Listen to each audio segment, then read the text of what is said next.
Let's see, man. Is this thing working? Is this thing on? Man.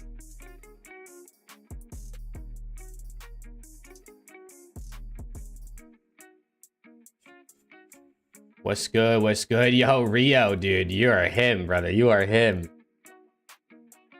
First always, huh? What's good, chat? How we doing? How we doing? How we feeling? I hope you guys are having a good day so far.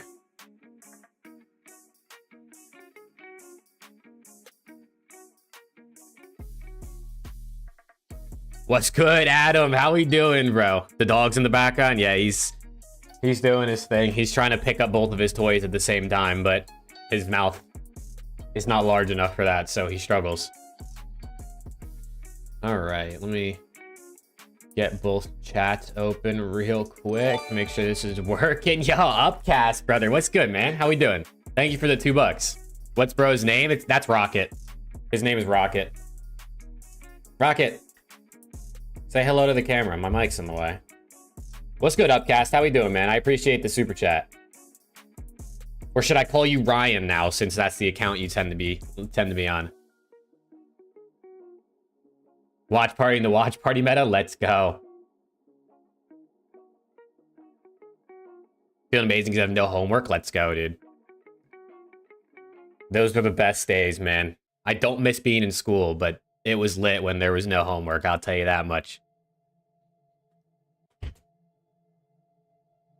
Rocket is awesome. Yeah, so our cat's name is Goose, and we named him after the cat from Guardians of the Galaxy, from the Captain Marvel movie. He doesn't look like that cat, but that's just what we went with. And then we kind of wanted to keep the theme going, so we named him Rocket after Rocket Raccoon from Guardians of the Galaxy. So we got like a little Marvel theme going on with the pet names. We'll see if we ever get another animal what we'll name it, but right now that's what we're going. Let me tweet that I'm live real quick. Should probably do that, huh? Probably a good idea.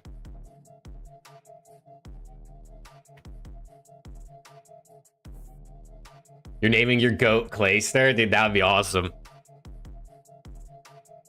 Got a goat, you name it Dick. Who's next, Drax? Yeah, I don't know. I guess it depends. You kind of got to look at the animal and get the vibe for him. You know what I'm saying? You got to get the vibe for, like, what name matches, I think.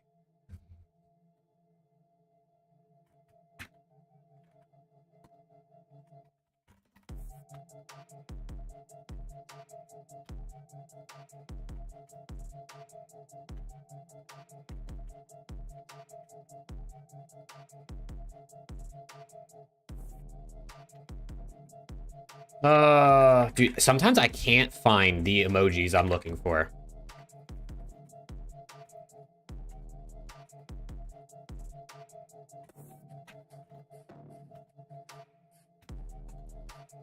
Chat, how's everyone's day going, man?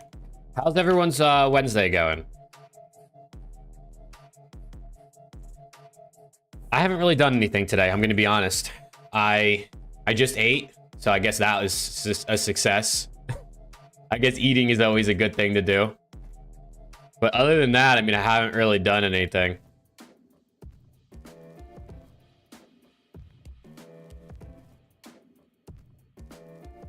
Let me take that. All right. Got the tweet out. We good there. Very nice. It's W Wednesday. Let's go. We love to hear that. That's what we love to hear. What time is it? It's 11:07 a.m. right now, so still technically morning, but I've been awake for 3.5 hours. I was awake at like 7:30ish. Just haven't really done anything. I did come up with, I think, actually an interesting content idea that I might try doing this year.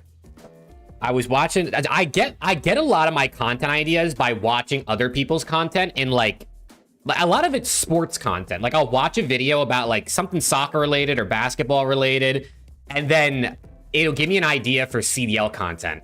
That's where a lot of my content comes from. So I was watching something this morning, and it gave me the idea of potentially doing like weekend preview videos, maybe, where I like kind of break down matches, or maybe I specifically do it LA Thieves related, where I like break down the upcoming matches and like players to watch and like map veto predictions. I don't know, just something like that. Something different to try.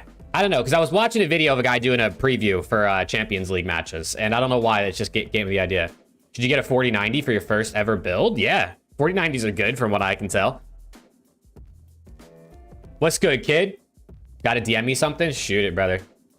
When he's starting the community Minecraft server, dude, this guy loves Minecraft, man. This guy loves Minecraft. Hey, yo. Q Daddy with the gifted sub over on Twitch. Yo, Q Daddy, thank you, man. I appreciate that. Let's go. Who got the gifted sub? Pimpin' Cozy got the gifted sub. Let's go. Yo, thank you, Q Daddy. I appreciate that, man. 500 bits yesterday and a gifted sub today. It's kind of crazy. When are we getting the Benjay NISSIM collab? I have no idea, brother. If Ben ever wants to collab, I'm always down for him to hit me up. I'm always down. W gifted Subway sandwich. Let's go. Chat, did that number update? That Twitch number right there? Did that update? I don't know if anyone saw. I re-edited this this overlay yesterday. Did anyone know? Was that number at a 5 and it just went up to 6 when Q Daddy gracefully sent me that gifted sub? I think it did go up. I think it worked. It updated? Let's go. I fixed it yesterday.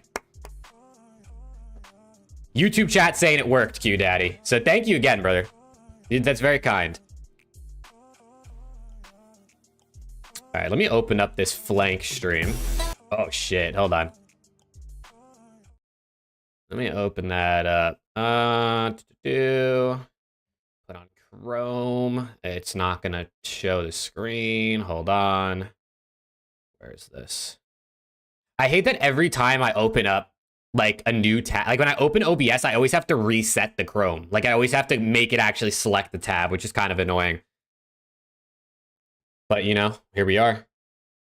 Didn't Ben say one time that you never DM'd him? I don't know, bro. I've DM'd Ben. I have the receipts. I've DM'd Ben in the past, never gotten a response. It was before I had like any followers though, so no wonder he didn't answer. Still can't believe how good life is being an LAT fan. Let's go, brother. Let's go. Welcome to the good side. You know what I'm saying? You know what I'm saying? But yeah, Chad, I wanted to watch the flank because I think we had to watch it last night, so I figured why not watch it on stream? I don't know if any of you guys watched this yesterday. I believe they like ranked the tier list of the teams. Apparently NADESHOT was on as a guest. I didn't even know that was happening. I just see it in the title, so I figured I'd watch this and we would just yap. Give us something to do. You let me know if I need to turn it up or down once they start yapping. Hey, yo, Austin with the membership on YouTube. Yo, thank you, Austin. I appreciate that, man. Let's go, dude. Welcome to another episode of The Let me Flank. make I'm joined my... by the world champ himself, one of the best ARs to ever do it. Give it up for the human turret, Sam LaRue, aka Octane. Oh, we got some of the best analysis from the world champ himself, Christopher Duarte, Parasite. We got the multi-champion, world champion, a legend, and icon to the Call of Duty space, Patrick Price, aka Eggs. We got the executive producer of the flank, Benjay NISSIM, and today we got a Should I move so you can see chat? We got a multi-COD champion, a legend, an icon to the Call of Duty scene, and of course, the 100 Thieves owner. Give it up for the one and only NADESHOT. Let's go, NADESHOT. Yeah. Thanks for having me. Is this the flank from yesterday? Yeah, this is the flank from last night. No, it's me. I was telling Matt to fix the echo, but go ahead, Matt. I didn't get to watch it, and it looked like it had some good stuff going on. So I don't even know how that's possible, bro. why does Zuma talk like that? I don't know. It's just how he talks, I guess. Thank you for hopping on the show, man. He's got the Jersey Italian. This guy Benjay just checked me irreversibly. Yeah, he does that. He tends to do that sometimes. That might be a world record for Benjay. We just got here. I was 15 seconds. That was about 15 seconds. You already checked our special guest. He might just be a hater. Problem. No, it's all good. I check him on the daily in his fucking chat. To be honest. He tells me to go fuck myself. So I feel like I'm on a press tour right. Yeah, Octane and Haggy don't always talk a lot. They definitely don't always talk a lot unless they're like specifically, I feel like, called on by Zuma. Like, I feel like if Zuma's like, yo, Haggy or Octane, give me your thoughts. Sometimes he'll do it, but They definitely don't talk a ton. Dude, I gotta get out. It'd be better without Aches. I like that. Obviously, you guys. I definitely agree. I don't watch it live a lot because I feel like Aches. How did that all come together? They go in circles too much for me sometimes. To obtain these guys or what? I was fucking shocked. I mean, still a great show for the scene though. Season where, well, to be honest with you, I didn't really get involved with the roster until like the last 2 weeks before the announcement happened because. In my head, I just figured that there wasn't going to be enough budget to go out and get superstars. And when we had our last board meeting, we actually had like a really deep conversation, a deep-rooted conversation about esports spending. And the board actually gave us the Upcast. I'll call you Ryan when you're on that account, so the other people in chat know who I'm talking to. But yeah, didn't we decide that you are Aches on a burner, Ryan? So it doesn't make sense that you really like his takes. I think we decided you're just Aches on a burner, so you know what I'm saying. Gonna paint the picture to be able to look at those superstars with their belts right there, bro. Scrap Envoy and Hydra. But look at those superstars with their belts. Conversations with Scrap, and he sort of laid out like what his vision for the team was. Like it was essentially him and Hydra aren't going to play without each other, and so whoever can get both is going to walk away with the cake there. So it was really touch and go. Honestly, I wish I would have like recorded more offline with my camera just because I felt like I was in a fucking movie, dude. Like Tobey Maguire or something, like slinging these deals because we had the deal, then it fell through, then a new offer came in, we had it again, then it went away. So it was like a very turbulent 2 weeks and I was very stressed out, but inevitably we got it done and we got them to sign the deal. So why was it so stressful? Genomates isn't that crazy, bro? Like, genuinely, did anybody think there was a possibility that Scrap and Hydra were both going to leave their teams in the offseason? I mean, like, I didn't think there would be a world where both of them left, if one of them, because they were literally both still under contract. It wasn't like they were free agents. So it's actually just crazy, bro. Were they interested in that spot? See, I might have got fleeced, brother. I might have got one pulled over. He said I might have got fleeced. At first, we thought it was Carmine Group, right? And then we found out that Carmine wasn't in the picture anymore. So then we had like a verbal agreement, and we were just waiting for the agents to get everything done, and for the Ultra and C9 to like come to an agreement with the players' agents for the release and everything. So there was a lot of moving parts. But when we realized it wasn't Carmine. Yeah, thank you, Austin. The next yes, Scrap, no Hydra. Yeah, dude, like, I wasn't hearing crazy. So I started to tweak. We were like at the 11th. Is it socially acceptable to root for a second team? Like, if your main team is knocked out, would you be happy if that second team won? Yeah, I think that's fine. I think everybody typically has like a second team they at least somewhat root for. Like, I think that makes sense. I don't think there's anything wrong with like if you're an Optic fan and Optic are eliminated that you have a second team you like to root for. Now, if you're an Optic fan and like they get eliminated, you start rooting for FaZe, maybe that's like a little bit seen as different or like interesting, you know what I mean? Like if you root for a rival or if you root for the team that knocked out the team you were originally rooting for, maybe in that case it can be a little odd, but like when LA Thieves are out, like I like to root for Optic. I like to see them go on and win. Especially because like most people are Optic fans, the people I'm friends with in the community are Optic fans, so like you want to see them happy too. So I think it's fine. Nobody's talking. Nobody's texting. Some people will try to act like it's weird if you have like a second team you also root for. There's nothing. There's no response.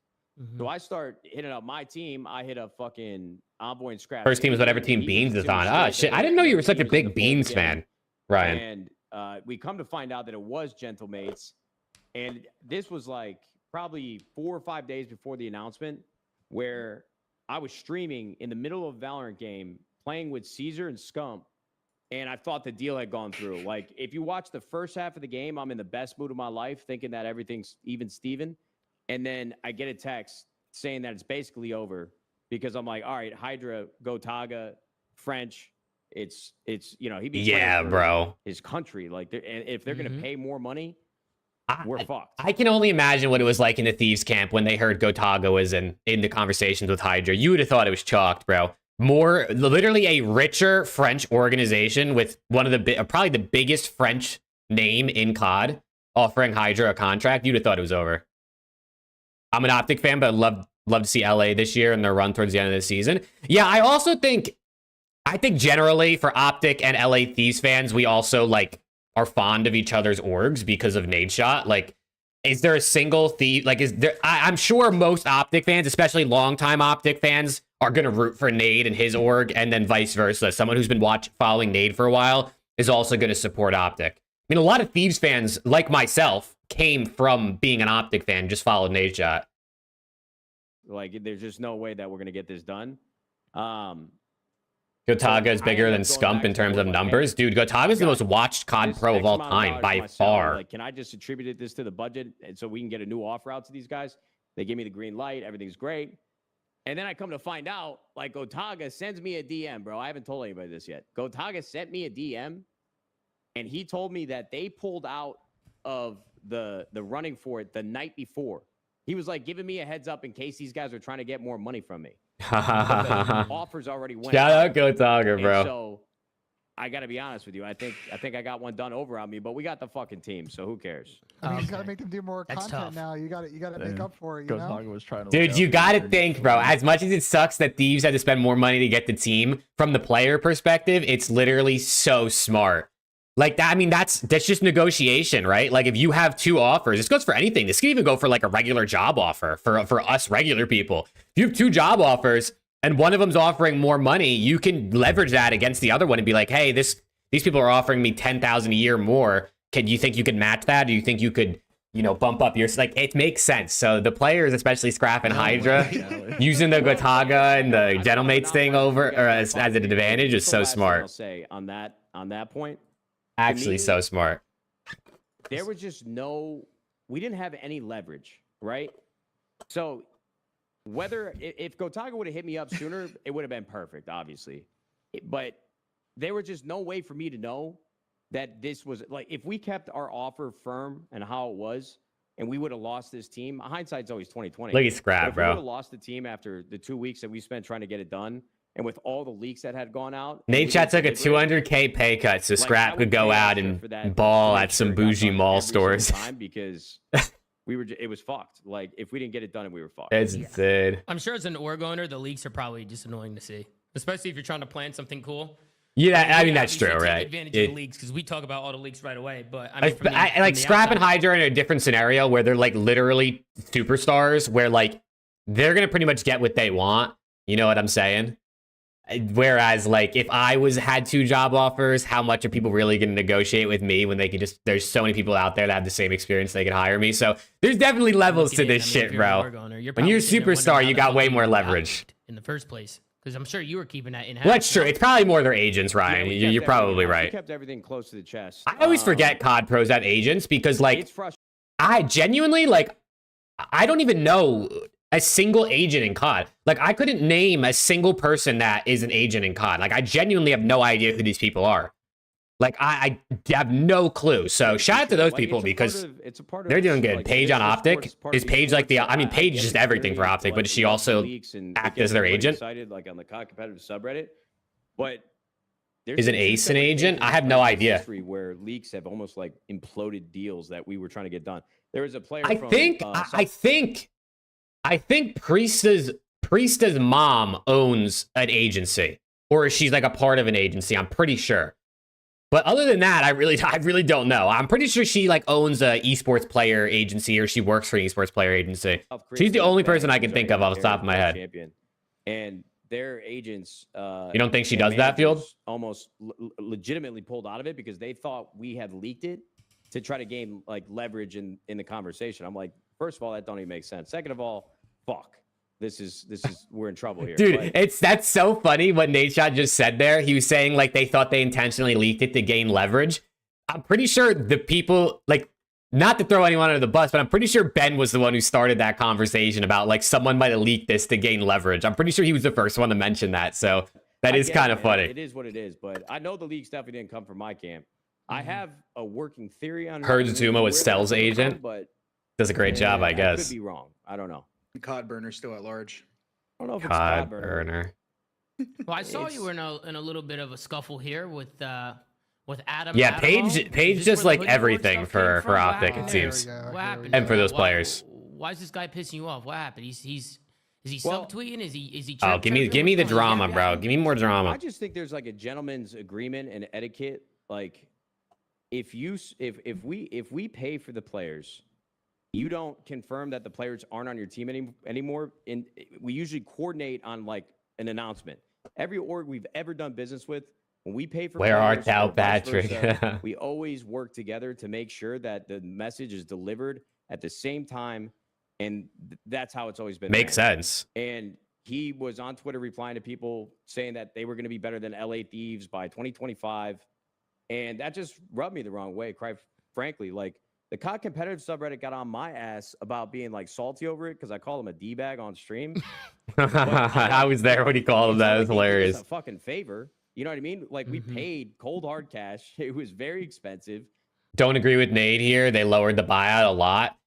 Yeah, I mean, I guess like there was obviously an aspect of Ultra being nice by lowering buyouts, but also, I mean, like Nate just said, it was very expensive. So even if he lowered the buyout from 700K to 400K, like that's still a shit ton of money, even though it's almost like a 50% discount, you know? I don't know. I'm in the park that like, I kind of hate the leaks and stuff, especially when it comes to like retirement things. Like I didn't like when like the leak came out about Lamar coaching this season, because like that basically implies he's retiring. And I feel like he should have the honor of announcing his retirement, like first of it from himself. You know what I mean? So I feel like it kind of goes the same way with like players. You know what I mean? Like I feel like, I know like you can't do anything about reporters leaking anything, but I don't know. I don't think owners should be like, you know, let the team that's signing the superstar make the announcement. But it is what it is. You know what I mean? Like it's not the end of the world. You still got the player you wanted. The deal is, you know, every side gets something from it. I think because it's forced retirement. Yeah, I mean, I don't think he's getting signed, right? So yeah, it was just frustrating. It's like, okay, I know the leaks were out and people assumed that they were coming, but if the owner of the org that the players are leaving confirms it, then yeah, like our announcement just isn't as impactful. Right. So I think he kind of broke the gentleman's agreement. I was gonna say that's like just sort of unwritten rule in esports. It's like you just don't get in other people's way on announcements because you expect the same treatment the other way if you know you were to sell a player to them. And exactly. I think Adam kind of slipped into this one, bro. He made a little bit of a mistake, and I gotta tip you guys. Like, what was kind of the thought process with the hoodie sale on the website? Was that already like a preordained hoodie sale? That's a good idea. I did see. I don't know whose Twitch chat it was in. I saw a screenshot on Twitter. They were talking. I don't know whose chat it was in, but Scrap was in the chat, and he said that what's it called? Said that that guy was a freak. He said the CEO of Ultra is a freak. So it definitely seems like maybe there's more behind the scenes. I also know the old GM of Toronto Ultra. I think his name is Connor. I think it's Connor Chambers on Twitter. He also, like, when that all came out, was like, if only people knew what happened behind the scenes. So apparently the Ultra CEO, at least from people who seem to have played or been a part of the org, think that, you know, something's up with that guy a little bit. I got a text from my guy, Pat, who runs our apparel. And he's like, hey, can you check Slack? They want approval for a tweet because it's kind of, you know, a little risque. And our social team, the marketing, the esports team, I'm not sure where their original idea came from, which individual, but let's just say that they were ready to capitalize on every opportunity.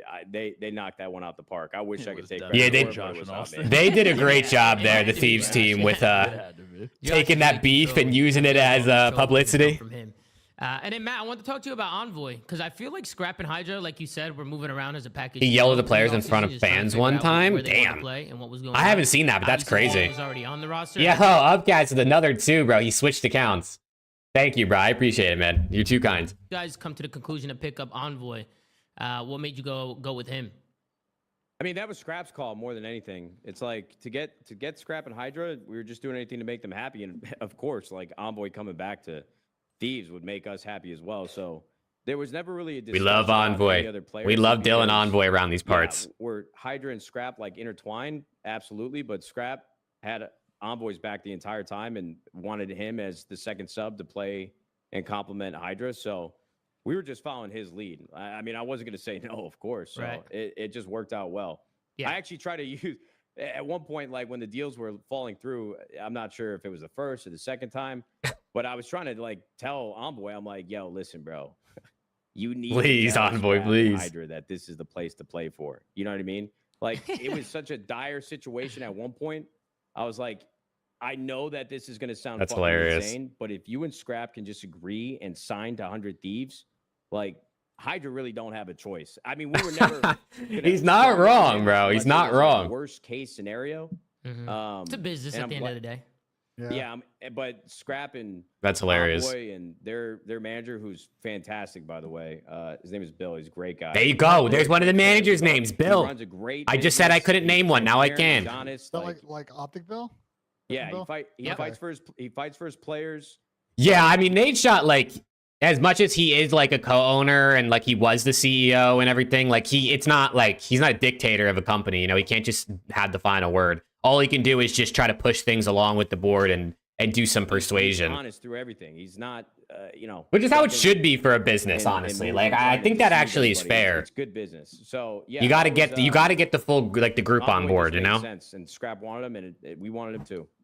Yeah. No. Anybody have any questions for Matt while we have him? I'll leave it to the panel. Go ahead. Floor is yours. Just to circle back to something you said earlier, like the Carmine Corp situation, was that like they were simply around the LAG spot? Like, did you ever actually get far enough into that it was like clear how they were coming in, or was it more? The new CEO of EG was a former Optic exec. Damn. I've heard from a few folks from across the industry that there's been multiple teams that exist in esports today that have tried to buy the LAG spot, and for whatever reason it just didn't work out. This is exactly what I mean when I think people just hate on Ben for literally no reason. Ben asked what I think is a good question, which is essentially like Carmine Corp were apparently trying to sign Hydra, another French org. Obviously they're not in the league still, so he was just wondering how far into it did you get? Like, do you know what spot they were trying to get, what they were trying to do? And this person in the chat says, boring question, LMAO, no one cares. Bro, if Octane or Parasite or Zuma asked NADESHOT, bro, what do you know about Carmine Corp trying to get into the league? Everyone would be like, oh, that's a good question. Like, I'm interested. But because Ben asked it, this person's like, no one cares. Like, it's just, I use Zuma's community's full of assholes. I mean, it's not. You can't, you know, one person doesn't define his whole community, obviously, but stuff like that is just stupid. You know what I mean? Like, that's a good question. Don't, like, it's kind of, we always talk about we want more orgs to join the league. So when there's actually rumors of another org trying to join the league, why would we not want to know more about that? It just didn't work out. And I was pretty certain just from the people I had talked to that it was Carmine, but inevitably it ended up being, untrue, or maybe at one point it was, but interesting. So apparently it might not have actually been Carmine. It was just NADESHOT heard from somebody that Carmine was in. So I guess it could have been another org, or maybe it could have just been something with General Mates. But we were trying to broker the deal. It was not Carmine. Whenever Ben talks, the chat just goes Len. I know, it's crazy. That group net. I've just heard. Oh shit, Aches was there the whole time. I guess this is Aches' picture. I don't know why I thought maybe this was what they were using for NADESHOT, but I guess it's because both of them are on there. Aches was here the whole time. He just hasn't said anything. Especially like agents representing players about that situation. It's just like LAG has taken so many meetings over the last couple of years, but for whatever reason, is having difficulty getting over the line on a deal. So, I mean, I hope General Mates come in. I mean, Matt, I know you're obviously a big streamer. You know, Go Target for a while. Like, are you excited if, you know, General Mates come in and kind of bring a different audience to CDL? Yeah, dude, Gotaga's the GOAT. I mean, that guy, he really is already one of the biggest Call of Duty players in the world when we were competing against him back in like Black Ops 2 and shit. And then after he stopped competing, he got even bigger. I mean, Gotaga is like, he's the French monster. I mean, that guy carries France like in the console scene and just video game stardom on his back, along with plenty of others, I'm sure. But I think Gotaga and France leaning entirely into, like, they did regionalization for cities, right? And it kind of worked in some places. I don't think it's as terrible as people have made it out to be, but I definitely don't think it is what we should be doing now. Yeah. But can you imagine having an entire country behind a team's back, kind of like Spain had with Heretics in the past and shit like that? So I think Gotaga in the scene is obviously just... It's going to be good, bro. It's going to be really good. Ben is a good addition. He's an intelligent... Nah, for sure, dude. I think Ben is honestly really good for the show because I think a lot of the times he brings up points that no one else thinks about because he sees everything from a different perspective. I mean, you got 4 ex-COD pros And you got Ben, who's a guy who's been in the scene for a long time. He's worked in the back end of the scene. He's worked for leagues, worked for Esports Engine. He's worked for FAZE.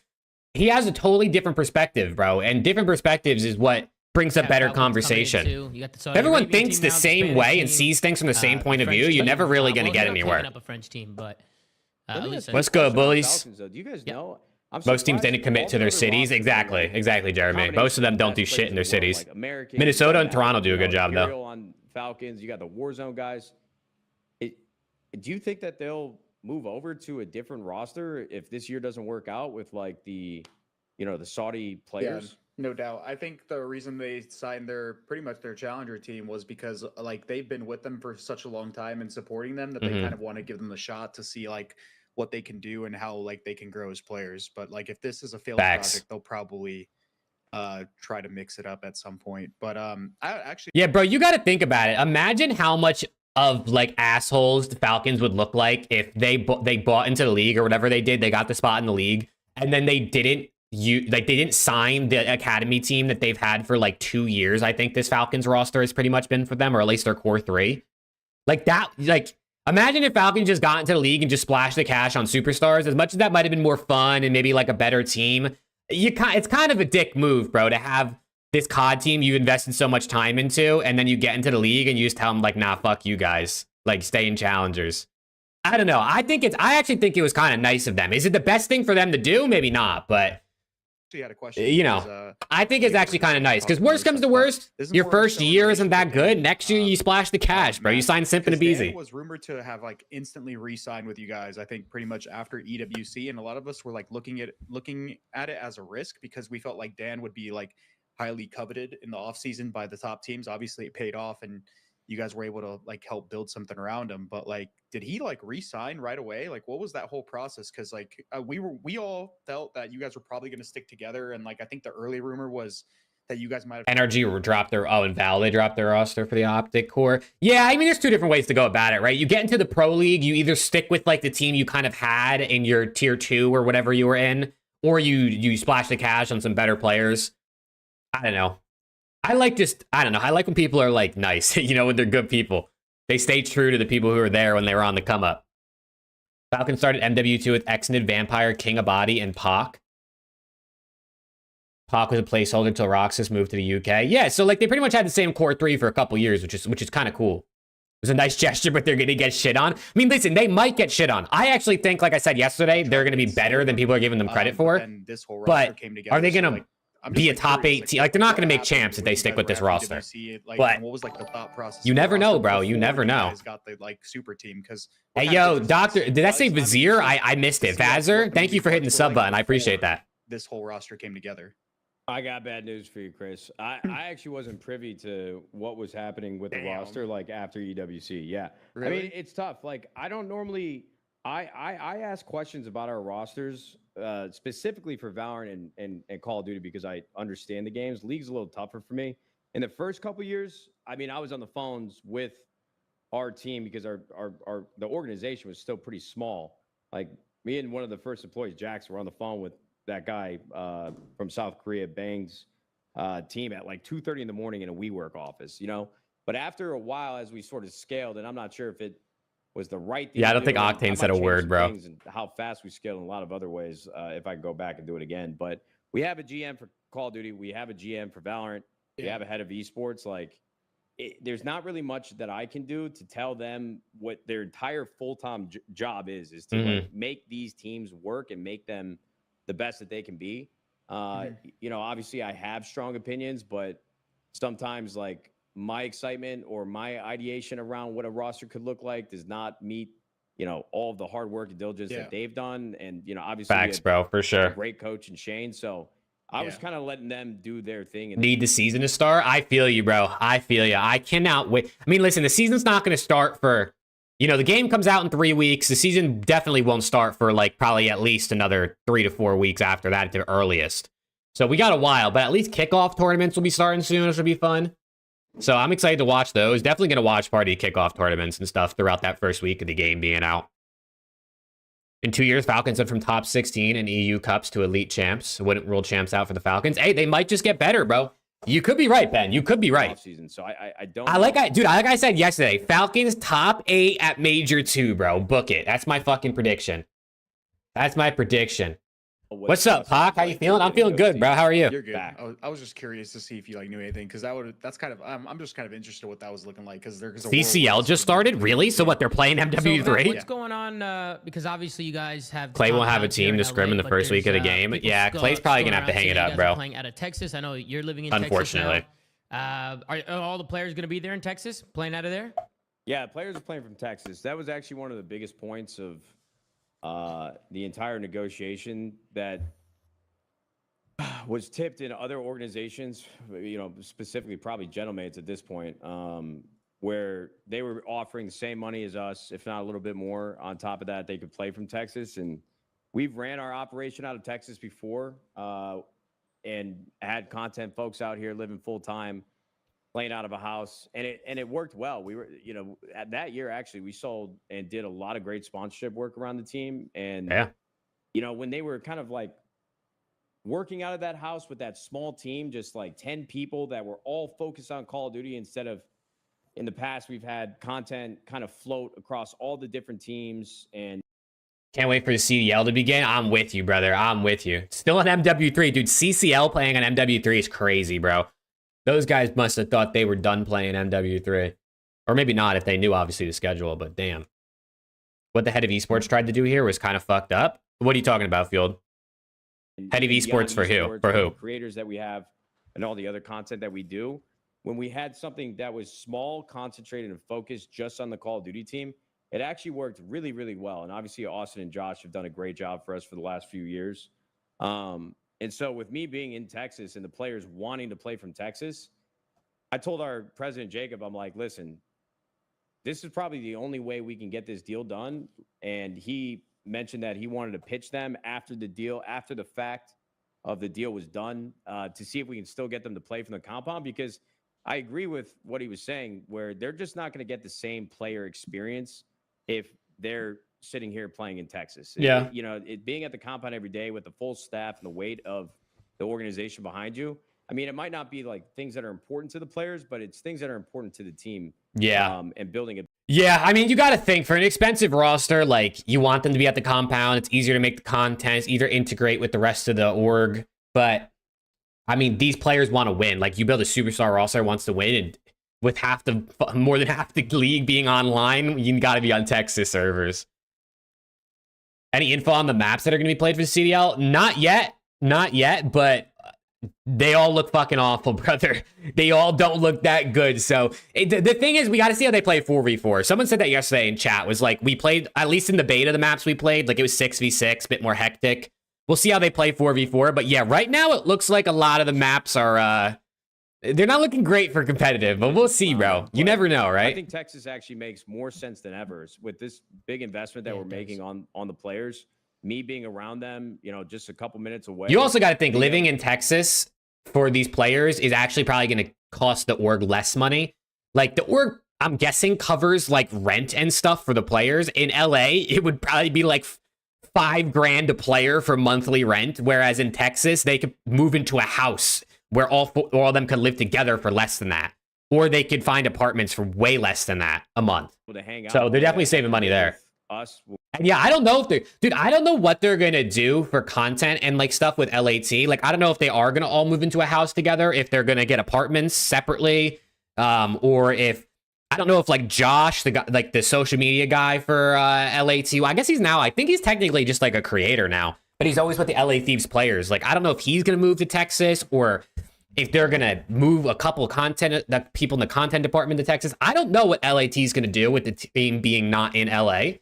But hey, if they need some extra hands, bro, hit me up. Come on, man. I'm down here in Texas. Hit me up. You know what I'm saying? Perfect time. I mean, I'm doing content basically full time at this point. We've got probably the most exciting roster we've ever had on paper at 100 Thieves. No disrespect, LeBrew. Because you guys were good. I think everybody knew you guys were good. But nah, bro. Listen. Anybody with eyes knows that on paper, this LA Thieves roster looks better than the team that won champs. I mean, there's no disrespect to those players, but like, I mean, Scrap and Hydra are two of the top 3, top 4 players in the game.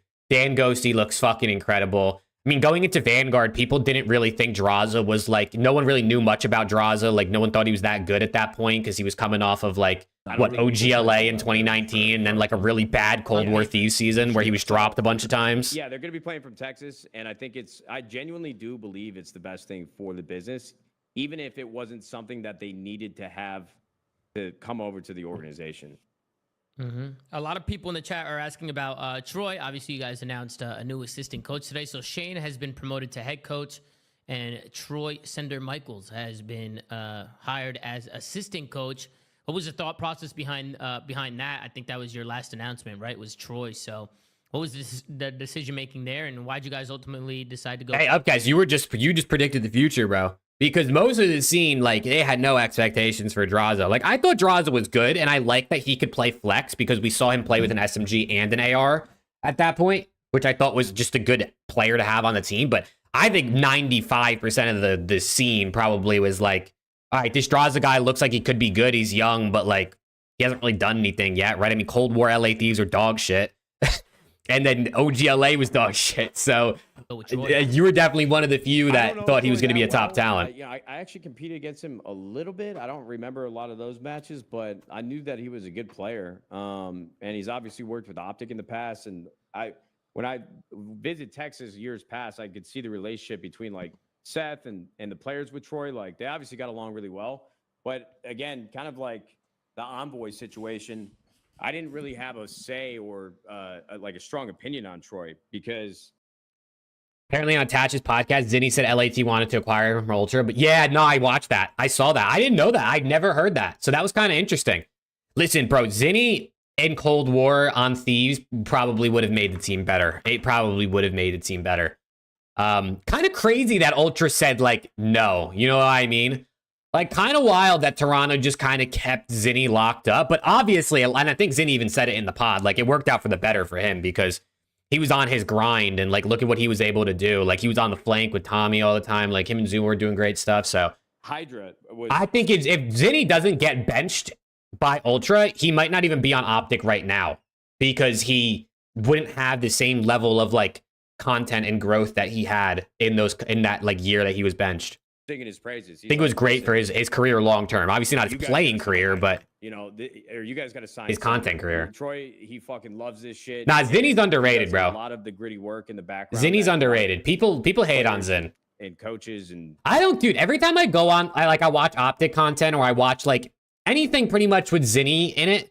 The comments are always like, I don't like Zinni, or like I wish he wasn't in OPTIC content, or like all this stuff, and I don't know, bro. Like, why do people not like Zinni? I think a lot of people say he like tries too hard or like he tries too much to be funny. I don't know. I never thought anything about Zinni like in a bad way. I always thought he's good in content. So I told Paco, I'm like, listen, I'll tell the team that you have a strong recommendation for Troy, but I can't guarantee anything just because of how much money we're already spending on the players. But thankfully we were able to get it done. Paco's happy. Even now, his content is subpar, is it not? Like, you mean subpar in terms of just overall content, or compared to what it used to be? I don't know. To be honest, I didn't really watch a lot of Zinni, like, back in the Cold War season where he was benched and he was doing a lot of stuff. Like, I still don't really watch a ton of, like, Zinni specifically, but, like, I don't mind when he's in OPTIC stuff, or, like, he's doing stuff with NADESHOT or SCUMP. Like, I don't know. I never have a problem with him. He's a bit annoying. He tries too hard, but you don't mind. Yeah, I don't know, bro. I feel like it's just a lot of people, especially OG fans. Seems to be I guess maybe like Zinni's the newest creator in OPTIC, right? He's the first new creator in OPTIC in how long? Like, when's the last time OPTIC signed a creator other than Zinni? Like, I don't even know, bro. Daltouche? I guess Touche is new. I kind of forgot he was there, though, because I feel like he kind of faded out a little bit after that first little bit when they brought him on. He didn't win a lot, so people don't like him. Yeah, I mean, at least he won, 2 wins is 2 wins. He guess he's a good compliment to Scump. I mean, listen, bro. Scump and Zinni are, like, they're clearly best friends, right? And if people really are Scump fans, wouldn't they want Scump to be having fun with his best friend? Like, they're really going to complain about Scump hanging out with one of his best friends, who's also a content creator, who also is an ex-COD pro, who loves Call of Duty. Like, I don't know, bro. People are just crazy to me, dude. I wanted to make sure that everybody knew, like, hey, listen, Shane put his time in as the assistant coach underneath JCap for years. Like, ultimately, this is his team to coach. He is the head coach, and he's earned it through hard sweat, tears, blood, fucking, well, maybe not blood. I hope nobody's bleeding around here, but you know what I mean? Like, Shane's the head coach, and I don't think anybody really, in my opinion, should care about titles too much. It's obviously like a nice thing for somebody who's worked their way up like a corporate ladder in a way, or an organization like this. But I think Zinni's an MVP winner. Exactly, bro. Exactly. Strategy moving forward with the players, and I'm happy to have Troy. It seems like he's a great guy and an even better coach. Yeah, he is a great coach. He's the perfect person to have around. I think him and Shane will be a good duo as well. They'll feed off each other really, really well. But Sam, you got any questions for NADESHOT over here? Nah, man, I knew about everything the whole time. I got no questions. some people in the chat were asking Sam, when did you know? When did you know that everything was going down? 2 weeks ago. Okay, so you knew about a week before. This guy Octane had all the inside scoop, bro, and he didn't say nothing. Everybody involved. Yeah. This guy Mud Dog's leaking everything, huh? Is it Mud Dog? Is Mud Dog the one leaking? To the camp than Eric. Who was it? Might have been Dylan Envoy. Dylan Envoy leaking. That's funny, bro. Not trying to glaze Zinni, but he does more for Optic than Octane and Enable do for 100T. I mean, yeah, you're not wrong. I mean, Enable's in a lot of Thieves content. I mean, Thieves definitely don't make the same amount of content as Optic do, for sure. And Thieves are definitely spread thinner because they're just in more stuff. But no, Zinni's in a lot of Optic stuff, bro. Zinni's in a lot of Optic stuff. You know what I mean? And the fact that he's best friends with SCUMP, and SCUMP is the face of Optic, obviously helps.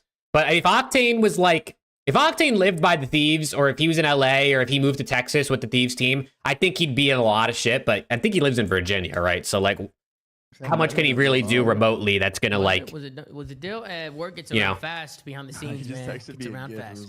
Yeah, 100T content has definitely went down. That was the whole conversation. I mean, NADESHOT talked about it. He went on a couple podcasts recently, and I watched both of them. And he talked about how like they're kind of positioning themselves more as like a sports team and less of like a focusing on signing content creators, because bridging the gap between like a content creators community and getting them to be a fan of 100T is really difficult, in his words. And I agree to an extent, but I thought about it a bit, and I was like, you just got to integrate the creator more into the other things Thieves do. You know what I mean? Like, you can sign, like, Thieves could sign, who's someone? Thieves could sign Zuma, let's say, right? I know he's a FaZe, but Thieves could sign Zuma and have him in a couple videos. He could go to creator camp, and he could do tier list videos with them, blah, blah, blah. But that's not going to get Zuma's community. But if Zuma started integrating into the esports side of things, like let's say you take a creator and you're like, wow, this guy streams Valorant. Let's have him do content with the Val team. Let's have him watch party our Valorant matches. Like, that's how you start to bridge the gap. Like, they got to be integrated into the other things you do directly. They can't just be a part of a YouTube video every now and then. At least that's my opinion on it. So I think every org should have like a content creator that is very dedicated to a specific esport that they're in, and they make content for the org about that esport. They watch party all the matches for that esport, especially for when the team is playing. Like, that's how you bridge the gap. Hey, Pat, you got any questions? And yeah, he did do the 20v1 with Dashy, Lorenzo. You're right. I only have one. Oh God, here we go. $1,000 for that Titan tube? That's crazy. Oh yeah. He really wants that light that's behind your setup, Matt. He keeps talking about it in our group DM, and then he was mind blown when he looked it up and figured out how much it was. Yeah, but think about it like this. He spent $1,000 on a light, bro. Lights have been in my office now for like 3 years, dude, and they are all Damn, too so matte. you probably paid like $1,500 then, huh? No, I don't know inevitably or at the end of the day what I paid, but it's a lot of money. Expense for the stream. You need write-offs for taxes, and what? Tax write-offs, chat. $1,500 for something that I'm tax going to write-offs use for like the next decade. Just get one. I got 3 of them. He's got 3 of them. Well, Damn. Okay. $3,000 on some light bars, bro. That actually does remind me, though. I actually do want to get like 2 light bars. I mean, if I go like fuller screen, you can see like in both of these corners, like you see how you can see the corner. I want to get like those like light bars that stand up and like radiate the light into the wall, so there's like a little bit of an aura behind me. I think that would be cool. Match it to the theme, whatever's going on. We can go like orange and purple because it's spooky season now, or we could go red because when Thieves are playing or something. I do want to get those though for the background. I feel like that'd look cool, but I am not spending $1,000. I'll find TikTok shop ones that are like $20 each. That's what I'm gonna buy. Something make your stream look better. I want to get ones I can like change the colors though. It's like a no doubter. No, for sure. I think those lights look good. Just gets the prize pick neon thing in the back. Yeah, I got the prize pick sign and the FAZE sign. That's all I got. But yeah, it's crazy. You can do like custom lighting. Like they have an app where you can do some really, really creative work. Like these are what they use on movie sites. With the ports closed, you're gonna have to wait a while. Yeah, I don't mind waiting, bro. I shouldn't be spending any money right now anyway. I had them in Inception at one point. No bullshit. I couldn't That's crazy. even buy them, bro. I had to email a guy to place an order. Like that's how. Wait, what? The funny thing is, Hell yeah, Finn. That's a good idea, bro. That's a good idea, bro. If I get 3 of them, I put 2 in the corners and 1 like straight back behind me. Make them red and black when thieves play. Oh yeah. Right, you can't order. You have to like send. You basically have to be like, I want one. I'm interested. Fill out information. Then they. Oh yeah. Like, hey, think it's only worth it if you stream? Damn, Fuel. What are you trying to say, bro? You saying I don't stream enough? B&H photo. You saying I don't stream enough? Or are you talking about NADESHOT's $1,000 ones? Because that's definitely worth it. You got to think, bro. Anything like a guy like NADESHOT or SCUMP or Zuma buys for their stream is worth it. Because like these guys stream so much and they make so much money. You know what I'm saying? 2 days in a row. Hey, Slothy, you know how it goes, bro. You know how it goes. Saying why would Aches go drop a couple of G's? Yeah, no, Aches definitely. Aches definitely doesn't need the lights, bro. Especially when half the time he doesn't even have a camera on. He's got a random picture. So Matt, we had this Kason $10,000 2v2 showdown. I know you were tuning in. Obviously, Scrap and Hydra, they come out and they win the whole thing. What was it like watching them play? I mean, these are guys that are going to be on your roster. I was look at those guys. Some of your reactions to. Come on, man, look at those guys. They were winning. What was it like watching these guys? Here's the best way I can explain it, and I think it probably says a lot about who I was as a player. Simp and Abeezy are like, if you told me that I had to play Simp and Abeezy in a 2v2 S&D tourney, I'd be like, what the fuck? I'm not even gonna spawn in. I don't want to do that. And when I saw Paco and Scrap, I'm like, holy shit, dude! I can't believe you guys won that. Nade's easily worth 10+ mil. A couple grand for lights isn't a big deal. There's levels to it, bro. You know, like born and raised. There's levels. I mean, I know you guys are good, but maybe I didn't realize how good you actually are. And so I think what's bizarre about my let's go, Luis. Welcome to the Thieves, man. Come on, we're glad to have you. Decade now, I'm just. It's unfathomable to me that these guys just square up with Abeezy and Simp and Draws and Shotzi. And we're like, yeah, that was no fucking problem. Notice how he didn't say the Warzone guys, because they were walking the park. Sense? Like this guy makes sense. You're not used to it. You're not used to seeing it, so it does make sense from your point of view. Oh yeah. I mean, I think all of us in the call can. They have to switch to Thieves. Hey, I'll keep saying it, bro. I'll keep saying it. Anyone is welcome to become a Thieves fan. I know people are gonna say, "Oh, you're a bandwagon. Oh, you're a front runner." Blah blah blah. I don't give a fuck, bro. Come be a Thieves fan. Support the guys. If you go to an event, cheer for the Thieves. Buy a jersey, bro. Buy some apparel. Help the team make the money back for the players. You know what I'm saying? I don't give a fuck if you're a bandwagon or not, bro. If you want to be a Thieves fan, be a Thieves fan, man. Come on. You're good. Last thing I was gonna say. I just expect us to lose always. I think Matt hasn't fathomed the talent level of his team. Yeah, Paco and Scrap is Ben Beans on top. Hey, you're a real one for that upcast. I mean, you've watched them like compete against like your old rosters, and you like this could be the first year we see like Ben Beans in the league the whole time. He doesn't get dropped at all. When we play other teams, I would just get pissed off about why our players weren't winning. It was never about like, oh my god, this guy's this much better, or holy shit. I mean, I'm probably going to be way more locked into the matches this time around, because I would usually watch until we lost and then probably tune into the grand finals for a little bit. But I'm not as tapped in as you guys. I got to really start paying attention to some of these players. Yes, I saw people talking about you maybe potentially doing a watch party next year. I mean, you were doing them this year too, like the watch parties, like every once in a while. You going to dip back into the watch parties this season? Get back into that? I think so, man. I mean, I think it'd just be irresponsible with the investment that we made into the team not to lean in and go all in on the watch parties. Yeah. It's kind of tough just because. I think you need a new barber.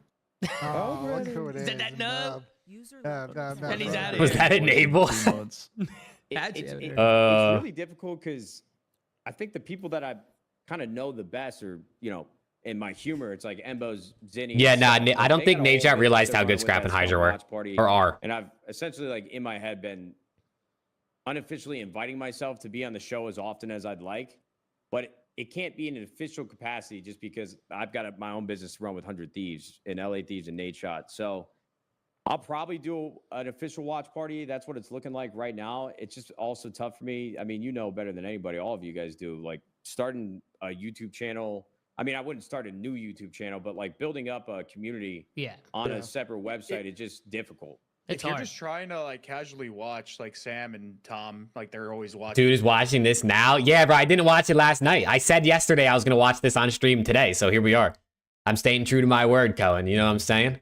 I'm staying true to my word. It's not like an official. Did you see Nero's going to Rocker? No, I didn't, bro. Wait, please tell me it's for Hook. No disrespect to Hook, but please tell me it's for Hook and not for Estriel.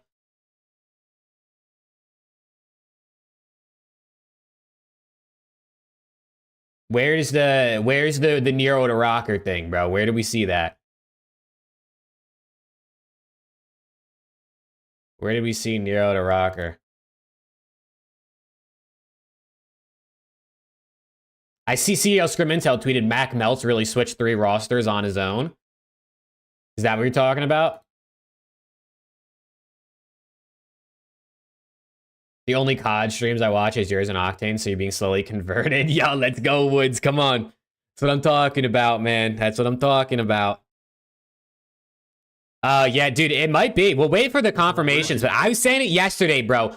Nero to Rocker for Hook, I just think works so much better because I just feel like Nero is like a bit similar to Hook, but at this point in his career, just has a higher floor and a higher ceiling, honestly. People are saying Mac to Rocker. Oh God, Joe. Yeah, we're right here, right where you are right now. Is we're in here. Especially at home. At home, it's just like you're always welcome to like tune in and just hang out with them. Matt was on it. I mean, we did that group one at Miami. Yeah, Matt's been in some of our watch parties. He's been there. Yeah, exactly. Yeah, I appreciate that. I genuinely do. It's just tough, I think, for me when you guys have a group that's been established. You guys know each other well. I don't know. I get it. This is kind of random, but the Ravens officially released Fellow. I guess I don't. When did this? Dan Ghosty said waiting this long is crazy. Jesus Christ. I mean, I guess hopefully he was talking. I don't know. Was he like not allowed to talk to anybody? That's crazy. An hour ago. This tweet was 59 minutes ago. What the fuck is going on, bro? My bad, Fellow. It's because he was a restricted free agent. Yeah, I'm pretty sure there was like a restricted free agent announcement thing a couple weeks ago or months ago, right? Kind of fucking uncomfortable when I'm like talking too much and something that's already been done and people have been enjoying. You know, it's like you see one bad comment and you like, hey, yo, mute that fuck. Tell him to shut the fuck up. I'm like, ah, shit. I mean, they say send him for no reason. Dog shit org. You ain't wrong. We already have to deal with Ben, bro. You're good. Yeah, they like to complain. I mean, they complain about everybody at one point in time. So don't ever look at the comments or anything like that. We would love to have you. Don't ever look at the comments. Yeah, I'm gonna try to figure it out. But more than anything, I genuinely do appreciate that. For sure. Anybody else got any questions? Nah, Nate should 100% do his own watch party. Like, I think him being on the Optic watch party would make a ton of sense, obviously, because he's gonna live near them. Obviously, him, Scump, Bose, their boys, Zinni now too. But like, bro, with the amount of eyes and new fans coming in for LAT this season because of the roster, he should do his own watch party. He'd make so much more money, for one. He would get... It would be...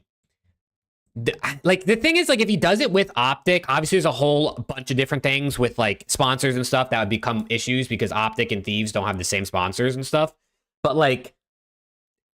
I don't know, bro. I feel like it just makes more sense for him to do his own. You know what I mean? Like, establish himself as one of the other watch partiers. Establish himself as, like, the stream to go to when the Thieves are on. I mean, shit, you know, come to my stream when the Thieves are on. You know what I'm saying? But, like, obviously, I can't compete with NADESHOT. So I think it makes a ton of sense.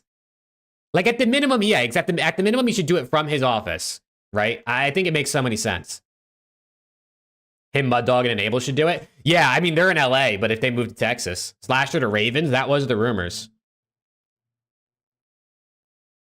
How many views do you reckon he gets? Like 20 to 30K it lands? Yeah, I mean, listen, bro, if Scump's pulling... Nade's probably going to typically, I would guess, have 25 to 35% of the viewers Scump will probably have, if I'd say. So, like, if Scump's got 30K, I bet you Nade's pulling probably 7 to 10. I guess it depends, right? He hasn't really streamed on YouTube in a while, so it would take probably time for people to realize he like streams on YouTube and he's actually watch partying and stuff. But I'll let you go, Matt. I mean, NADESHOT gets what 4 to 6K viewers a day typically when he's just like playing Valorant. I think he could easily pull like close to 10K for some stuff. Octane says some weirdo shit at 29.53. Oh well. I'm at 29.43, so we're about to hear it. We're about to hear it. Let's see. Yeah, thank you, man. Thank you for hopping on. I'm actually gonna go stick hot dogs on my ass right now. That's nice, man. Thank you for sharing. Nice. Appreciate you, man. Go pet your daughter. Have fun. Ben J, you need to shut the fuck up real bad. I don't think he meant it in a weird. I don't think he meant that in a weird way. I don't think he meant that in a weird way. But yeah, it is a little odd. And he's out of here. Can we get a W? He said pet. He said go pet your daughter. He obviously meant like he knows Nade's going to hang out with his family. But yeah, definitely, especially after I'm going to shove hot dogs in my ass and he says go pet your daughter. It definitely seems a little odd. He definitely said pet. I wonder what the captions say he says. What do you think the captions say he says? I'm actually going to go stick hot dogs on my ass right now. Wow, the captions got that right. Man. Thank you for sharing. Nice. Appreciate you, man. Go pet your daughter. Have fun. Yeah, see, go pet your daughter. He definitely says pet, but still. He definitely said pet. He's not definitely not going to say go pet your daughter. That'd be crazy. I don't think Matt took a breath for 30 minutes. No, I like it though. I love when the guest comes on. Another Neslo situation. Oh my god, bro. Iconic clip though, for real. He'll become the second biggest. Now, if NADESHOT watch parties, he'd definitely be the... I actually think he would probably end up... Maybe not right away, because because genuinely, like, I think some people probably just wouldn't even realize he's watch partying until they came across it one day. So but I do think by the end of the season, NADESHOT would probably be the second biggest watch partier if he did it consistently. The reason he's the king of Yap, bro. You're clear of Nade, brother. That's what I'm saying, bro. Hey, NADESHOT, if you want to come on my watch party, you're always welcome. You're always welcome, big dog. I'm always down to help out small streamers. So if NADESHOT wants to come on, he definitely can. For hopping on the flank. That's true. If Gotaga watch parties, on, so if anybody he'd probably he might be the biggest if Gotaga watch parties. And just talk a little bit. You're more than welcome. Everybody's welcome. So shout out to NADESHOT for hopping in. But I think it's time to move to the next roster. Unless you guys have anything to say, we've talked about the LAD's roster already. We haven't really talked to NADESHOT and gotten his perspective on everything. But I don't know if you guys... Well, we're going to be doing a tier list this episode at the end of the show. We could need some Pat rage bait. I do think he rage baits at the end. Cohen was saying that when they do the tier list, Pat's trying to say OPTIC should be an A tier. So I do think we get that. Are you going to watch party Halo Champs? Halo Champs is this weekend, right? I'm not going to be home this weekend. I'm going back to Jersey. So unfortunately, I will not be watch partying Halo Champs. Yeah, with that, but let's move on. Who's Gentlemate's fourth? It's Priesta, Kismet, Skies, and Lins. Ultra. I'm a little confused as to what's going on here with Toronto. So sources now, because it keeps changing. What the hell is a Gotaga? Gotaga was a COD pro back in the day, but he's the most watched. His YouTube channel has the most views out of any COD pro of all time. He's French. He's from France, and now he's the owner of Gentlemates, one of the orgs that's joining the CDL. So he's like SCUMP, but he's like the French SCUMP, basically. He's like the French SCUMP. I don't think he was ever like as good of a... He obviously was never as good of a player as SCUMP was, but in terms of popularity, he's like he's probably bigger than SCUMP, genuinely. But he's massive. Did you see what Scrim Intel said a bit ago? What about Mac? Is that what you're talking about, Revived? Or did he say something else? We were talking about how Mac ruined like 3 teams. The Toronto team? Because what's going on now? They're saying yeah, we looked at that. The deal for Toronto Ultra to sign Real has fallen through as they failed to reach an agreement with Heretics. I love you. This is old, Ben? Yeah, I just try to... I give you all the links. So just because we did the last show to recap what's going on with Toronto. Yeah, what's going on with Toronto? So Real... So after the whole, like, maybe Hixie banned 4th player... it looked like they went after Real. His 1.7 billion on YouTube. Scump has 800 million. Yeah, honestly, bro. Organization of Toronto Ultra Overactive Media owns a bunch of, or owns specifically a brand. You go through VA or DC anyway, Jersey, best spot. Matt Is the Lyons inn is at sort Little of Washington? it's Yeah, kinda I'm like just a flying, player brother. I'm who flying can straight use from Red Texas to Sox or Jersey. Liverpool The drive would be player from, like, insane for a Manchester weekend. United. It's They're just gonna be 23-hour very drive. difficult, and there's Definitely not doing that for a scar tissue, weekend. so that deal had fallen through, even though But they hey, I'll picked keep that in mind, bro, if I'm ever in that area. offer came in. So it seems like Joe Deceives, we haven't like got full confirmation. That's what it looks like now, right? Joe is kind of locked in and done. So I mean, I don't know how you guys feel. I mean, we'll talk about it probably more in the tier list. I really like Joe. So the full team is what? Insight, Kleenex, Joe, and Nasty. And Nasty. No, Ben Beans. It's Beans. It is Beans. Yeah. Yeah. Wait. So it did Nasty? Bro, Chris. There's been so many moving pieces. Nasty's on Vancouver. Yeah, Nasty's on Seattle with that's the Hixie team, right? That's Hixie and 04 and Booza. Yep.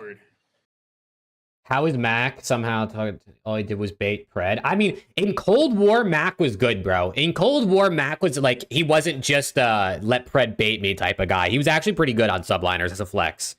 So I do listen. I think Mac is a good player. Like, I think Mac is a player that impacts winning. Is he giving you a 1.1, a 1.2? No, obviously not. Right? That's not the type of player he is. But he's a winning. Like, he's a player that impacts winning. The problem is you need the right pieces around him.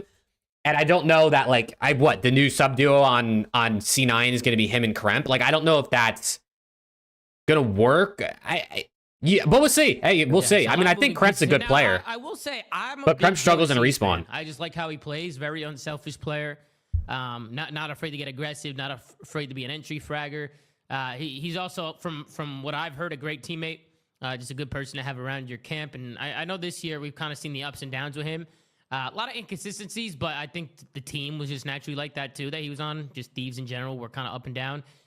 They closed out the year strong, but I think to see Joe Deceives' name getting thrown around a lot, I think he deserves it. I would like to see him get on a top team. So, for me, I think Kleenex and Joe Deceives could be a pretty good duo. I mean, they're going to be a very aggressive duo, that's for sure. He had Pred and Sib and still couldn't facilitate wins. I mean, they won one event, right? They won one event in Vanguard, and then they got back-to-back top threes at champs. They got I think they made a finals at one point during MW2, or maybe they had a top three. Like, bro, one win in 2 years, honestly, given the talent in the league and how stacked some of the top teams have been, I actually think is not bad, all things considered. Obviously, MW2 and Vanguard, the talent wasn't as crazy as it was last year going into this season, but like, I mean, Max, you know, if that Surge team was able to get a win, bro, I think that's actually pretty commendable. The sub duo there and the AR duo. I mean, what do you think about Toronto? Because how many teams haven't gotten a win? You know what I'm saying? But also, LAG won in Vanguard, so shit. You know what I'm saying? Me too. I think people, like I said before, I was defending Beans when he was on the whole Boston up and downs, but I just could tell that guy can get kills, and he's on a team of very experienced players now that have won before. So like, ideally, you'll probably get the best version of Beans on this team, and like he'll probably learn from like Insight and Toby. Legion never did. I know, bro. Young guy lacks the experience, but isn't that crazy? Played really good last. Isn't that crazy, bro? Legion was in the league for 5 years, and they never won an event. Beans with Insight and Kleenex comms will be hilarious. It's gonna be good, bro. It's going to be good. Feel like this team's kind of a sleeper. Like, obviously, the other teams are super stacked in terms of talent and proven talent, but I think this team has a lot of potential to like I don't know, you know, make some good tournament runs potentially. But also, like, their respawn should be really good with like Beans, Joe, and like Toby. My one question still is: Insight going to get like better? Because I feel like he just has not really changed much, but he just hasn't had like the best year this year. Well, let's go on board with Sam, because we haven't gotten much from Sam this episode. Yeah, Sam, come on, bro. About Joe Deceives and come on, Octane, lock in, brother. That comment from Duarte. They never tried. You're not wrong. Legion did never try. You used to be that main AR role, right? What do you want to see from Insight this year, Sam? Honestly, with the team composition, I wouldn't even mind if he kept playing the exact same way. He has 3 hyper aggressive players on his team, so I don't even think him like stepping up slaying wise is going to be super needed. I actually think the way he's been playing will be fine. I do like Joe here. There was a rumor, I think it was Ben Vance, and I wasn't a huge fan of it. No disrespect to Ben, but I think Joe's just a shooter with a lack of experience, like Chris said, and I think him and Beans both going to Toronto is really, really good for them. They're both like ideal landing spots. So I like the chemistry that they're gonna have, because knowing the player personalities on the team, Joe and Beans are gonna be very loud, very boisterous. like very shit talk oriented in game, and I think that Toby and Jamie are a little bit more reserved in that way. So I think that team chem in game is going to be really good.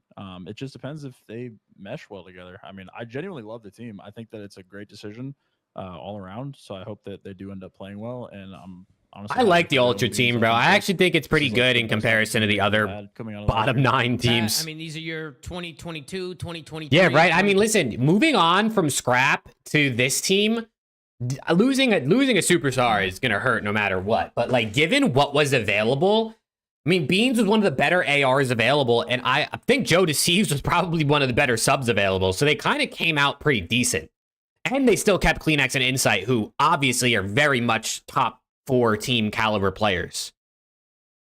So I actually think it's not bad. I actually think it's not all that bad. It just looks bad because we know what they're downgrading from.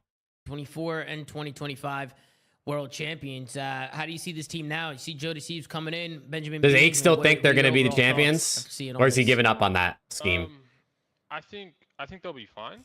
But I don't think they'll compete with that other squad. I mean, I think it's kind of like the LA Thieves situation last year. Like, they're just going to be the mid-pack. Is Ake's going to be like an LAT front runner now? Is that what we think? Deal easily with all the bottom teams, but I don't see him ever. He's obviously not going to root for Optic. I don't know if he'll root for FaZe just because they already have Tommy and Ben. They're limited. They're just limited. I think it really depends. I know, like, okay, so I know Beans had he was on that Boston team and they were getting slammed, but they did beat Optic once, and like at the same time, whenever you would watch that team, he's a big Optic fan. Oh, really? I didn't know that. Was a big part of that at one point.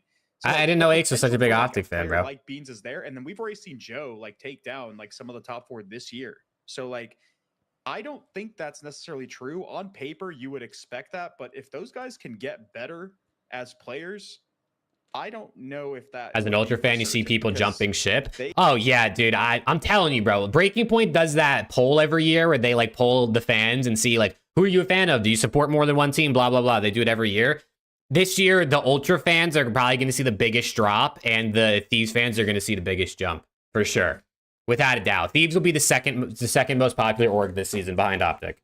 I think we might have been 3rd or 4th last year. We were either right behind FaZe or right ahead of FaZe, or Ultra. But it's gonna potential. A lot of people are gonna jump. Phoenix and Insight already have success and win events. So, I mean, on paper, I'm gonna agree with you, Pat. But like, I'm still not sure how those players are going to develop. Team that we're about to talk about. No. I feel like this is the only team I could say that about, and then the rest. Yeah, the scrap comment on the CEO. Yeah, he said he was a freak. I probably won't even. I will agree if you guys say they're not going to compete. I will probably. Ultra always had EU representation to be sticking. Yeah, I think a lot of EU fans will probably stick with that Ultra roster. I think that makes sense, right? I mean, you got 3 EU representatives and Joe Deceives on that team. Like, I think that makes sense. And like, as much as I would love to have everyone be an LA Thieves fan, I don't see my YouTube thing just went away. As much as I'd love everyone to be an LA Thieves fan, I definitely don't see or I definitely don't want to see everybody leave. Like, everybody not be an Ultra fan anymore, all the current ones. Warrior end up being a 3-sub game.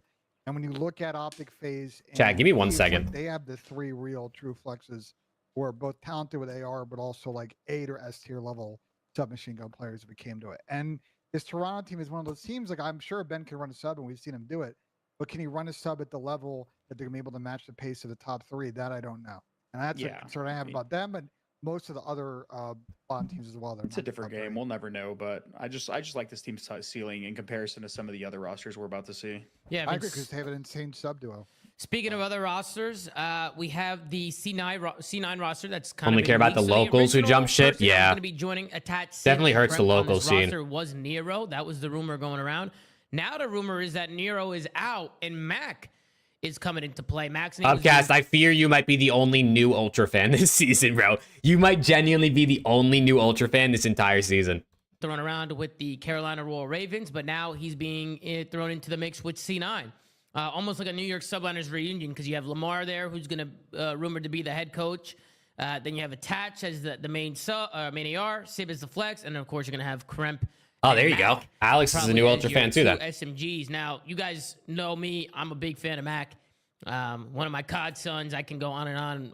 I'm a little biased when it comes to Mac. I definitely want to see him get back in there and compete again. I think Mac is a great player and is a great addition to any team. But what are your guys' thoughts on Mac coming back in? Because obviously he had a little break. He took a year off.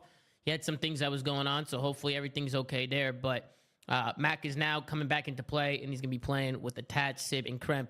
Well, that's the rumor, of course. What do you guys think about it? Do you think like the previous owners of Subliners / NYXL are just like sobbing in their bed looking at the work they left behind for Cloud9 and what happened to it? I mean, C9 took over the reigning world champions that won half the events the previous season, and then the entire roster basically imploded in a matter of months. A lot of people I know the NYSL ownership is just sitting there like, what did we do? Back into a sub role. What happened? Do you not like it? What do you think?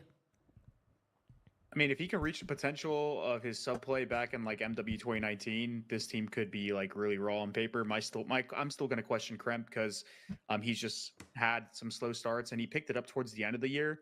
But I'm not sure how. I just still would have left. Yeah, probably, but an attached solid duo there. C9 definitely.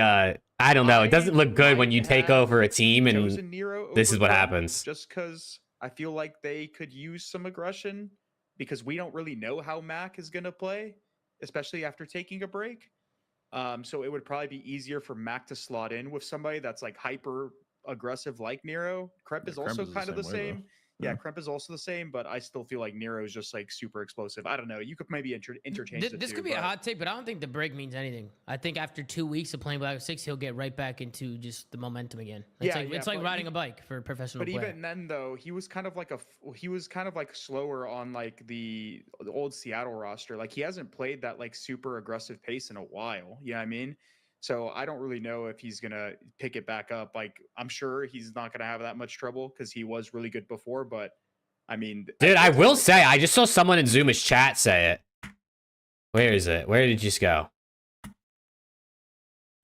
I think after 2 weeks of playing Black Ops 6, he'll get right Where back did it just go? It was just in the chat. It's like riding a bike for a professional player. But even then, though, he was kind of like slower on like the old Seattle roster. Like he hasn't. I don't know. Did I not go back far enough? In a while, yeah. I mean.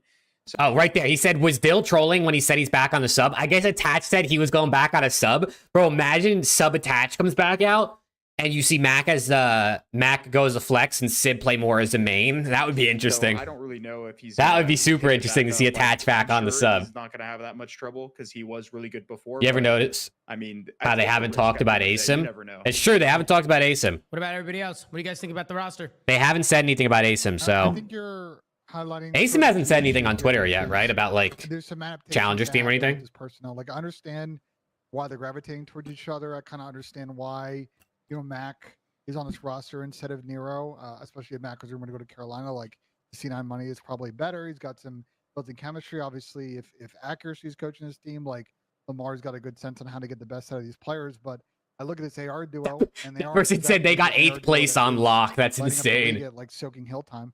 So it's some adaptation. ASIM's not getting a spot after that Vegas stint. That Vegas stint was bad, bro. And play the role he played in Seattle. That Vegas stint was bad. When he's got to fill gaps and he's just getting weird timings and. He was actually decent on Boston. Like, I didn't actually think he should have been dropped from Boston. And then he joins Vegas, and I mean, bro. That's how they should have kind of slays out. Dude, Vegas dropping Purge and picking up ASIM, I think just broke their season. I feel like it just ruined the chance of them, like, continuing to get better for a little bit there. Their potential, they'll be very good, but if they can't adapt to the sort of role situations on this team, it could be a bit interesting in performance. I think that's where Lamar comes in. Like, at least for me, that's where I'm looking at right now is like Kremp and Mac, like the consistency there and how they're going to kind of play off each other. But I think Lamar is going to have to come in and kind of help that duo out a little bit and just kind of make sure that they're obviously being disciplined around the map, but obviously still keeping their confidence up and still keeping the guys put them down. Lamar? Yeah, it's the rumor that Lamar's coaching. He's coaching this team. I didn't see that rumor because I was going to say, is that like a leak? No, it's been rumored already. They've been talking about it. I mean, cool. Yeah. I'm guessing that he's going to go there. He's got history in New York. He obviously knows Attach and Sid very well. So, I mean, it makes sense. So, yeah, just looking at the ASIM with their hell last year, honestly, bro. I think that's the main thing as a submachine gun player. Is like the most important thing is getting your timings down and knowing when to play fast, when to play slow. Wasn't there a rumor saying he would have been with Optic had there not been budget cuts? Yeah, that's what they said. People were saying. I don't know who said that. I don't know. I don't remember where I saw that or who I heard say that. But apparently, Lamar would have been coaching with Optic if not for those budget cuts. That's at least a rumor that was circulating. So it's interesting. I don't know. Apparently, like also people were saying that it's like true he was coaching Optic, but like no one's ever gonna admit it from last season, like before champs. So I don't know. It's interesting, right? I think that Crep and Mac. I actually think Lamar could be like an all-timer when it comes to being a coach. I think he could be so good at being a coach. Like the old team that they've been on, but Sib and Mac have known each other. Bro's low-key already got a coaching ring, bro. If we count Optic last year with Ronnie on Reddit. So Ronnie getting active, bro, on Reddit. Pre-existing chem, so that was going to be kind of fun to watch. Hopefully, I'm really hoping that Mac like just comes back and like starts shredding because he was a super exciting prospect when he first came into the league, and obviously see him take that break and then just the backseat on that whole Seattle roster was not ideal. Sam, what do you think about the C9 roster? Do you like it? Do you dislike it? I mean, what are your thoughts? Yeah, I like. I mean, I don't really think they could have gone wrong either way if they had just kept Nero and Kremp, or if they wanted to replace one of them. I think both are good teams either way. Yeah. The main thing is really just how Mac plays. I genuinely think that's it. I think this team has a good way of solving issues with Lamar on coach, and just I think that they'll be able to address things super easily there. And I also think that having Mac as the second sub does help out the in-game flow a little bit with like comms, and just like stylistically the roster makes more sense with Mac on it as opposed to Nero. Whether they made the waiting to see what the Ravens' fourth is. Now that doesn't seem like Nero. Yeah, I don't know what their fourth is going to be. Those two. Bro, if Nero starts in challengers, it genuinely makes zero sense because he literally, I think, was the best free agent SMG on the market, like at the beginning of the offseason, and he's still not on a team. Like, I know he kind of ends up getting hoed if he really does get dropped from this potential C9 roster before he signs, and then everyone else is already signed or locked in. But like, holy shit, if he doesn't end up on a roster, there's something wrong with this league, bro. Get Nero on Rocker for Hook, bro. I'm telling you. Get Nero on Rocker for Hook. I think that'd be so much better. For one of them to just sit in Hill, preferably Dylan, because we saw Dante be our let's go, Rick. Players in the game at the end of last year, just finally confident in slaying and doing whatever he want. So I think that having Dante in that role is absolutely paramount for this team. And then just how Mac and Kremp play together. I think that's all it is. Pat, what are your thoughts? What do you think? About the C9 roster. I might be hating, but like, I actually think the Vegas team is better than this team. Damn. No. The Vegas Falcons? No, the old. Like Vegas the old team. Oh, the old Vegas team. Wow. I don't know. I'm not a big fan of Kremp. I've never thought Kremp was that good. I think he's wildly inconsistent. I don't think Mac will be what he was when he played before, and even when he played, he was also sometimes inconsistent. I just look at this roster and I just see a fuck ton of inconsistency. Like, yeah, I mean they have inconsistent subs. At points has been super inconsistent. I know he had he turned it around and was like really gross at the second half of this year, but like, I don't know. I just look at this roster and see a lot of inconsistency. So I don't know. I'm not high on this team. I think their ceiling could be high. I still think their ceiling's middle of the pack, but I just look at it and see so much inconsistency. I mean, the thing is, though, for me, when you go bar for bar, if you're just talking about the Vegas team from before, like Sib is definitely an upgrade from Geo. Like, obviously, Geo is yet to develop, but if he plays like he played the second half of Modern Warfare 3 specifically, yeah. Sure. Yeah, but I mean, Sibs came on and said they were having like these weird like issues with like the team internally and stuff like that that probably affected his play. And then once they got rid of those issues, he started playing better. But yeah, I mean, I definitely agree with you there. And then for like the Kremp to Nero thing, like the thing that you're getting when you choose one or the other is Nero's more explosive in respawns, while Kremp is better at search. So yeah, dude, that's exactly why I thought they were actually a decent sub duo together. Nero's really good at respawn, and Kremp's really good at search. And I feel like that balance is, I mean, obviously you want someone who's really good at both, but like, given what's available, I actually didn't think that balance was that bad. And Nero and Kremp are both pretty aggressive, but I feel like Nero's a bit more like he can headbutt, and Kremp is a bit more like, is not as aggressive. Like I feel like he's good as a follow up from Nero. So I don't know. I thought it was going to be better. Better player in respawn, but if you're picking Kremp, you're trying to get an edge in S&D. So that's kind of like the trade off you're seeing there. S&D wins championships, bro. That this team is going to be worse. That's what everyone says. Although there's 3 respawns in a series, so kind of take that for what it's worth. I think I would take Nero over Kremp all day of the week. I feel like it all Twice depends. on Sunday. I feel like this all depends on Mac. If Mac can come in and be a difference maker after taking a break, this team can easily be in the top 4. And maybe if like if the whole team steps up as a whole, they might be able to upset one of the top 3. But it all depends on Mac. It all depends. He said they can upset the top 3. God damn. Chat, we got it. Dude, I want to know everyone's guess, bro. How many times are the top 3 teams going to lose to the bottom teams this coming season? I don't remember what the number was for this past year for the top 4. I want to say it was like 11 times or maybe 12 times the top 4 lost to the bottom teams in total. What do you guys think, bro? How many times are OPTIC, FAZE, and LAT going to lose to any of the bottom 9 teams? I feel like I'm going to say 7. I think 7 times. I think we see it happen. But I mean, bro, oh shit.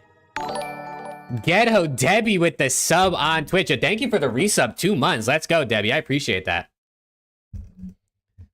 That is hype, yo. Thank you for the sub, man. Sib and the dealer down there. Attach Sib and Mac playing to their high potential, and Kremp at the very least playing decent. Kremp's already beaten a top. My goat, bro. 2 months sub. Let's go. That's probably one of the highest ones. They could easily beat one of the teams if it's all dependent on if Mac can reach a ceiling. I don't know about easy. Easily is not. Ache said I'm the Easter Bunny, dog. You just said it was going to be easy. When if they reach their potential, they can easily take a top team. But I'm not saying they're gonna 3-0 them. I'm saying that they could contend. Like that's a good roster on paper. Dude, my YouTube chat hasn't updated in like 5 minutes, so I just realized it was broken. The problem with all these teams, and Dante in particular with this squad, if it's a 3-sub game and Dante has a sub in his hand, are you picking? That is true, Rick. That is true. Against this C9 team 10 times out of 10.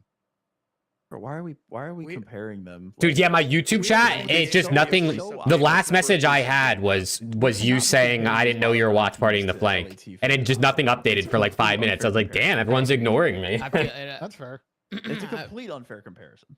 Yeah, we can't. I mean, naturally, we kind of have to compare them to see how they match up. Of course we can, but to sit here and like, bro, it's probably gonna be the same thing that happened last year. The top 3 teams are so talent stacked that they're just gonna bully everyone while everyone's learning the game for the first half of the year. Yeah. And then once they like win a little bit, the knowledge of the game hits like a ceiling point. Everybody catches up, and then they start getting upset. It's probably just going to be the same shit as that happened last year. Yeah, Nero and Kremp played together on Boston. I don't remember for how long that was, but they did. Yeah. But sitting here and comparing the new rosters that we're talking about to 2 rosters that didn't make a change, one of which won champs, one of which won EWC, and then the highest or one of the highest, I swear, brother, I swear. Potential rosters that we've seen in the CDL era is fucking crazy. I was comparing them to Vegas last year. That's the only comparison I That's made. absurd. That is an absurd take. That is an absurd take. I mean, bro, this team is just as inconsistent. Speaking of Mac as well, he was originally rumored on Carolina with Slasher, Gwyn, and TJ. What's the rumor now? Who's going there now? Paul? I don't think we know yet. Is there a rumor?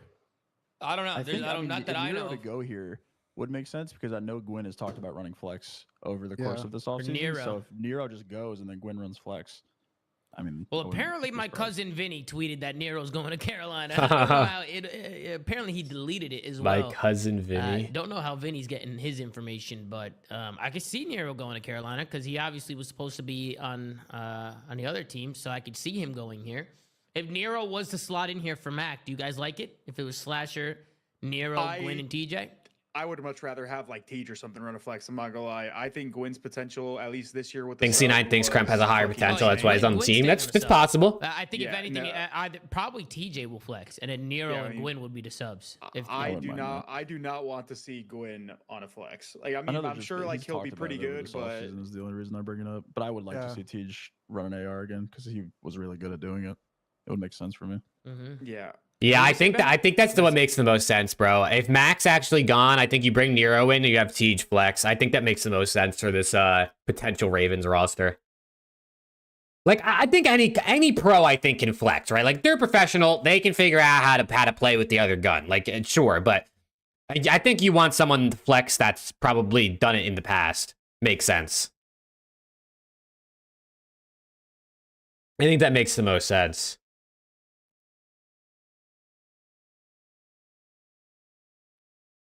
Plus, we don't even know how BO6 is going to work. I mean, exactly what you said, Rick. BO6 could just be a 3 sub meta. It could be a 3 AR meta. We really don't know. Or Tej kind of flex situation, but Nero coming in here would bring a lot of interesting balance to this team because I think Nero's got that takeover respawn potential. We saw it at points last year with Slasher Tej gets world starred by most picks, most teams in the league. Which isn't necessarily Nero's strong. Yeah, I mean, it doesn't seem the best, right? Across all 3 game modes, you'd have that good balance. And again, to my point, like role flexibility, if people need to shuffle based on performance and form.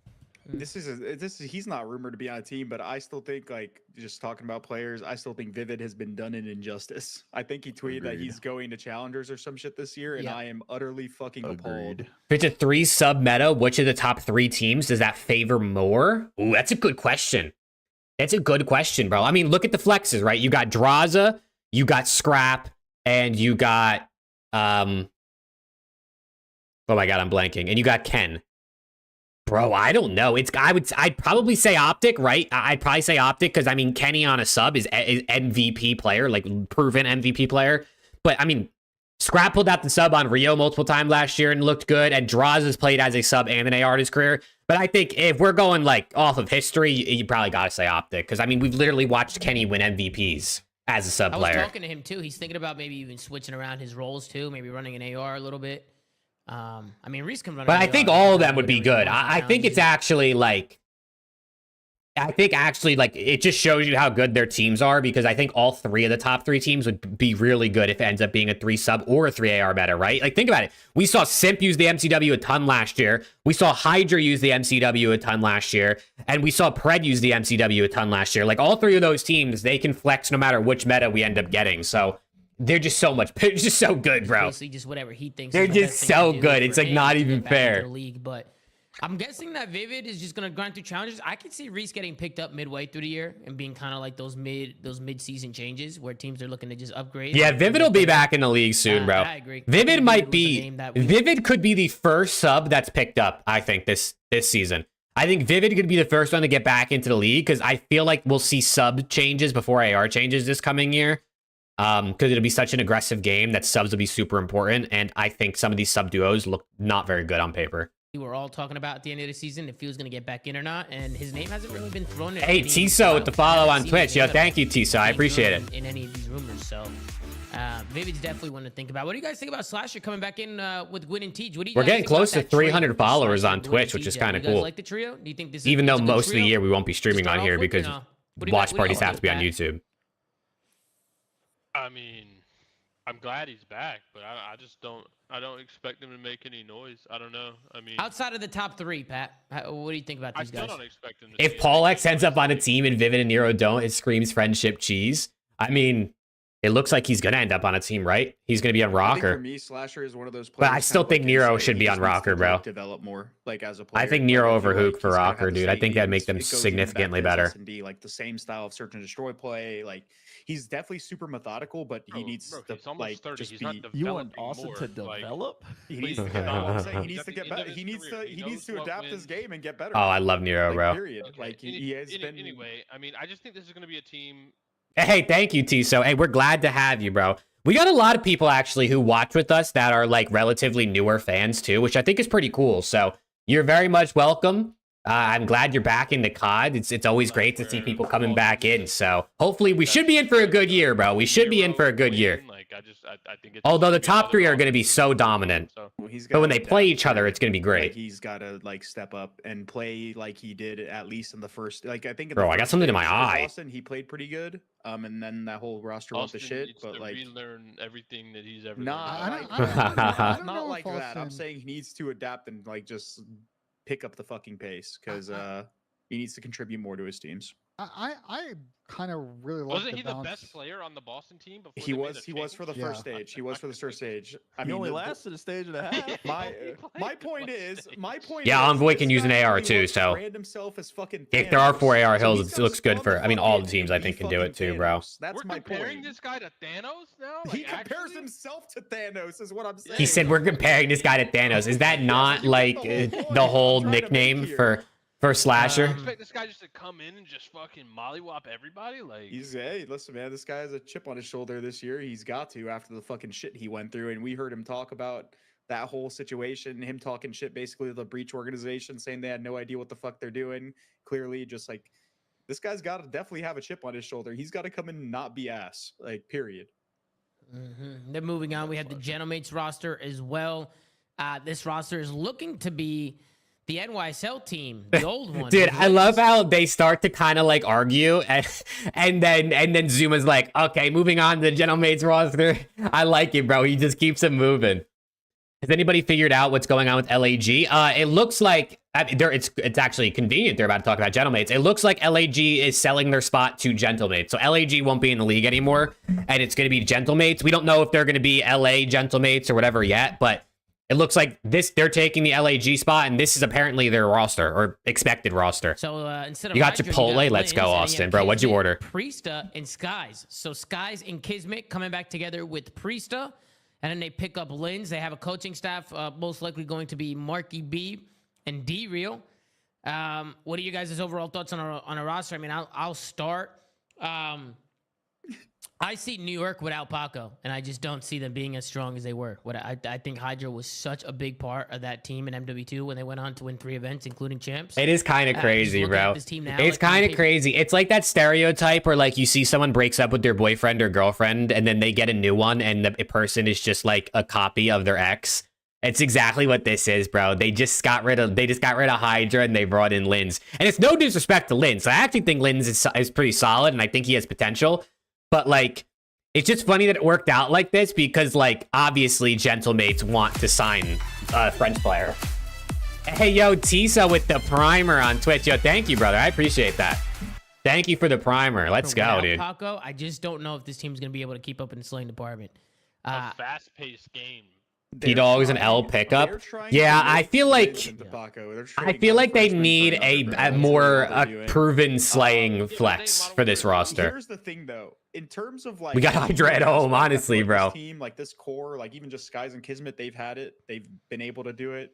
I don't think this team's gonna be like that exciting, just on paper. But Lins didn't really develop much as a player this last year. That team was kind of going through it, and I feel like we were talking about him so highly at the beginning of the year. And I feel like with at least these 3. I mean, that's fair, Rick. That is fair. Like, Hydra's first season in Cold War, like, he was pretty good. I think he was probably better than Lins was, like, as his rookie year. But, like, Hydra was not the superstar he is now. You know what I'm saying? Like, his first year, he didn't come in. He wasn't like Scrap or Pred, who came in his first season and was, like, undoubtedly, like, this fucking next up GOAT type player. Like, Hydra actually, like, it took him a season before he was, like, really, really, like, okay, this guy's a superstar. You know what I mean? So, I don't know. We'll see.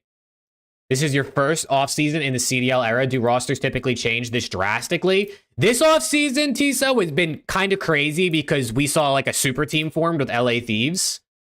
So, that definitely was a bit different because we went from, like, a league that was top heavy, but not super top, like not crazy, to last year, there was 4 teams, undoubtedly the top 4. And then this year, there's 3 teams, undoubtedly the top 3. So it's definitely been an interesting roster mania, but like the way that a lot of the other teams changing is pretty consistent. I mean, usually there's a lot of changes. Like typically only like 2 teams stick together for going into the next season. So in terms of the amount of changes, it's the same, but definitely the top players shifting was a bit unexpected this season. I feel like this is a good place for Lins to just be like. Insight was the best rookie that year, dude. Insight and Standy was like a rookie of the year battle in Cold War. Definitely was Insight at the end of the season, but I like Insight and Standy. Hydra wasn't even in that conversation, bro. Like what else they're able to put together, in my opinion. Sam, what are your thoughts on the roster? Got pretty much old NYSL back with Lins. What are your thoughts?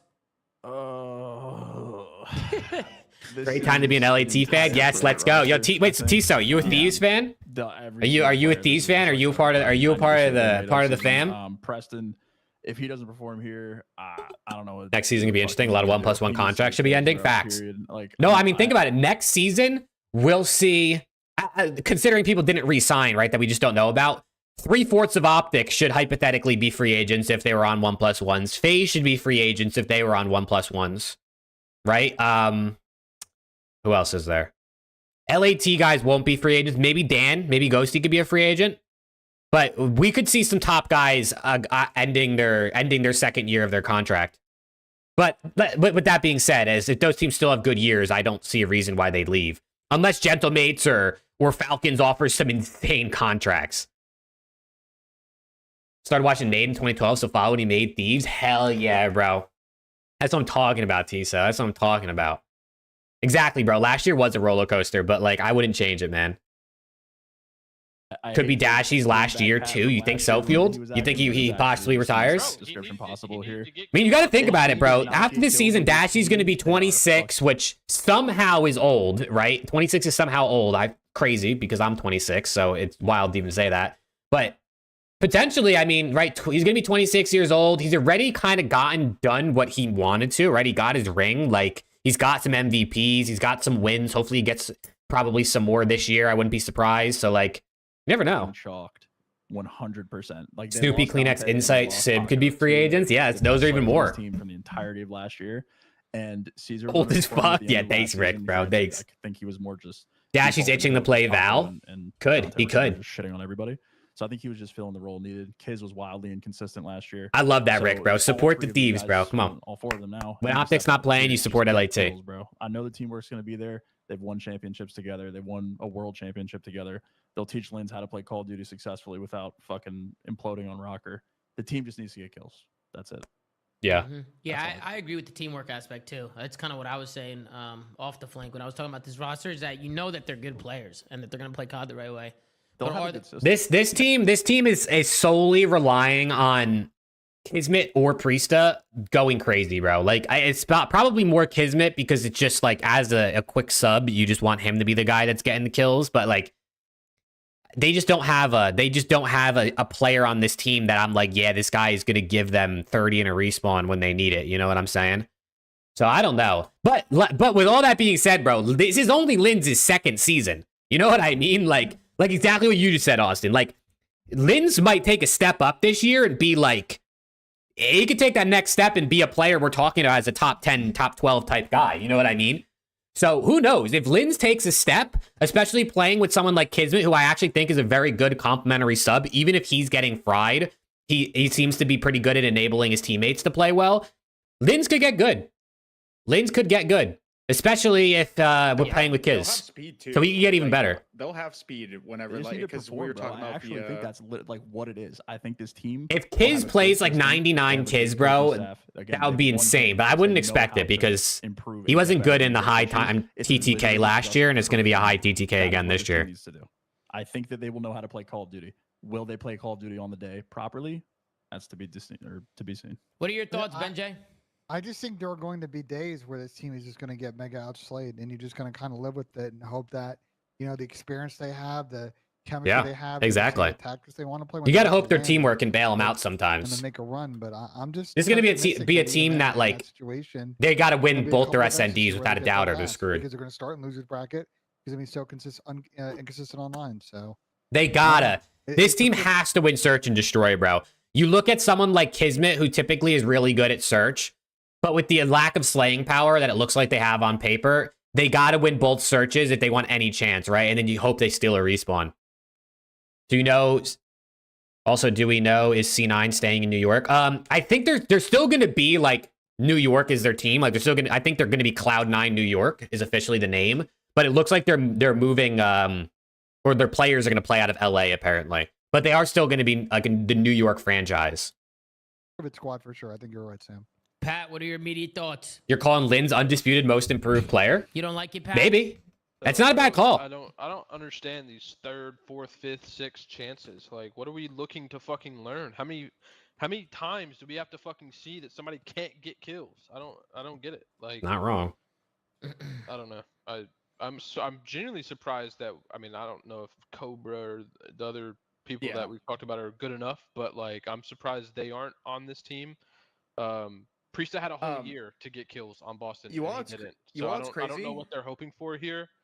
I don't think a new team is just gonna make him get kills. Kismet literally couldn't buy a kill half of last year. I don't think Linz is gonna be Paco.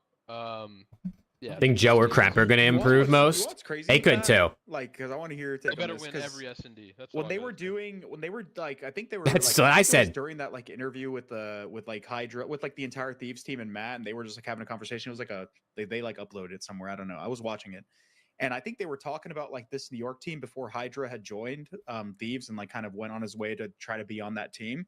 They were probably going to get Priesta for Dante. They were basically just going to unite their. Insane. Is that crazy to you? It's also insane. Yeah, I mean, that's like, unfortunately, bro, like that doesn't, you can't beat the friendship cheese, like accusations. You know what I'm saying?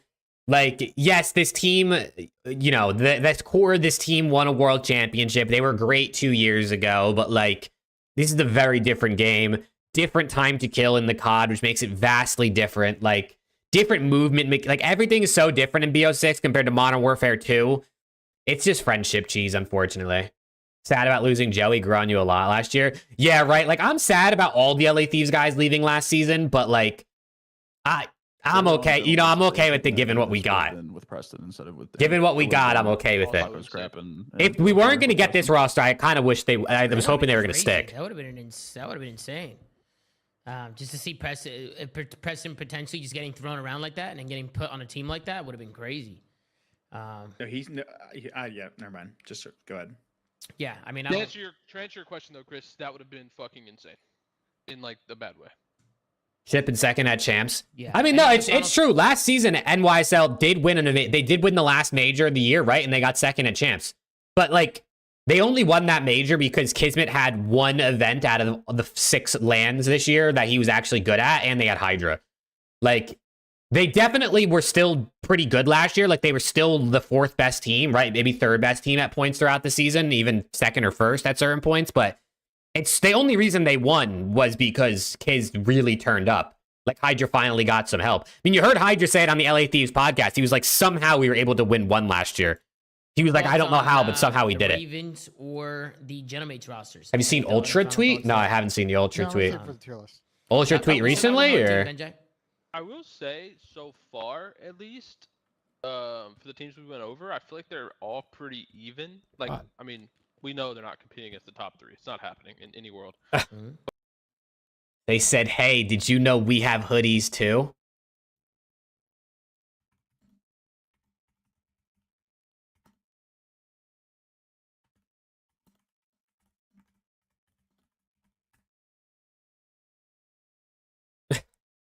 They have hoodies too, Chad, if you're an Ultra fan. But I at least like that they're more even. Like, it's not like there's... I think teams actually didn't do a horrible job. The white one kind of clean. No, I actually fuck with Ultra's branding and stuff. The 4th 3. It's just like the top 3 and everyone else kind of.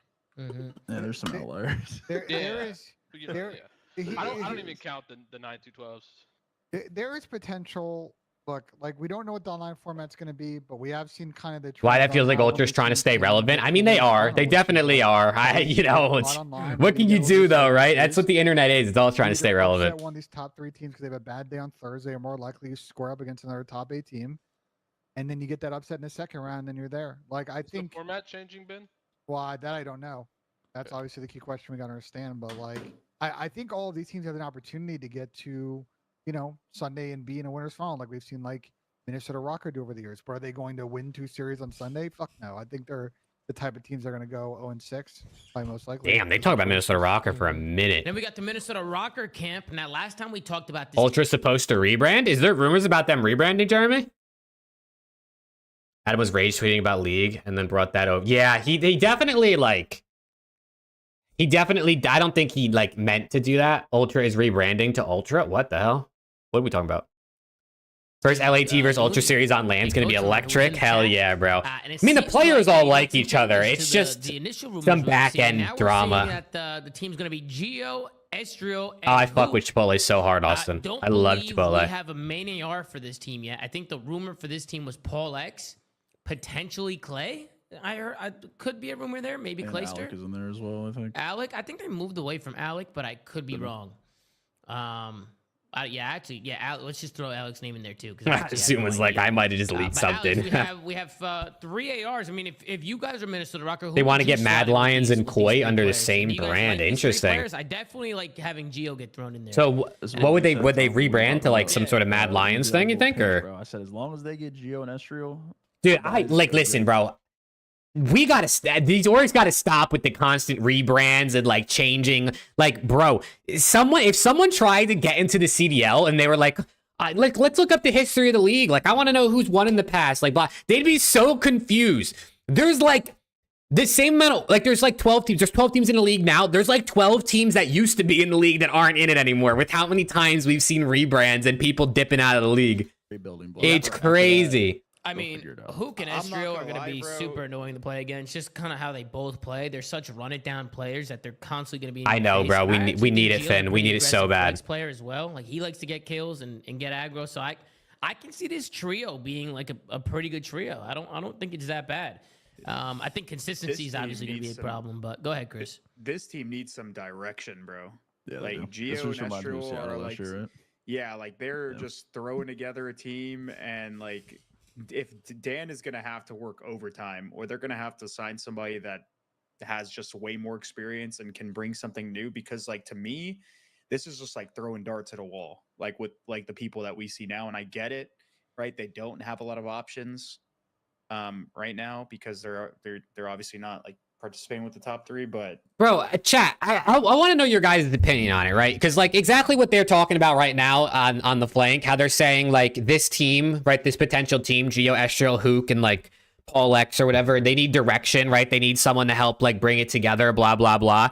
I don't know that I like agree, bro, because like look at the teams last year, right? Look at the teams last season that were not the top 4 teams, but had success, right? You look at LA Thieves, the youngest team in the league.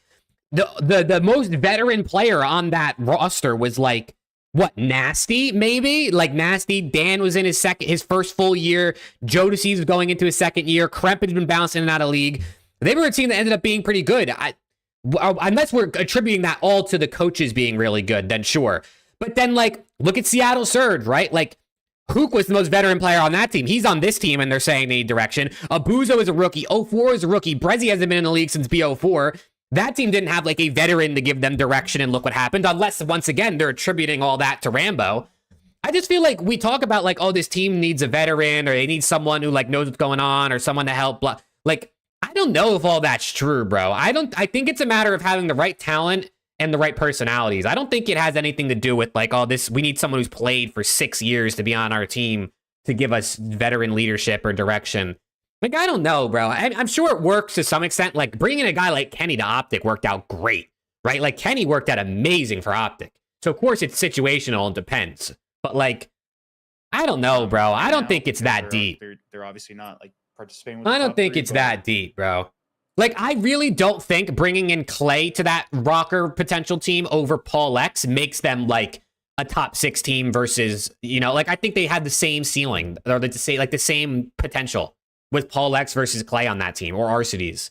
Like, I just don't think it makes that much of a difference.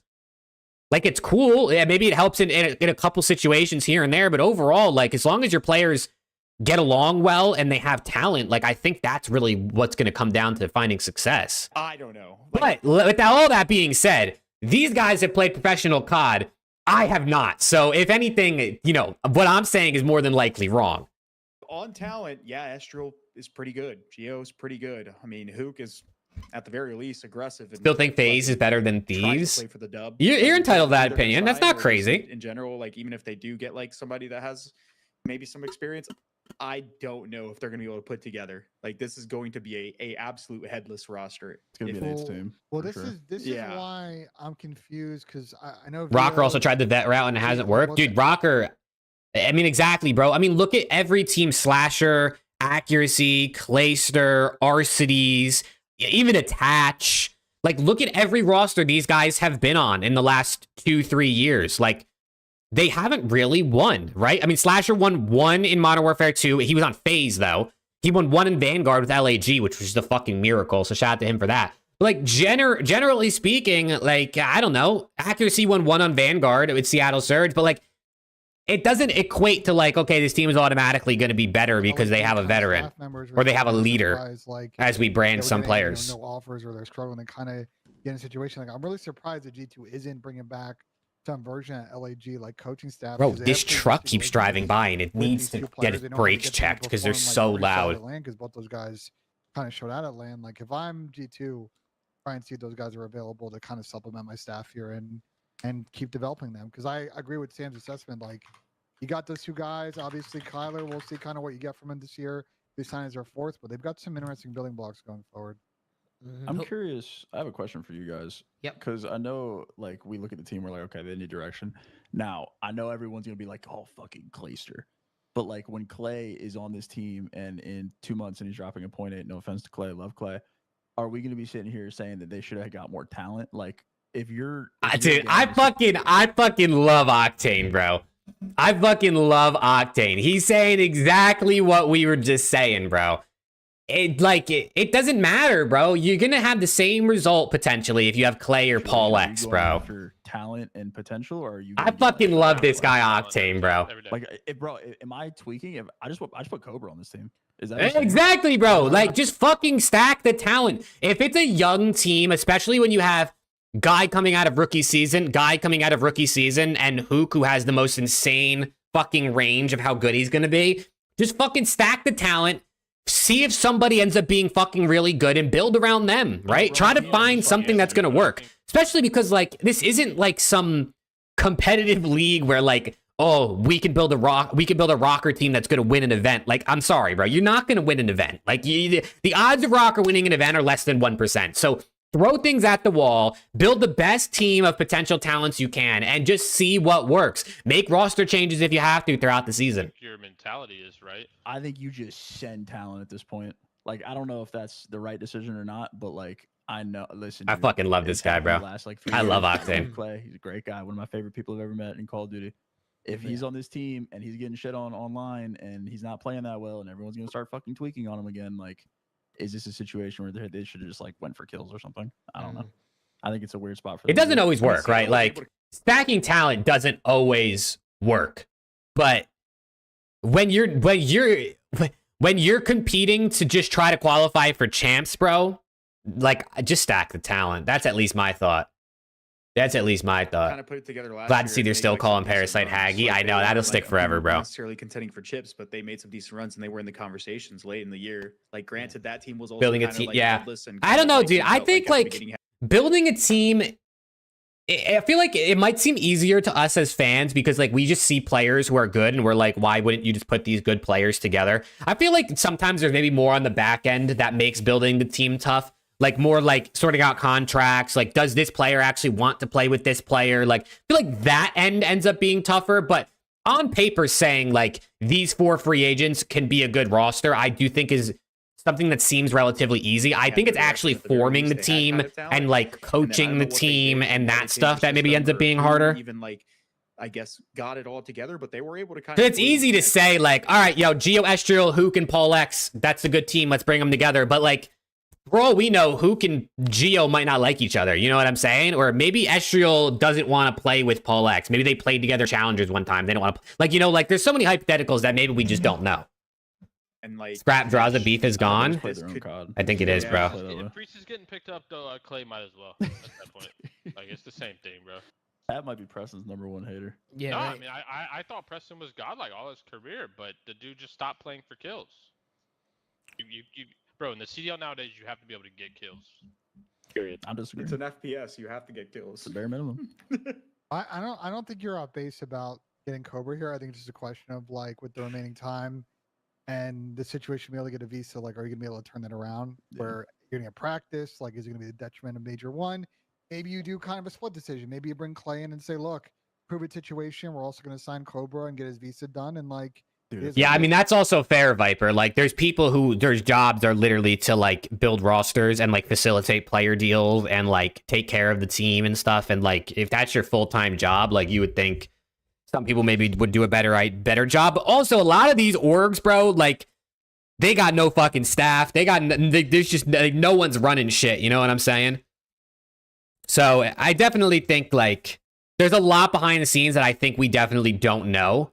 But also on the surface with what we do know, sometimes it seems a bit silly when certain things don't work the way they should. Coaches don't watch challengers either. Bro, I'm telling you, bro, if any orgs want a scout, I want to watch more challengers this season. I'll be a scout for you, bro. I'll give you the intel on who's potentially the next up. I'll give you the pickups, okay? Yeah, dude, I said this multiple times throughout this year. I think we should form our own scouting network, our own CDL scouting network, you guys and me, and we'll like distribute ourselves to watch all the different challengers and stuff. And we'll all take notes on like who's doing good and like track things, and we'll figure out who the next up players are. We'll sign them to deals, and then we'll have teams buy them from us. That's what I think we should do.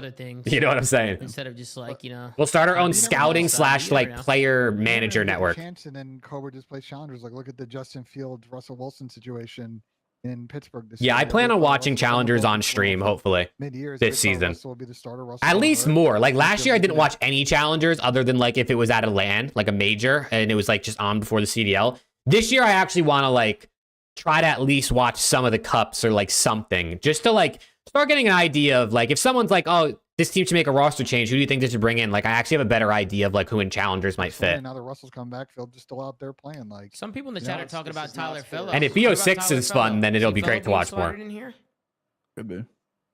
I mean, like I said, I think it's the same philosophy as Clay, right? Just apparently, that Scrim Intel already says it's Paul, by the way. Yeah, apparently the rumor with the team. Shout out Sender, bro. That's a good coach. In there now, I actually think Paul, and in challengers, Paul definitely showed out, especially towards the end of the year. Paul shoots his gun. He shoots his gun, bro. He shoots his gun. Paul play COD in years. He can play, bro. He can actually play. Like he's good. He's good. He's always. I don't even have an opinion on him. He's always gone. He's always gone through like tough times, whether it be at home or like personal issues, like a lot. Like it's happened to him like quite a few times, and then he just kind of like loses his head. Like if he can keep his head on straight and like focus in, and he's like truly, in a good space where he can just focus on competing, like Paul is good. But I again, just the roster he's getting thrown on, like wait a second. I got to go back and read the message. You can tell someone doesn't have friends if all they bring up is sports, bro. This guy's talking about Ben because he keeps making sports comparisons. I don't get the Ben hate, bro. I don't get it. Like sometimes does he talk in circles? Does he sometimes like occasionally talk over people? Sure. But like, bro, people got nothing better to do than to just sit in Zuma's chat and hate on Ben every time he starts talking. Like, good lord, can we lock in and go have some fun? Go do something you enjoy. Stop being a hater. He's a flex. That guy runs and so it down. I look at Gio as a flex too. So fuck yeah. At the very least, this team will. Yeah, I mean, there's definitely a sense, and I think this goes for everything, right? This doesn't just have to do with like Ben and Zuma and those people, but like, what's the word? Like parasocial. Like, there's definitely a sense when you watch someone a ton on like stream or something that you almost feel like you know them personally, and like you can sort of talk to them the same way maybe they talk to each other on stream. So I definitely think like Zuma makes fun of Ben, and people who watch Zuma and Ben all the time think they can also make fun of Ben. So I don't know. It's definitely a sense of, it's just a thing with the internet these days. People end up just being parasocial. Who is Ben? I know all the other guys, but where did Ben come from? Ben has been around for a long ass time. He used to work with like FAZE back in the day, I think, as like a manager for the team. And then he worked with like ESPORTS Engine and like throwing events. And now he's been a host of the flank with Zuma. He's been friends with Zuma and a lot of the COD pros for a long time, but he's essentially done a lot of back end work with the league and now is more of a content creator. He's a part of the flank with Zuma, like I just said, and he streams and stuff.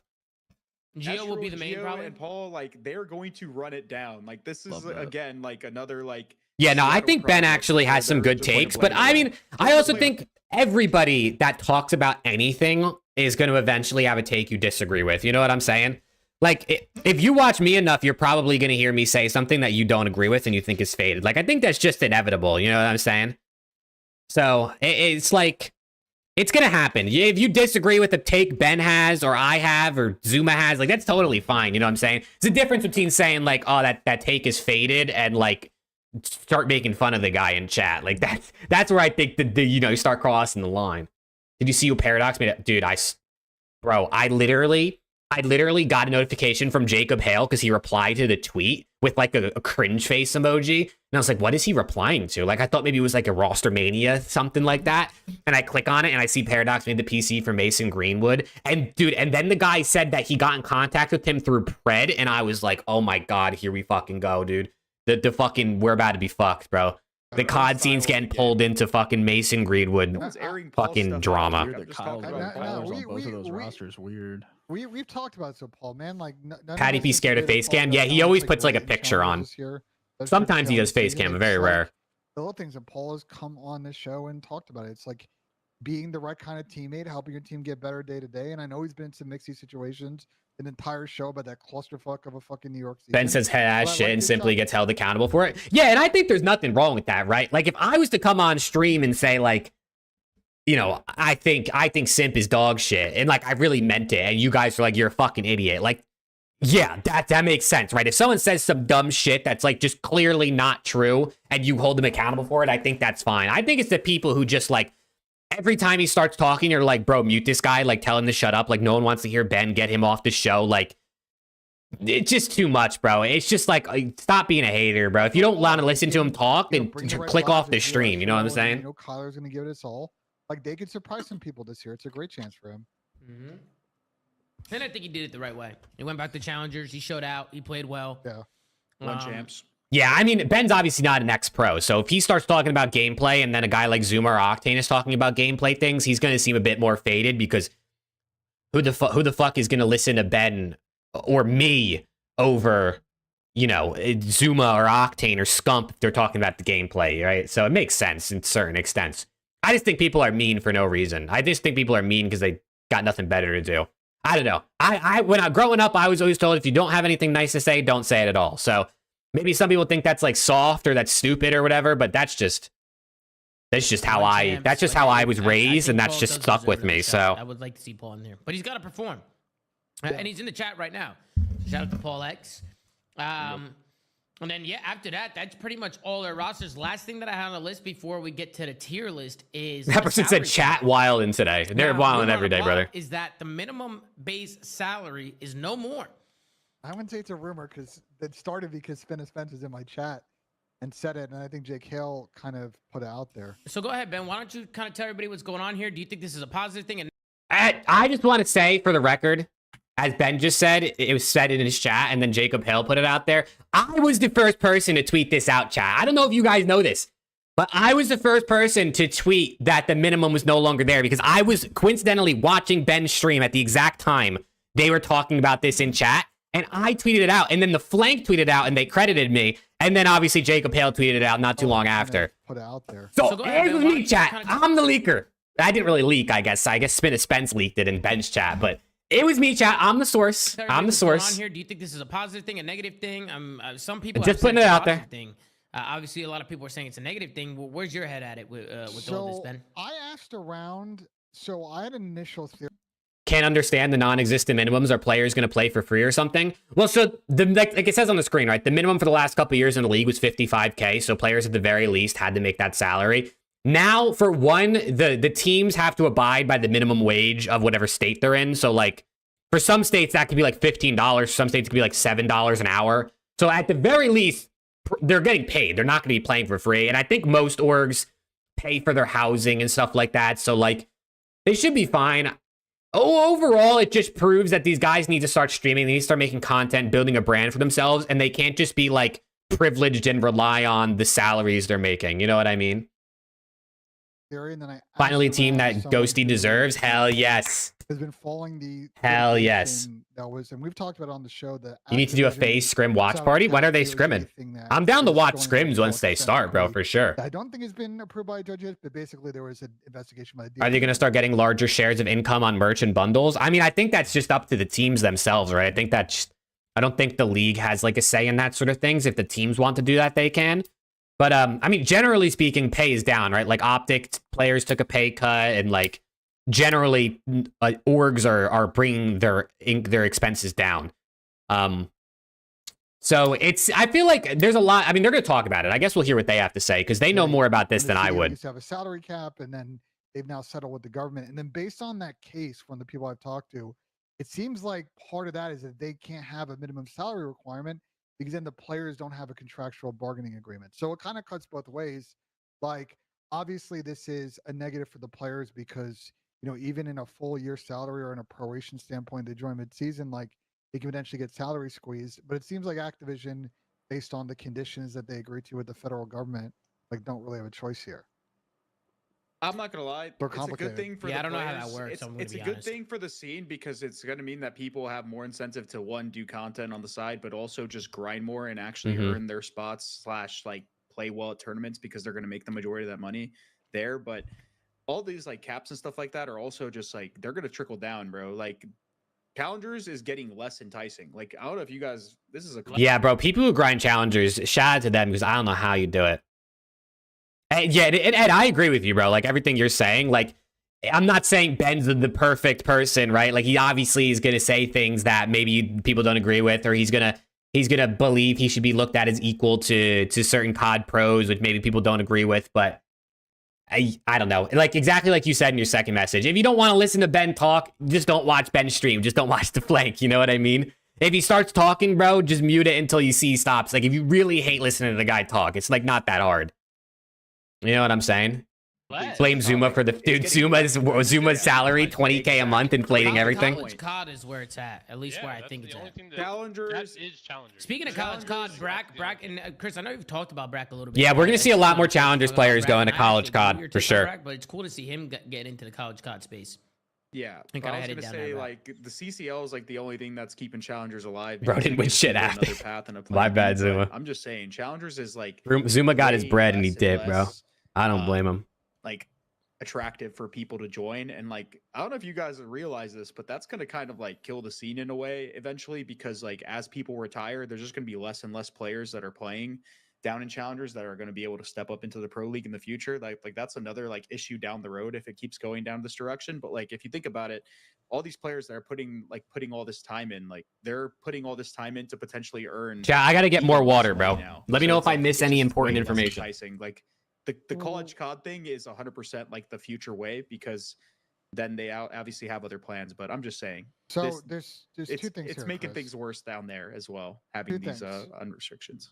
One is, I think we all feel that the way the CDL format works and the way that the success of an event like EWC, like there needs to be more open participation for amateur teams. So I think if that starts to come to fruition and we see the CDL format morph more than what we used to have back in the day, I think that will keep amateur COD alive, just because that path to pro is like fairly instant if you get on a solid challengers team. I will say about college COD, there's not really a path to pro. We can't call it that. Yeah, bro. There's no path to pro. We act like nobody gets picked up from fucking challengers every year? But it's not a path to pro. Like it's not like something where you earn it. It's a lot of it's just like networking for the most part. Yeah, you got to play well, but for the most part, a lot of it's networking. Let's be completely honest here. It's always been networking. But also, I think that's not true. That's not true. You used to be able to qualify your team into the league. You used to be able to qualify. And then those orgs would drop fucking amateur players for other fucking pros, which is what happened, especially in fucking Black Ops 4. Y'all not remember that? Bro, you're talking about like two instances. That's how I went pro.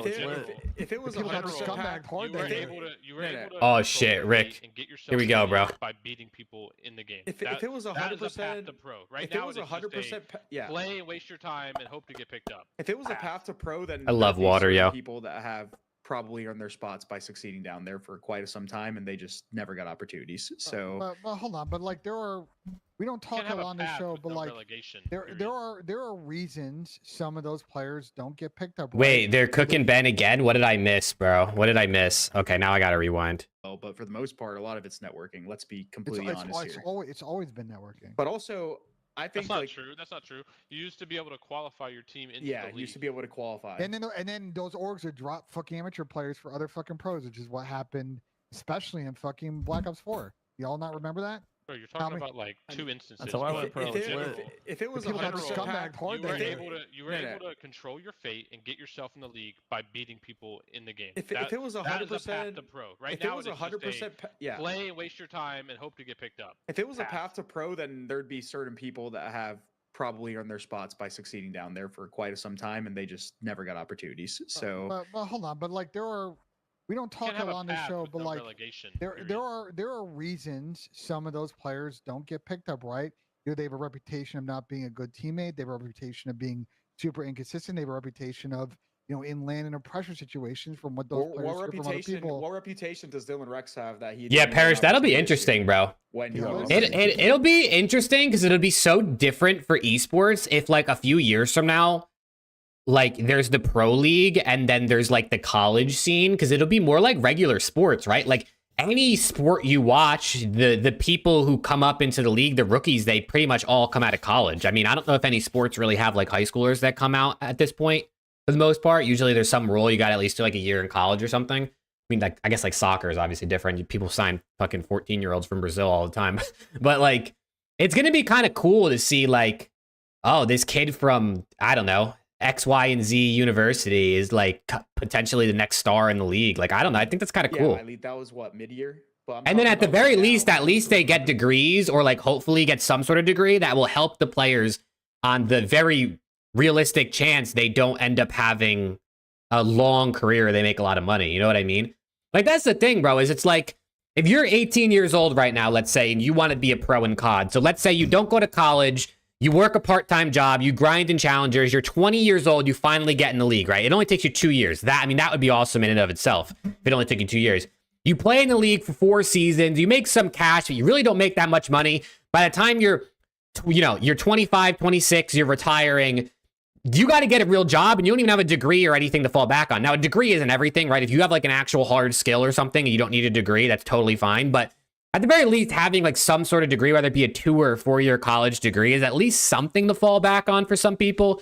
So I like the idea of college COD being a bit of a bigger thing, a bigger feeder for the pro league. What about Frosty? I don't understand. But I mean, literally, with all that said, I went to school for 4 years, and I don't know if my degree has gotten me a single job. I don't do anything related to my degree. I went for business management, and I haven't done any business management so far, and I've been out of school for 4 years. So, I guess the degrees aren't everything, but at the very least, some jobs don't even talk to you if you don't have a degree on your resume. What happens to the EU scene? I guess the EU scene, I mean, they got school in the EU, right? They got universities, so I guess there'd have to be a college COD EU league, right? Like there'd have to be some sort of university league in EU that would also potentially have stuff, but I don't know.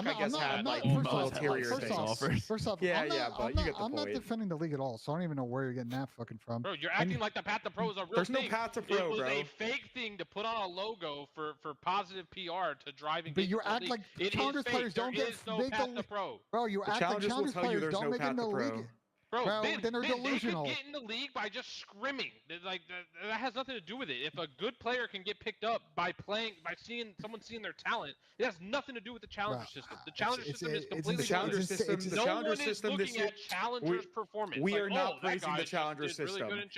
There is a reason why the challengers are going to do the doing the CCL more and more now, because they realize that just doing challengers is fucking cooked, bro. Well, hold on.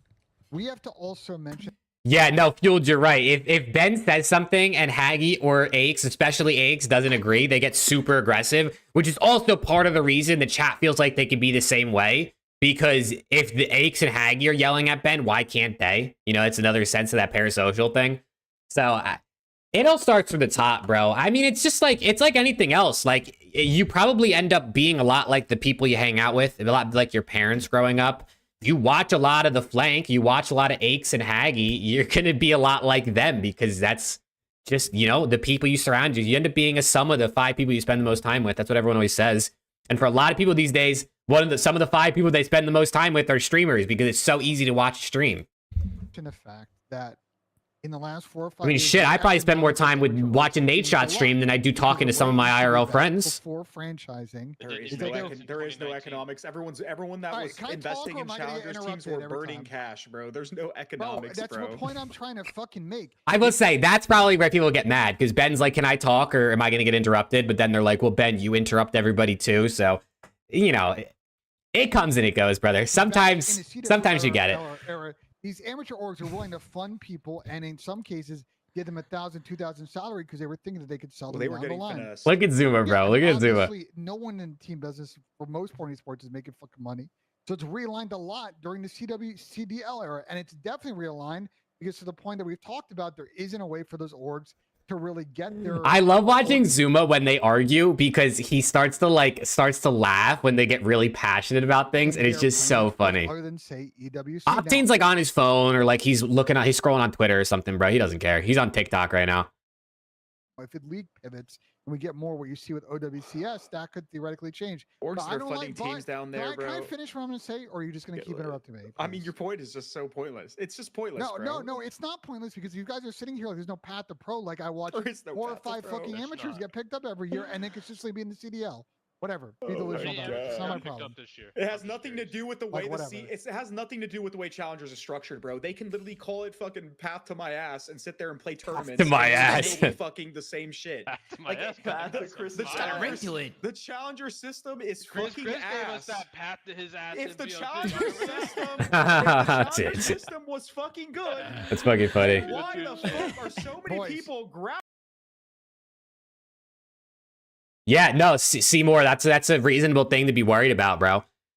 That's a reasonable thing to be worried about. Because for a lot of people, they go to college and they get a degree, and then you realize in like the real world that like maybe you don't like maybe you didn't want to do what you got your degree in, or maybe there's not as much demand for the thing you went for that you're really passionate about. Like, that's just the reality of it, unfortunately, where it's like the real world is just not what you're actually prepared for growing up. I feel like it's just not actually ends up being anything that you think it's going to be when you're in high school and college. There's no path there. Can you name a sport, and I can name only one, where the second tier of the sport is actually like a I'm with you, successful T-So. business I'm in the exact same boat, bro. 4 years out too, and I'm unemployed right now. I'm looking for a new job right now, bro. Sport or esport where it works, and it's professional soccer, and that's literally it.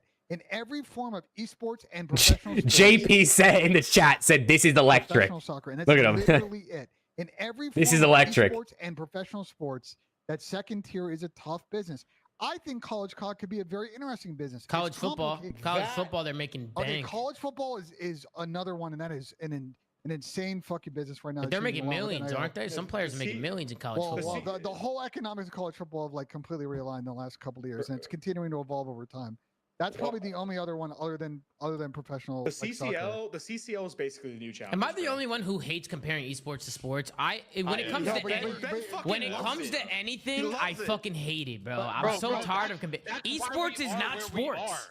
Bro, that's why we're in the fucking problem we're in right now. Yeah, I hate it. It literally makes it pisses me off, bro. It's just like we can't do what sports do. It's just a completely different model. It's a completely different thing. I hear what you're saying, but the point I was trying to make before you all interrupted me is I think college COD could be very interesting. The only complication with college COD getting like a real funding role, a real land system, is that there's just a complicated situation with the intellectual property rights of all of those colleges that these players represent. Hell yeah, Upcast. That's what we like to hear, bro. That's exactly what we like to hear. But once Activision sticks their hand in it, like the colleges got to get involved. And I don't know if y'all know this, but the colleges license out their intellectual property rights to like WME, CAA, like all these other like talent agencies. So they also got to be at the table too. So it's kind of an interesting thing. I'm curious to see what obviously happens to the league format this year. See if Challengers gets more participation. We get the elite going. TCL is the way forward. I agree with you, Ben. Yeah. I'm just saying. TCL is very interesting to me. I'm just saying. The path to pro doesn't exist in Challengers. Yeah, that was my whole thing I was trying to make. Take us into the tier list, baby. Absolutely. Let's move into the tier list. I want to start with the Boston Breach.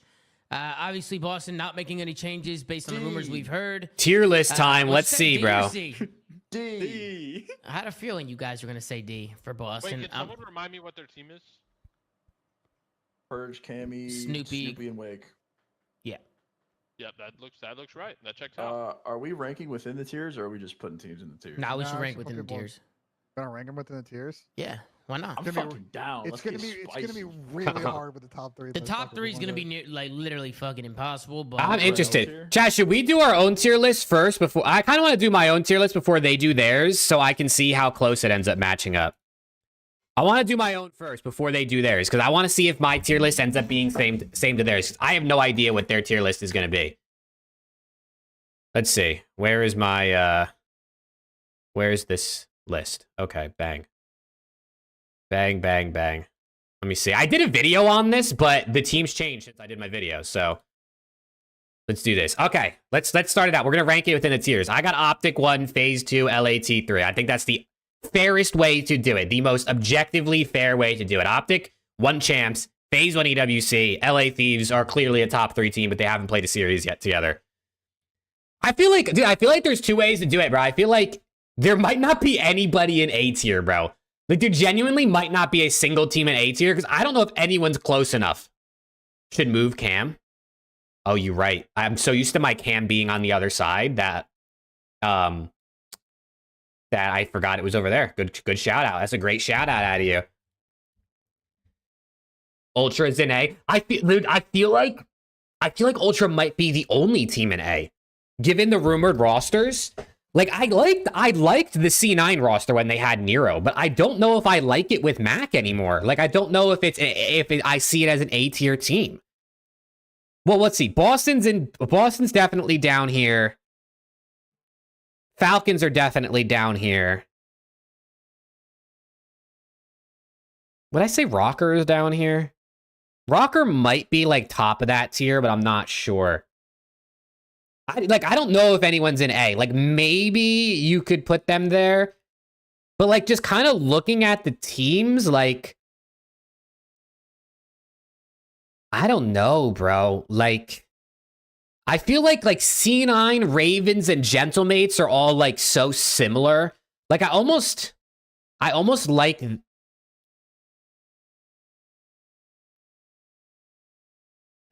like something like that more. I feel like that's probably about how I do it. I feel like this is probably... I didn't really rank this order. How would I do it? Gentlemates, Ravens. Who's on the Ravens? Well, Ravens, we don't know Ravens' 4th player anymore, so I'm going to move them down a notch. It's probably about how I do it. We don't know Ravens' 4th, so that could make or break them for me.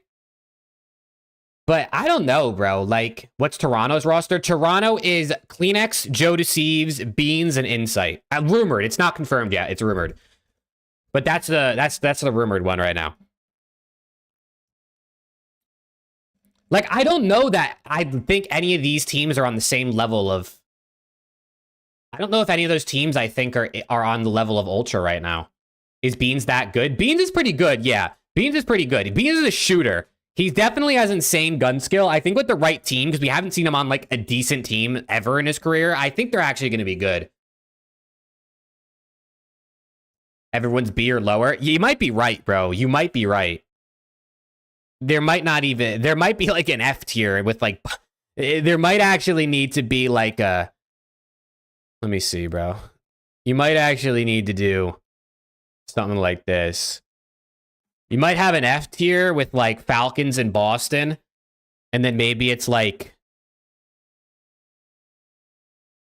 something more like that. Maybe is more realistic, honestly. They called it Hell tier on the flank. Oh, God, that's crazy. That's crazy. Like, I just feel like these 3 are so far ahead. If you took out the F tier and you moved everyone up, like, that's fine too. But, like, I don't know, bro. We got to see what some of these rosters end up shaping out to be. Like, I definitely obviously want to do a final rankings once we know the official teams, because clearly things can still change. I mean, we thought Nero was going to be on C9, and then all of a sudden he wasn't anymore. Think Gentlemates are going to be better than C9? They definitely could be. They definitely could be. I just feel... Dude, the problem is with most of these... With literally all of these teams. Like, this entire row is... I'm worried they just don't have enough slaying, bro. I'm just worried, like, Gentlemates doesn't have enough kills, right? Like, C9, I don't think has enough kills. Ravens, we don't know their 4th yet, so it's going to be hard to say. Surge, I don't think gets enough kills. I actually do think Miami could be a team that fluctuates a ton again this season. I think it depends how big of a step Real takes in his 2nd year and how good Rencor is in the league, but I think Miami's a team that could really move around a lot, too. C9 gonna be the 4th best. People are sleeping. I had C9 as my 4th or 5th best in my last ranking, and people thought I was crazy. Real don't even want to be there. Well, that might hurt him a little bit. You know what I'm saying? That might hurt him a little bit. Beans is criminally underrated. I think Beans is good. Yeah, no, I think Beans is good. You think Miami really is that bad, Rick? Beans is a poor man, scrappy. I mean, it's no one's ever going to really, like, who's going to be as good as Scrappy, you know what I'm saying? So it's not the worst thing to go from Scrap to Beans, especially being as he has Chem with Clean X and Insight. I don't know. Let's see what they do, bro. Let's see what the flank does. That's probably about how I do mine, though. You want to do another tier? You want to do a whole other tier? A hell tier with like make it orange and put Boston in there. He said a hell tier. Jesus Christ. Let's add another row here. Let's add a row. You weren't lying, right? Call him hell? Yeah, hell, and then make it orange. No problem, Sam. No problem. Hell. We'll put Boston Breach there. Put Boston Breach down in hell for now. I'm just disappointed that Boston just didn't even try to make changes. I heard they were sticking together like literally 2 days after EWC, and I was like, so they're not even gonna let Rostermania play out? They're not even gonna see what they can possibly get? I mean, are they called the extra tier? Yeah, I figured they probably need another tier, bro, but I didn't know they were gonna call it hell, bro. I didn't know they were gonna call it the hell tier. That's just insane. I would assume that it's part of the complication, right? Like, I think that team didn't play terrible EWC, but obviously made the bracket. They were yeah, I think I agree, Viper. I think I agree. I guess the combination of that and then wanting to let me move my camera back over so I'm not. I guess I'm not blocking. We can get more clarity from the people in the Boston situation of what's going on there because nobody's really. I refuse to ask for clarity from anyone involved. They were in not Boston going. They were not going to spend. Don't care who they were not going to spend more money to get other players. And then if you really look at the roster and the types of players that are on there, they were probably going to throw together something the same, bro. Like regardless of who they picked up. So they just said fuck it. They could have tried. Yeah, guy's a Guinness World Record holder. Yeah, now Doug's actually insane, bro. Doug's insane for that. Shout out Doug Sensor Martin, bro. Pull up records like that's a crazy accomplishment. Shout out to Doug, man. What a legend. Boston D tier. Let's move on to Carolina. Carolina Royal Ravens. The duality of man. Jay says Ultra is the only team that could upset the big three, and then Dylan right after says Ultra isn't that good. Dude, that's like, I'm telling you, bro. I say this all the time. That's the funnest part about just like being a fan of anything is how different people's opinions of the same thing can be. Some people think this Ultra team has potential to be the guaranteed 4th best team, and some people think they're not that good. Like, I just think that's it's so fun because it just sparks so much debate, which is just so good. Where'd you put them? Are we assuming they're 4th? Nero. Let's assume that their 4th is Nero. Okay. Yeah. The chat is saying C tier. The chat, see one guy in B tier. I probably wouldn't put these guys in B tier. Probably, I would probably have them around. They have a high ceiling but low floor. Yeah, it just depends. I really like their search. It depends. If Jodeci's plays really well, I think that Ultra team could be really good, bro. Could be really good. Yeah, I think their search could be good too. Does anyone else think S&D is gonna play extremely fast? Yeah, it's gonna be like TDM. Like everyone's hitting gridlock showers. Their medium-sized maps are more on the smaller side. I call them mediums. It looks like all the maps are like that. They released the TAC maps, and some of them were kind of big, but like, bro, the structure I looked at the TAC maps. They look kind of small. Maybe I need to look again. You might be right. Another question, Pat. Yeah, Miles. I saw the patch notes, and I don't know if I was reading it correctly. Is BO4 Stim not being put back in the game by default? Is that not what it said? No. It's an equipment, like it's been in these games. They just changed the way. Yeah, Omni Movement's for sure gonna be in the CDL. They can't turn it off. Yeah, and that shit will I guess it's not for sure, but they're gonna leave it in, bro. There's no way. There's no way they get. There's no way they could get rid of it. I don't think. Right now. We'll keep them there for now. And then we got. But hey, anything's possible, bro. I can't give you any guarantees. You know, you never know. But I don't think. Yeah, I think like Revive said, I'm pretty sure it can't be turned off. So unless they say, guys, you're not allowed to dive or slide, which would be insane. I think we're gonna have Omni Movement. I'd put my money on it. I'd probably have them. I would put my money on Omni Movement being in the league for sure. I'd put them. I can't wait to watch Hydra versus Shotzi, bro. Fucking 1v1. They're gonna be diving and shit all over the place. I was gonna put them next to Carolina. That's what I was gonna do. I'd put them next to Carolina too. Yeah, I agree. I think they're kind of close to Carolina. I guess. I mean, like at the same time, like 3 of them did win a champs together, and MW2. Yeah, if they play to their potential, red guard. On the B, I think B is okay. No red dots on the mini map. C's crazy, bro. Like this, like at the end of the day, I don't think C is that I mean, is there a crazy difference between low B and high C, bro? Well, my point is like if you guys are putting them at C, I mean, yeah, Hydra was a huge part of the roster, but now you're just making it seem like and Dante, yeah, but now you're just making got a player that hasn't gotten kills in 3 years. I guess. Are you I gonna don't say know. making it seem like what, Bro, Chris? bro, you're like I think you guys are assuming just they're making all it at their seem- peak. No, I mean, Because we just think making they're it all seem good like players. they- I think all of them are good But players, Chris. But see, from for top to that- bottom, like I don't know if they have like enough like slang power. It's just it is At what it current is. Like you have to performance, Chris. like players If like you're- this. You if have to you're pair talking them up about- with the if you're right people, talking about Chris. You have to this pair them year- up. If you're talking about this year, yeah. But if you're talking about like, if you're like, I don't know, I just don't expect the only Kismet to thing we have should be another. doing. Yeah, it's a core mechanic in the game. We'll see on the movement. I mean, I Yo, like these guys just won champs, bro. Put them in S. I'm looking at their entire career history and how they could potentially Oh like yeah, here stop play. that. You gotta stop that. No. I'm tired of 'Cause us doing that. I mean, you never. People have bad. People have like a bad year, an off year, and they come back and they play well next year. Like you That's never know. great. Let's be surprised, but we don't know Okay, that. fair. Okay, yeah, fair. That's fair. I'm That's a probably fair gonna way leave to them at the say it, top bro. of C, right above Carolina. I think they're But- probably the best team that's going to be within that tier. Well, yeah, I say let them stay in C now. We can kind of reevaluate at the end, but I think you guys kind of made all the points as to why they're probably not in B. Then we have the Miami Heretics. I think the only change they made there is bringing in Rancor, right? That's the only change they made. Yeah. How good- Yeah, mounting. Did mounting start in Modern Warfare 2019? I don't remember exactly if that's when it started. It probably did, but yeah, they don't mount in the CDL. They turn that off. Because there's so many, I- so many I- rumors going apparently, around. I What's thought going on there? Wait, he might not even be starting. Maybe. There's a It's the same chance. thing He, as last year. They could kind of wing it like last year. there's a I mean, chance he doesn't start right I mean, away. look, here is the thing: Rancor or not, I just don't see how this game and that one roster move They're solves their pre-firing issue. the weird ass. Wait, Bro, they, didn't- like, they there's- kept Real though, right? Yeah. They kept Real for Because now, they but forced him. They forced him to be on the team. They didn't. That's not his Oh, that's decision. insane. We're gonna have a lot They of teams forced this him to be year, on this bro. team. Forcing people to play with people doesn't always work, man. That's crazy, bro.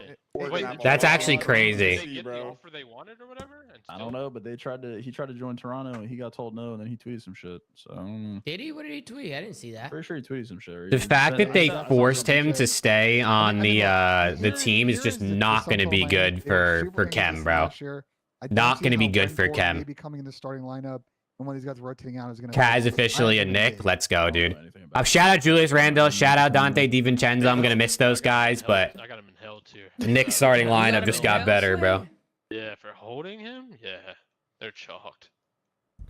I don't know, bro. This game could cater to that Spaniard European teamwork cheese that we talked about last year, man. I don't know.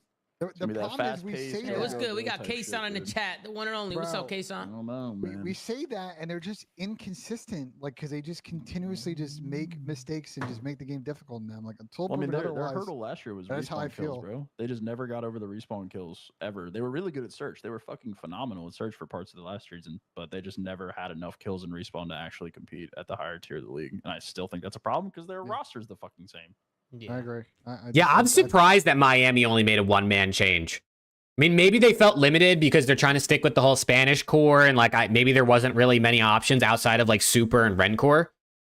And I don't know if maybe they just didn't want to bring in Super, but it definitely like a one-man change. I feel like is kind of tough given just the way their entire scene, the way their entire season turned out.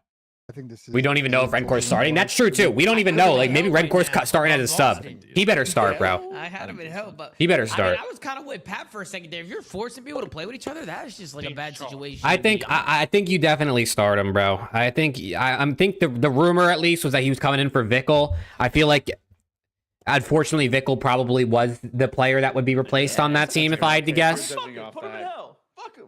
You know what I mean? No, I think D love looks the hell good. tier. D This looks is great good. work. At least they made a change. Hell All right, we'll tier keep is him. great. We'll keep him in deep for at least making a change. Well, we don't even know that they made one yet, right? He's not starting. Yeah, apparently he might not be. Yeah, I guess. That's I guess so. pre-firing it. He's gonna We make don't it, so know we can yet. pre-fire the D. Wait, Hey, yo. Wait, bro, wait, hold on. no, Miami management that's not what I might be meant. cooked, Bro, bro. it's what not is what I wrong meant, with bro. It's not what I Adding a meant. guy. This means when Real's contract is up, he's walking, not re-signing. Oh yeah, he's gone, bro. Another guy. That's what I'm saying. Unless they win They're champs. literally Players, bro, pre-firing what the are they tweet. thinking? Yeah, They're what are they pre-firing the thinking? weird ass tweet.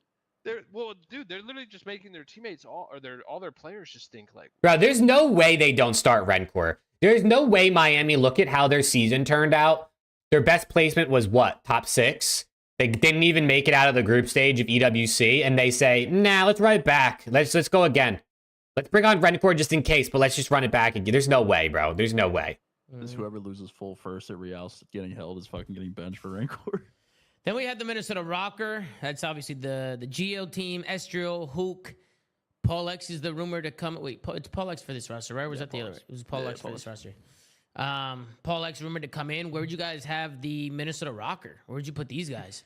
I would probably have them in probably. I was gonna say C. Oh wow. I was gonna say, Fumo like, likes low the C. rocker roster, That's huh? what I was gonna say. I don't know. That's a hard one, honestly. Genuinely. That's a hard one. I think there's an argument for. I don't know about both that. tiers. I think they're going to be wildly inconsistent, but I think if they play how like kind No, of. I like Geo and Estriel. I don't think they're terrible. I just play a little bit of I don't know. I think that the rumor was Rencor was joining and Vickle was gone, but I think the Real wanting to leave stopped them from dropping Vickle. Interesting.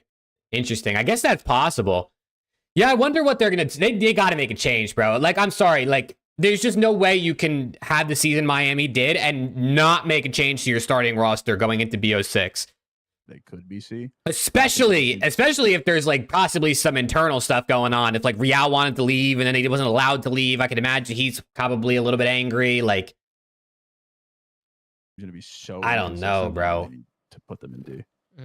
I don't know. Inconsistencies worry me with this team, but I was kind of looking more towards the bully ball route, Sam. I feel like they will. I feel like that They'll will have be, those series. I feel like that they will have be. some- The I want to type see of team they Rencor are. start, They're gonna bro. be that team that's just like, people are Rencor's been they're gonna talked be about for a dominating minute as scrims, like they're gonna be all over the map. a good, really good Like, challengers player, a top challengers Like, player. it's So I gonna want be to see one him of those start. Teams that it's like on any given day they can pop off, but there's gonna be a lot of ups and downs. That's why I had them That's low gonna be C. like 80% of the time they were getting shit on, but those 20% series are gonna we're gonna Yeah. be sitting here like, wow, they're so good. Yeah, I mean this is why I was gonna have them low C, but you guys agree? You guys agree with this? You want to move them to D? Low C or last in C or D. Either I'm or. fine with that. Yeah. Whichever.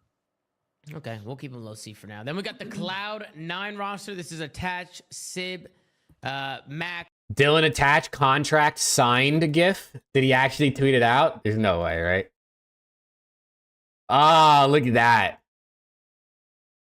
Look at that, bro. Dylan attached contract signed.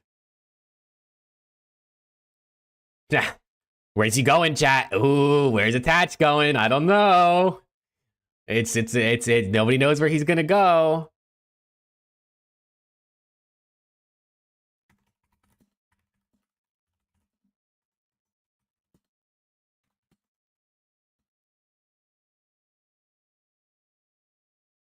Shout out Attach, bro. I love Attach. Attach is, yeah, he's going to C9. He's going to C9. Attach is one of my favorite COD pros of all time, bro. I've been a big fan of Attach literally since he came into the league in AW. I love Attach. Their AR duo is the best AR duo you could have put together for, given the free agents, right? Like with Sib and Attach, like genuinely, it's the best duo. I guess they kept Sib technically, right? He actually didn't even leave the team he was originally on, but I think this is the best thing they could have done. So shout out to Dylan Attach, bro.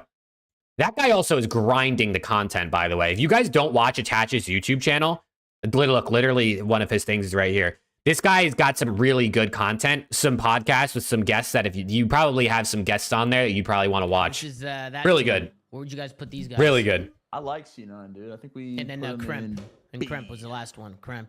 I like B. I think B is a good spot. They're the definition of like mid-pack team, but they'll be I love up there. Denial They're Attach, bro. I'm gonna look at this team as like Even the though fifth- Denial Esports, the I think, ended fourth, up fifth being pack. scum, right? This doesn't look like Boston did last year, where we were like, yeah, man, these guys are just Yeah. clearly the next best We team, definitely bro. misread and then they're Boston. in fucking hell. Yeah. I think them and Toronto for me are those kind of two teams that are like fourth, fifth, like just on paper. The, like su- they have the the subs for C9 is the problem, bro. Because I love Kremp, but obviously he was wildly inconsistent, and then Mac, there's just no idea what to expect from Mac.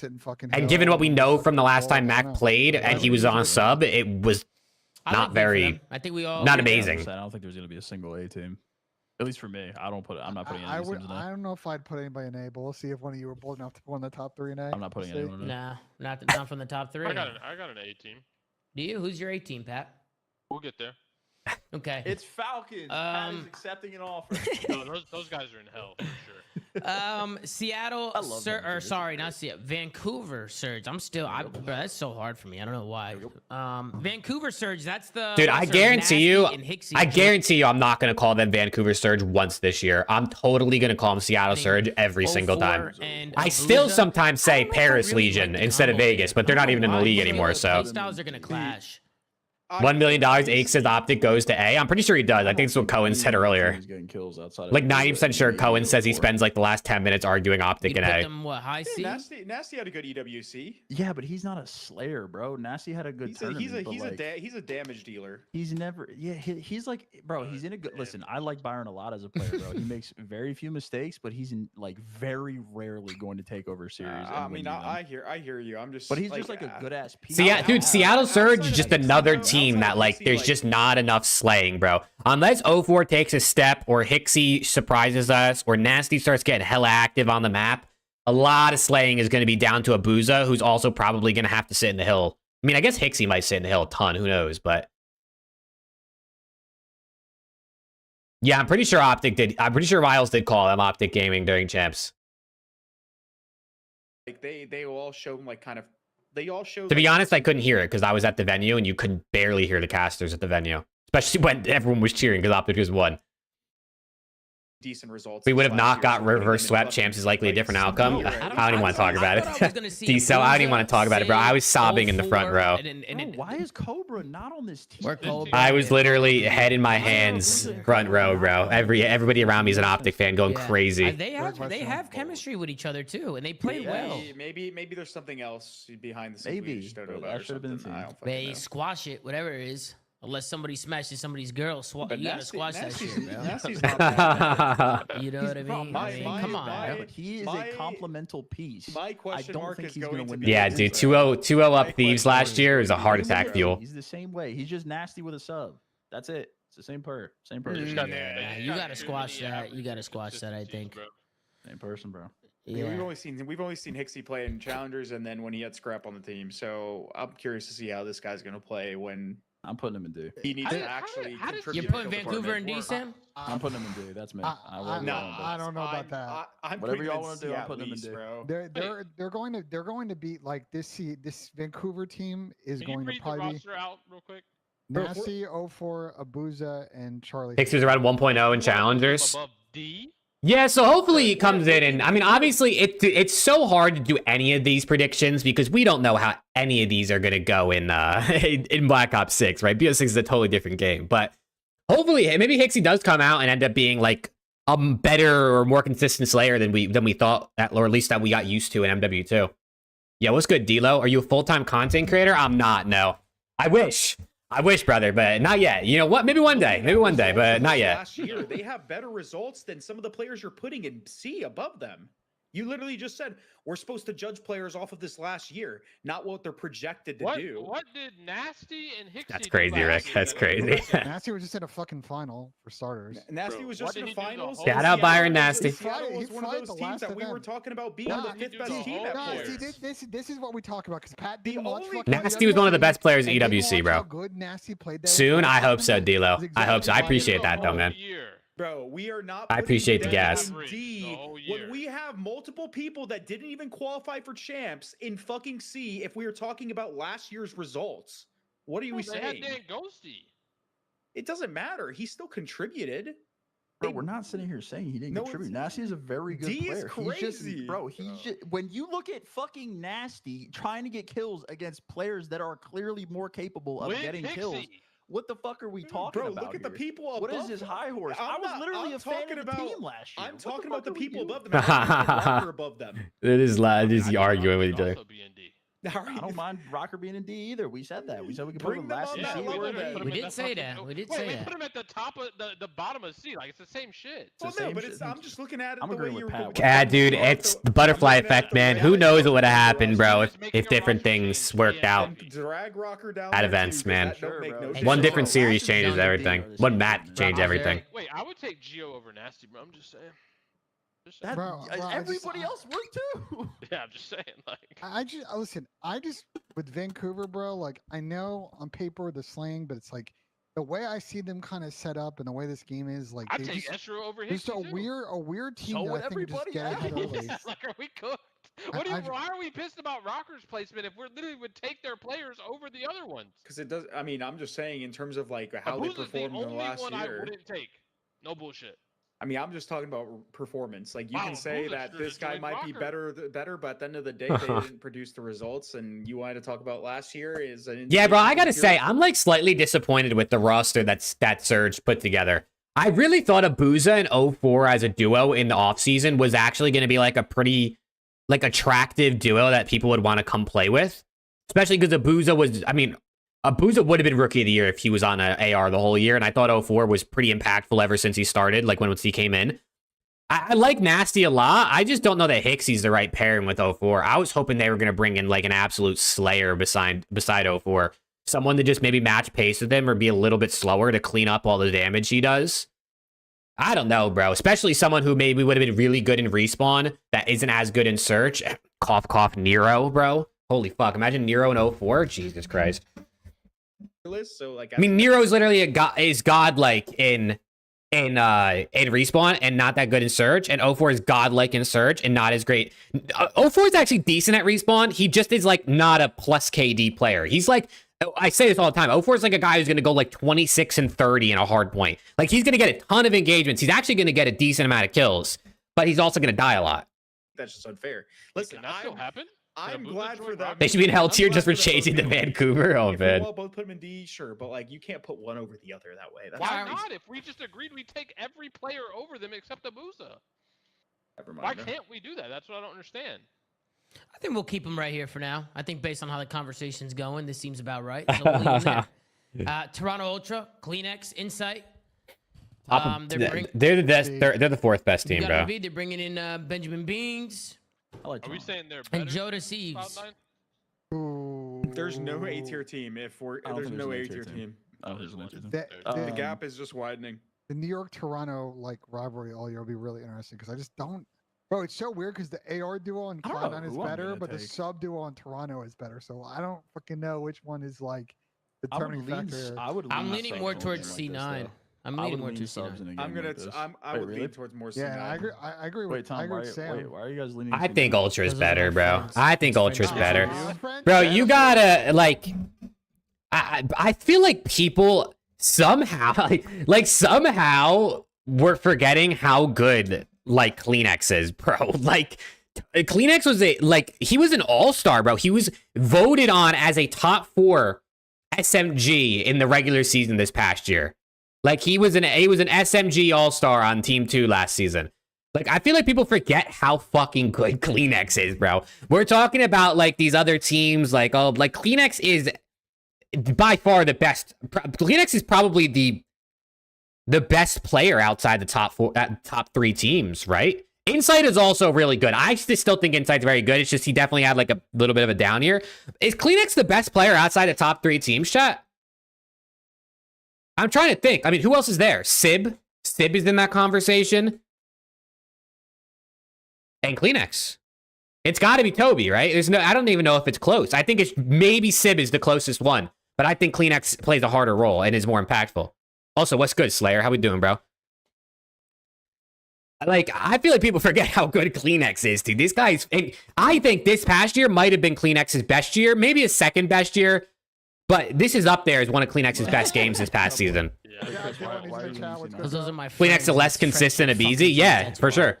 No, honestly, Sam, I just think Attach is going to bring consistency on the main. Kleenex is the closest thing we've pretty much seen to Abizi in the league, in the CDL, right? Like, in terms of play style and impact and how good they are and how consistent they are, he's the closest thing. He's the closest thing to it. He's been pretty consistent. Why are you disrespecting Snoopy like that? My bad, Snoopy. My bad. Sib's going to get kills. I mean, we know Dante's going to be a top slayer for those guys. Yeah, Kleenex wasn't great at champs, I think, and the recency bias doesn't help, obviously. I don't think he's going to be in this. Some people are saying that Mac's going to be in the same situation with Seattle. I disagree. I don't think so. I don't think I disagree that Lamar completely. or Dylan put him on this team to play that way. I think they put him on this team to He's be also a fucking kill whore. Yeah. To be honest with you.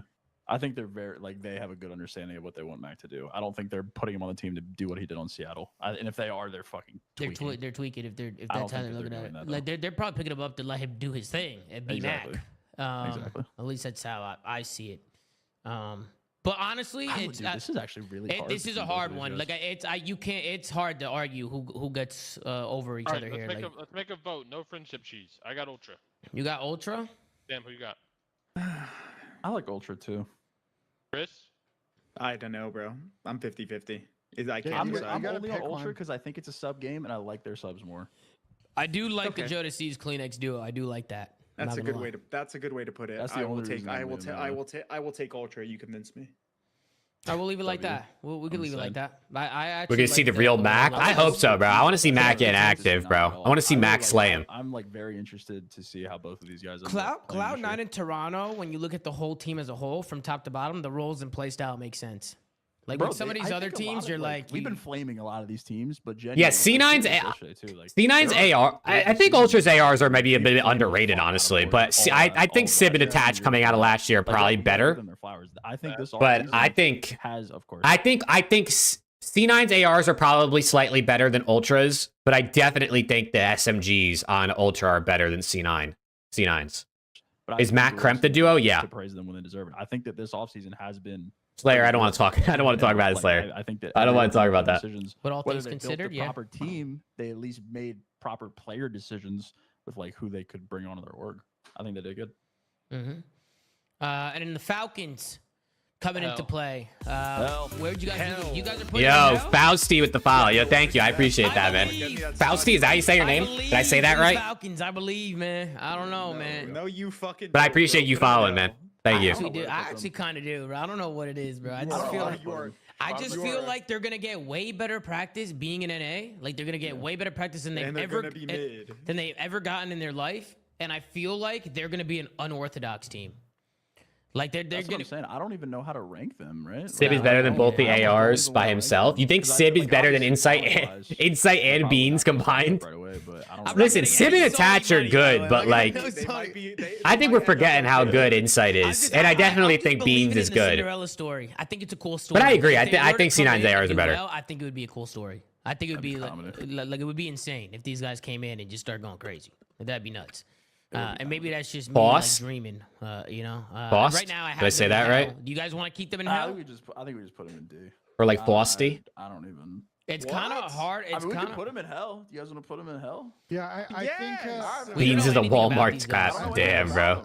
I think it doesn't matter. We're talking about right now, this moment, not in a year. Put them in hell then. In this moment, we don't know anything about these guys. Really? What they went to the only thing I know is King of Body 1v1s people for like $1,000. That's the only thing I know. That's what I was talking about yesterday, bro. They got clapped. Like, yeah, we're talking about now. They still got clapped. Dude, I really think people actually are super underrating this Falcons team. Bro, think about what Falcons did at EWC. Falcons, they lost to FaZe. I mean, what the fuck are you gonna do? You're playing FaZe, right? They won the event. They lost to Thieves. They got second place at the event. And then they went game 5 with Lore, who were the Challengers champs. Like, Falcons had probably the hardest group. I know they didn't win. They didn't win, what's it called? They didn't win a match. But, like, I don't know, bro. I think Falcons are going to, like, listen, I don't think Falcons are going to qualify for champs. Like, I'm not trying to say these guys are going to be that much better than we think. But I feel like people are being disrespectful. Like they're talking about Falcons like they like have no chance of even winning a series. I actually think we're going to be surprised. I bet you Falcons could win a series versus Boston, versus Rocker, versus Heretics. They probably could even steal something off of Surge if like their players don't come to play that day. If like a Booza gets left out to dry. It doesn't matter. They still got. But with all that being said, I still think they're probably a team that's like 11th, 12th on the standings. Sorry, I was sneezing. Is he on this Who's team? better, Miami or Vegas? I still think Miami's better, yeah. Yeah, he is. King of Body's on this team, yeah. Wow, guys, loaded. I think if the Falcons team... LAT gonna win 3 events minimum? I hope so, brother. Running, like, they're going to get slammed early and just absorb, and, like, kind of figure out the NA way. I think, listen, like, Major 1's gonna be rough for them, but, like, they're a team that if they can figure it out, like Major 2, Major 3, like start to get like top 8, top 6 and build from there. Like you all I can see happening though, and this is like I know this kind of sucks, but like there was a point where like the top teams like weren't scrimming as many of the bottom teams. Like they kind of dreaded it. Like this could be a scenario for them, and it kind of sucks just because like if you really think yeah, bro, I thought about that the other day. Like, do you think OPTIC, FaZe, and Thieves even want to scrim anybody else next season. Like, no disrespect to the other teams. Like, I'm sure they're going to scrim them. But, like, what is OPTIC, FaZe, or Thieves going to do? Like, what are they going to get out of scrimming Boston or Rocker or Falcons or Miami or Sur? Like, you know what I mean? Like, I'm sure they're going to because, like, they probably, I don't know, there's probably some agreements between the players and stuff that, like, they probably have to scrim everybody at some point, but, like, like that to start the I year. don't know, dude. I don't know. I They just probably won't be like that to start the year, but in a real kinda world crazy. sense, bro. Like you're almost kind of. they're just gonna dick around and they're probably still gonna win. They just there's no incentive to scrim them. They literally are just they don't know. They don't even have like the basic fundamentals yet of like being a pro like Call of Duty team. I'm excited to see how they end up, though. In all seriousness, Me too. Me too. If they do turn heads, it'll be great. But like, I'm just like, you know what I mean? So, like, that's why I'm reserving judgment because I genuinely like I don't even know how good or bad their players I'm not- are, I'm other not- than what I watched at EWC. It's gonna be exciting to watch them play. I'm actually excited to watch Falcons play, like genuinely, because I think they're such heavy underdogs that it's gonna be exciting to watch them play their first couple series and just see what happens. OPTIC, Texas, and Atlanta FaZe. I think we can all agree they're an S, except for maybe Pat. Honest. Except I for mean, Pat. obviously Atlanta FaZe is an S. Guys just won a championship. Look phenomenal. There we go. Here we go. I love it. Coming right off the chip. This is the order I would have it, where it is out right now. The I other agree. team that I would I agree with you. based on hype alone. I can't wait to hear this. Talent being Oh shit, together, UCL's on. I is forgot LA that started. Chiefs. Yeah, let's I go. think that's S tier. Fuck yeah. But if we're going off last year and we're going off their most recent performance, I just don't think I can put OPTIC in S, guys. I'm sorry. Really? I saw what I saw. They won champs, though, Pat. Yeah, but Tom, That doesn't count? That was a long time ago. That was a long Was time it? ago. It wasn't that long ago. It was this esports year. World Championship. Bro, And so I got OPTIC in A tier. They're close though, Tom. I mean, arguably they could be bottom of S. I think you could argue that. But me personally, I got him. I gotta say, bro, Aches at least is consistent with his bit.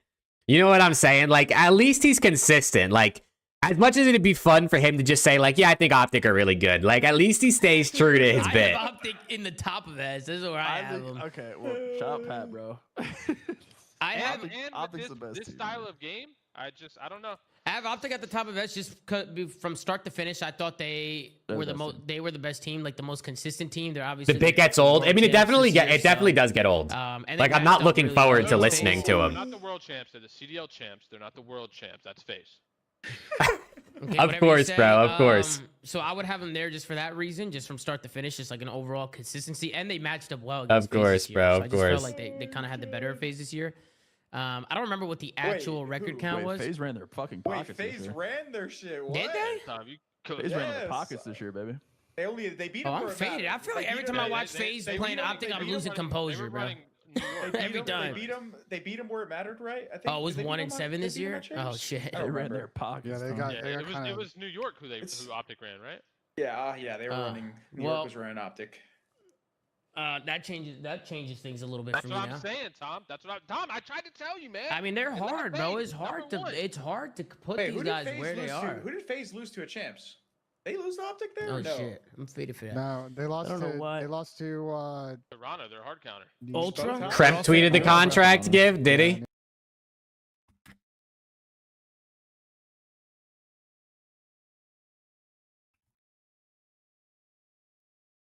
Yeah.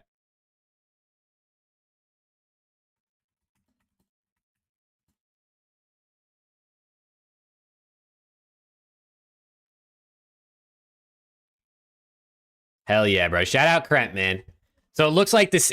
I'm guessing C9 is probably going to announce a roster soon then, right? If all their players start tweeting this out. I'm guessing C9 will announce their roster soon. New York and Toronto. We doing another 24-hour stream on game launch? We might, bro. I was thinking about that. Like, I want to play BO6, but also maybe I just like watch party the kickoff events, bro. Like, I feel like that'd be more fun. I feel like it'd be more fun to sit here and like stream and watch the BO6 kickoff events. You know what I'm saying? Especially because like no one wants to watch me play Black Ops 6. You know what I'm saying? But you could play Black Ops 6 and then also watch me and we watch the kickoff events together. You know what I'm saying? I don't remember, man. It's been a while. I want to watch the kickoff events on stream, bro, when the game comes out. Since COD champs, I agree with you. That's why Atlanta FaZe is number 1. That's actually crazy how like these. Exactly, Rick. Exactly. Like, there's plenty of time that I'll be able to play the game too. So I think watching the kickoffs will be a blast. I guess at the end of the day, but we'll see, bro. Maybe Preston and Alex want to get on too. Those part timers. Wait, why? Because I just feel like we make so many dumb mistakes against Optic. Like whenever, like they force they were like pretty. They were like fairly. We gotta do the podcast, bro. Maps, but I think like to me the big kind of difference in those two teams is search. Yeah, no, we can't even do it this weekend because I won't be here. Either way, I think all these teams are all equal. Like, so would you have it like this? Would you have FaZe, Optic, LA Thieves? I think with LA Thieves we have to have them third just because they're a new team. Has to be third. Yeah. And we don't know how they're gonna match up against these guys. So I think the biggest argument is between FaZe and Optic. In my opinion. Well, I mean, if you're talking Preston's forehead, bro. The jokes get me every time, bro. Just talking about overall success and like they're all equal, bro. That's the way I put it. The tier list is just tied, bro, at the top. Outside of Thieves, it's tied between these two. I guess I could agree with this, but I still think we should consider the A. But if we don't want, we could consider the A. And they're the world champs, man. I don't think we can do that. Yeah, as to not give him a disservice, put him at the top. But if we're like actually talking about this objectively, like these teams are all like tied. He's too Hollywood now. I know, bro. I don't know how Thieves is gonna play, but like I know. Guy goes to Disney with his girl. Just forgets who we are. I mean, looking at it, this is like, go ahead, man. This is pretty hard to like judge it all based off. I mean, I look at the world champs as the top of S. I mean, that's just how I look at it. But I agree with you. I just think it's impossible to really rank these three teams. Yeah. Defending like if you're talking about the success, yeah, but like if you're talking about like, I mean, the 7-1 matchup record threw me off. I'm not gonna lie. I don't know why I didn't see it like that. Like on paper, looking at the 7-1 record, I mean, that's kind of like swaying my opinion a little bit now. But they're just all equal, bro. Like the fact that like if Optic couldn't beat FaZe really, but FaZe like was losing to Toronto consistently. And like New York and all that stuff, like it's literally just they're tied, bro. Like in terms of success, you gotta factor in Optic without the drums, maybe A for sure. He said Optic without the drums, bro. The top two. That's fucking funny. Sorry, Thieves in the top two just because they're a new team. They're new. It's the same problem we had with Optic last year. Like BP. Still hope NADESHOT does a SCUMP watch party. I hope at the very least he's like on occasionally. Like especially if like Optic and Thieves are playing each other. Like I think that would be awesome to see them on the same watch party. Just the little things. Hopefully, if he doesn't, got them in trouble if he's not on it full time, and what they did to adjust that, and then win at the end of the season, like their path forward is kind of a known thing. Also, if we're talking about like a tier list heading into the new game, they're all SCUMP and Nate are my favorite duo of all time, bro. Like literally, it's not even close. Use their success as a team as a metric, then yeah, I guess Optic is going to be higher, but they're equal. How about this? Let's be fucking real. Like in terms of like judge the top success off who we think is going to be better in BO6. Then they're equal. They will all probably win an event, and then champs will be a toss-up, and whoever plays the best at champs wins it. Okay, but who do you think is going to be the best? Rank them 1 through 3 in BO6.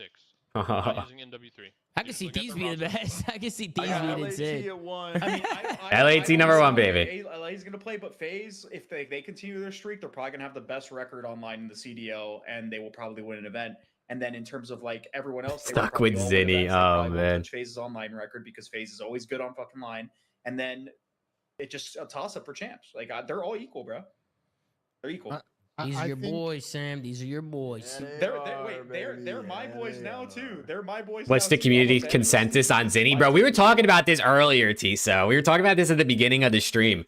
I was saying I don't understand how I feel like a lot of the community doesn't like Zinni, but I think it might just be the vocal minority that doesn't like Zinni. Like, it might just be the haters that you always hear talking about how Zinni's, like, annoying or whatever. I like Zinni, bro. I like Zinni. I think he's funny. I think he seems like a nice dude. I think his content's good. I like when he's in Optic stuff. No. I was a fan of Dan, bro. And then, like, after the roster changes, there was just no other teams. Like, there's no other teams to be fan of. Tickets for sale. That's what I'm saying, Sam. I think it's so hard because we talked about going to win because they fired JCap. We've talked about all these teams have potential landmines, right? Like Optic coming off of year winning champs, like can they get through the sort of hangover thing, like all that stuff with FaZe, like facts, T. So different. I said it yesterday, dude. I think it's such a funny saying, but different strokes for different folks. You know what I'm saying?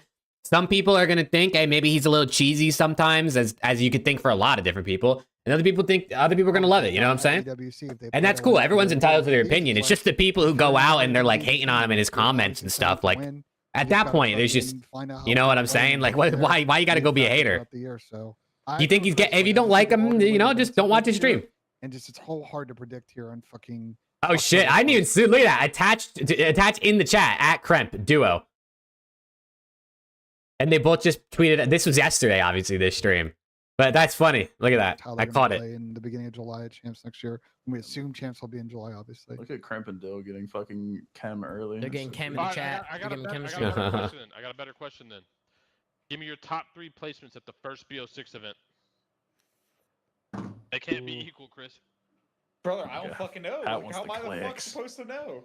Bro, just give me your. Pat, is this what you want right here? Is this what you want? This is what you want here? No, I just want your top 3 placements. All right, Thieves is gonna win. That's Optics hard gonna get to say, second, but I and don't then know. FaZe is gonna get third. It's a prediction, guys. Like Tom, I mean, PrizePicks is gonna want you to make these good My predictions. bad, hero. Win, Optic gets second, FaZe third.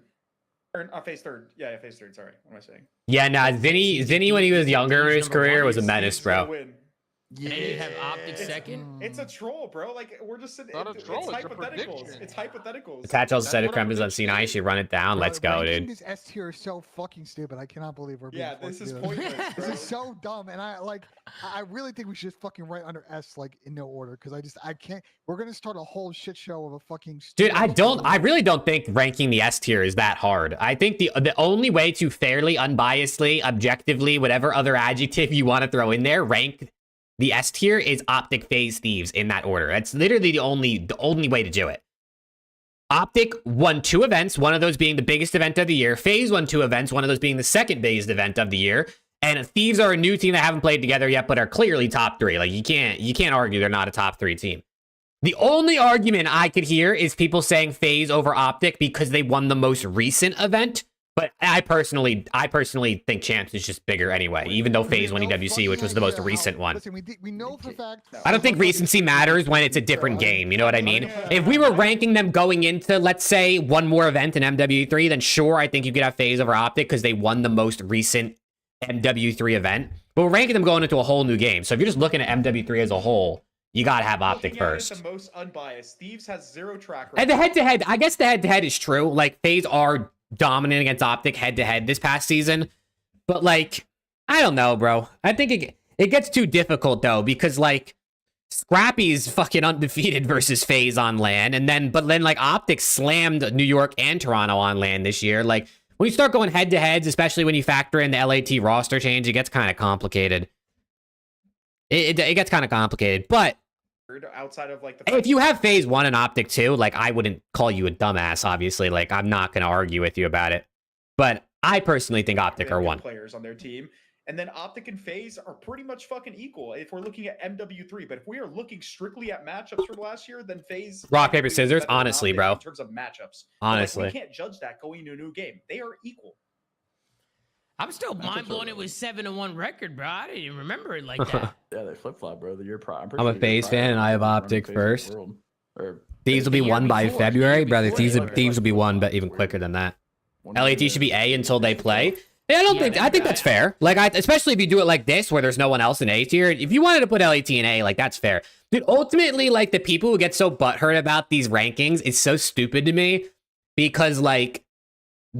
We haven't seen any of these teams play Black Ops 6. You know what I mean? Like, this is just all fucking guessing. We're all guessing. Who cares, bro? You know what I'm saying? Like, if you have it in a general order like this, that kind of makes sense. Like, I don't really care enough to argue with you. I actually didn't put that record together. Okay, let's put it this way. Are you guys going to agree that all three of the teams at the top will win an event next year? Yeah. Okay, then it's just going to come down to what team randomly but turns up a LAT's going to chance. win multiple. Yeah, Sam, let's go. LAT. No fucking clue, bro. I haven't even played the game yet. I don't even know what it's like outside of the beta. Just LAT winning the first event, but whatever. Yeah, I got LAT. Some new fan you are. Those are my boys. Those are my boys. That was your first test. You failed that shit. All right. I'm done being unbiased on this show. LAT is winning everything. Out of what? Let's go. I like that.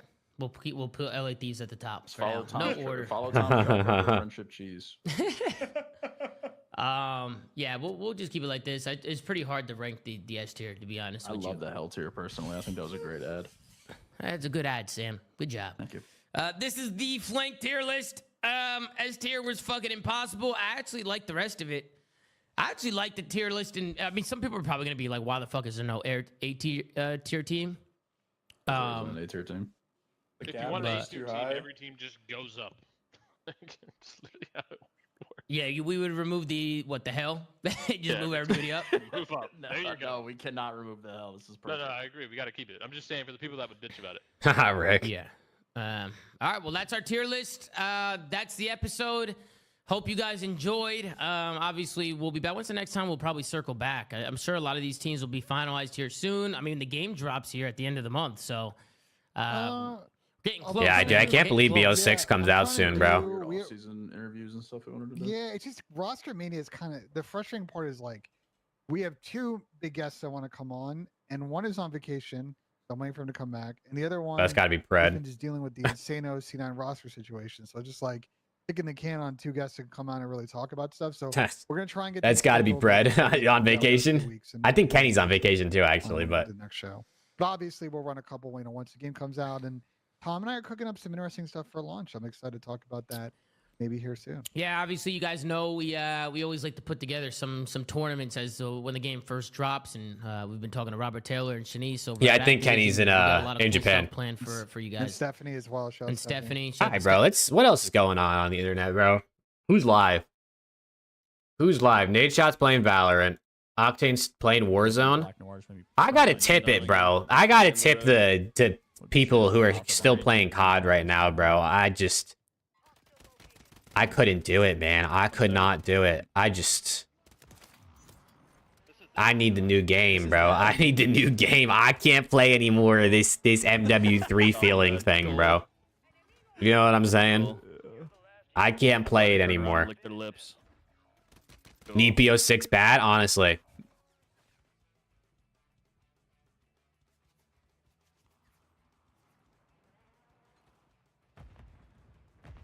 He's kind of moving, though. Look at him. Look at him. Subtane. Warzone... Warzone is one of those games where, like, I generally don't really like Warzone as a battle royale. Like, I'd rather play Apex. But sometimes when you're partied up, it can be fun. Deep is waiting for your lobby to become joinable. Once EWC wrapped up, you're done with MW3? No, honestly, bro. As much as I was sad the season was over, I was happy that we never had to watch it again. You know what I'm saying? Join up, TP. Resurgence is fun. Resurgence is definitely the most fun you're gonna have, I think, in Warzone. Warzone. They are Warzone. They are Warzone. Skies is live playing Valorant. This is definitely a video game. I think I've sprinted more today than ever. In TJ Halley is on. real life. Why is his title Zin Host Me? Oh my god, he's playing BO3. Zinny's not even live. What the fuck, baby? Got three. So he's one off. Or no, he has a car. He has a car. I still have my car too. Dude, the people playing BO3 chows in the off season just goes to show you how good BO3 was, that people actually go back and play it. I'm gonna use Slacker. 4-3. You gonna use your fucking car, Ben? Yeah, I'm gonna wait till 15 though. I'm just gonna try to pre-nade someone. I'm gonna try to pre-nade too. I'm gonna nade like Creek. Like, Bro, Twitch has been like bugging out. Does anyone else have that issue where like sometimes streams just like freeze, but it's only certain streamers? Like when I watch NADESHOT, I have no problems. When I watch Octane, sometimes it just freezes randomly. Okay. What's the best game to play to get ready for BO6? Probably Cold War, I would imagine, is probably. It's probably Cold War, just because it kind of feels like that game a bit. Similar time to kill. Satellite. I'm flashing over for you. Treyarch, obviously. Half wall bunk and satellite. Okay. Gotta go mansion. You might have pushed that manch. Fuck. Nothing, you bomb. I have glitch. I can check B. No, B's good. B's good. Yo, back, they're fucking creek. They're camping. No, They're camping.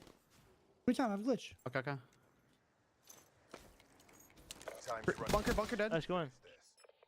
There's more bunk on you, I think. More bunk. Okay. I'm just holding the push your bunk, alright? That's all I'm holding. Yeah. Yeah, bunk, hit out. I'm pinching. Both. Hey, Chuck, you better right here, You're behind both. On the truck, other one. No. Good trigger discipline. this. You have glitch too. You got this. Yep. He has to plant. Or to get. Oh, what the hell? No. Oh, I man. was gonna say you should have gone mid. I thought you would think I would do that. Oh my god, I should have held bunker from a better spot, bro. I could have held bunker from a way better spot. Damn. Or just not even peek it. I was right behind them. Nah, yeah, I was just. What's your gonna come plans back today? and I don't know, bro. fucking I don't know. buzz, thinking they I don't really have any plans. gonna run Taking your everywhere. wife out on a date? Yeah. Definitely not. That's definitely not going out. I don't think we're leaving the house. Alright, you just crossed. Probably just chilling, honestly. Probably just chilling. I didn't see shit. I definitely Didn't flash it, bro, I hate traveling and the knowing that I have to get on a plane on Friday to go back to Jersey is just like it lingering in the back of my mind. It's like when it's like the weekend and the idea of like having to go to work on Monday is just lingering in the back. That's what it's like for me when it has to go to traveling. Oh fuck, he's gonna be on Lambo. And it kind of kills my vibe slightly. On a bomb too. Yeah, I'm going back for the weekend.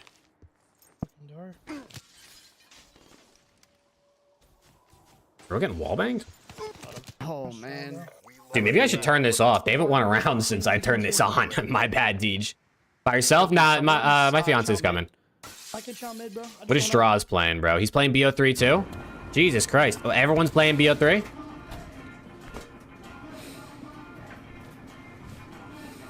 What about the dog? We'll have him boarded. Let's go. We're in the building, baby. Ooh, that was crazy. Travel, man. Let's go. You was in the air for like 20 minutes. That's the only thing that sucks about living so far away from like everybody that we know is that you like have to board the dog if we're going somewhere because it's not like we have any family or friends that could come check up on him or like come dogs like pets it. Oh, he's just spectating this, or is oh he's Draws? Oh, Draws was in this game. Oh. Or is he just spectating the game? I can't tell. Is he one of the guys? Is he the guy who died? Heard. Kill Bill? Plant that shit. Plant that shit.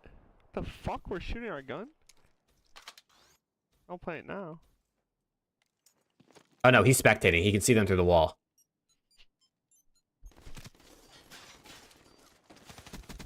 Yep. Yep.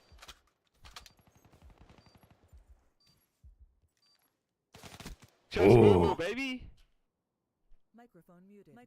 Used to work as a kennel assistant when you're 18. That's dope. Oh, fucking Holy respect. fuck. It's just 4-1. Dude, every round of that game we watched, Teej's team lost, bro. I feel kind of bad. I think that's on me.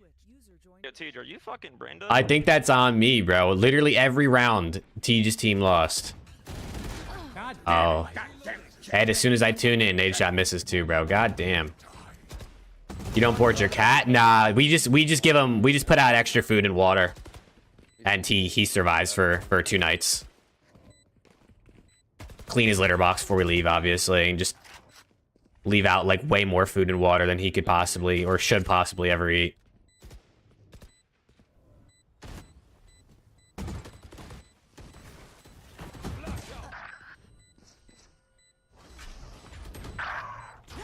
Chat, what is there to do, bro? Is there any other any content on YouTube to watch? Last player standing. What is there to do right now, bro? We're the best. Don't even worry about it. I said ego. We get a pick, we move in. Got it? Attached podcast on methods and JCap. I watched the Zinni one and I started watching the cap one. YouTube Premium is ad-free. So we could finish watching it. I'm already like 10 minutes in, I think, or something like that. Not 24 minutes in. I actually watched more than I thought. I think that was the match that we were like, oh, we might actually be decent. Yeah. Like, I'm gonna move my camera back to the right where I'm used to it. Went toe to toe with the God Squad when we're all miserable, not even want to play with each other. Like maybe if we put in some effort here, we could make this work. Who knows? Yeah. Said players should stream scrims. I agree, bro. I agree. Together, we go to, was it season 1 playoffs? Yeah, season 1 playoffs was the first event. Yeah. We actually lose to the Envy team that formed round 1. And for Did we? yeah, no, we did. Imagine- we were winners round 1. Like, it's hard to stream scrims, especially with comms, because you don't want to give away anything.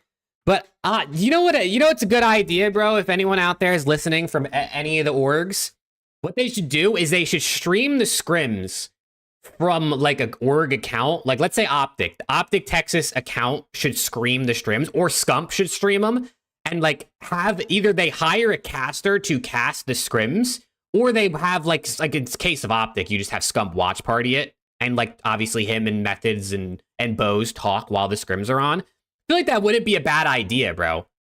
Because obviously you don't want to have if the players are streaming, you probably don't want to have the comms in it, so then it would just be silence and it's not as fun to watch. Imagine if you had someone watch partying it, or you had someone actually casting it, like you got Miles to cast your scrims for that day.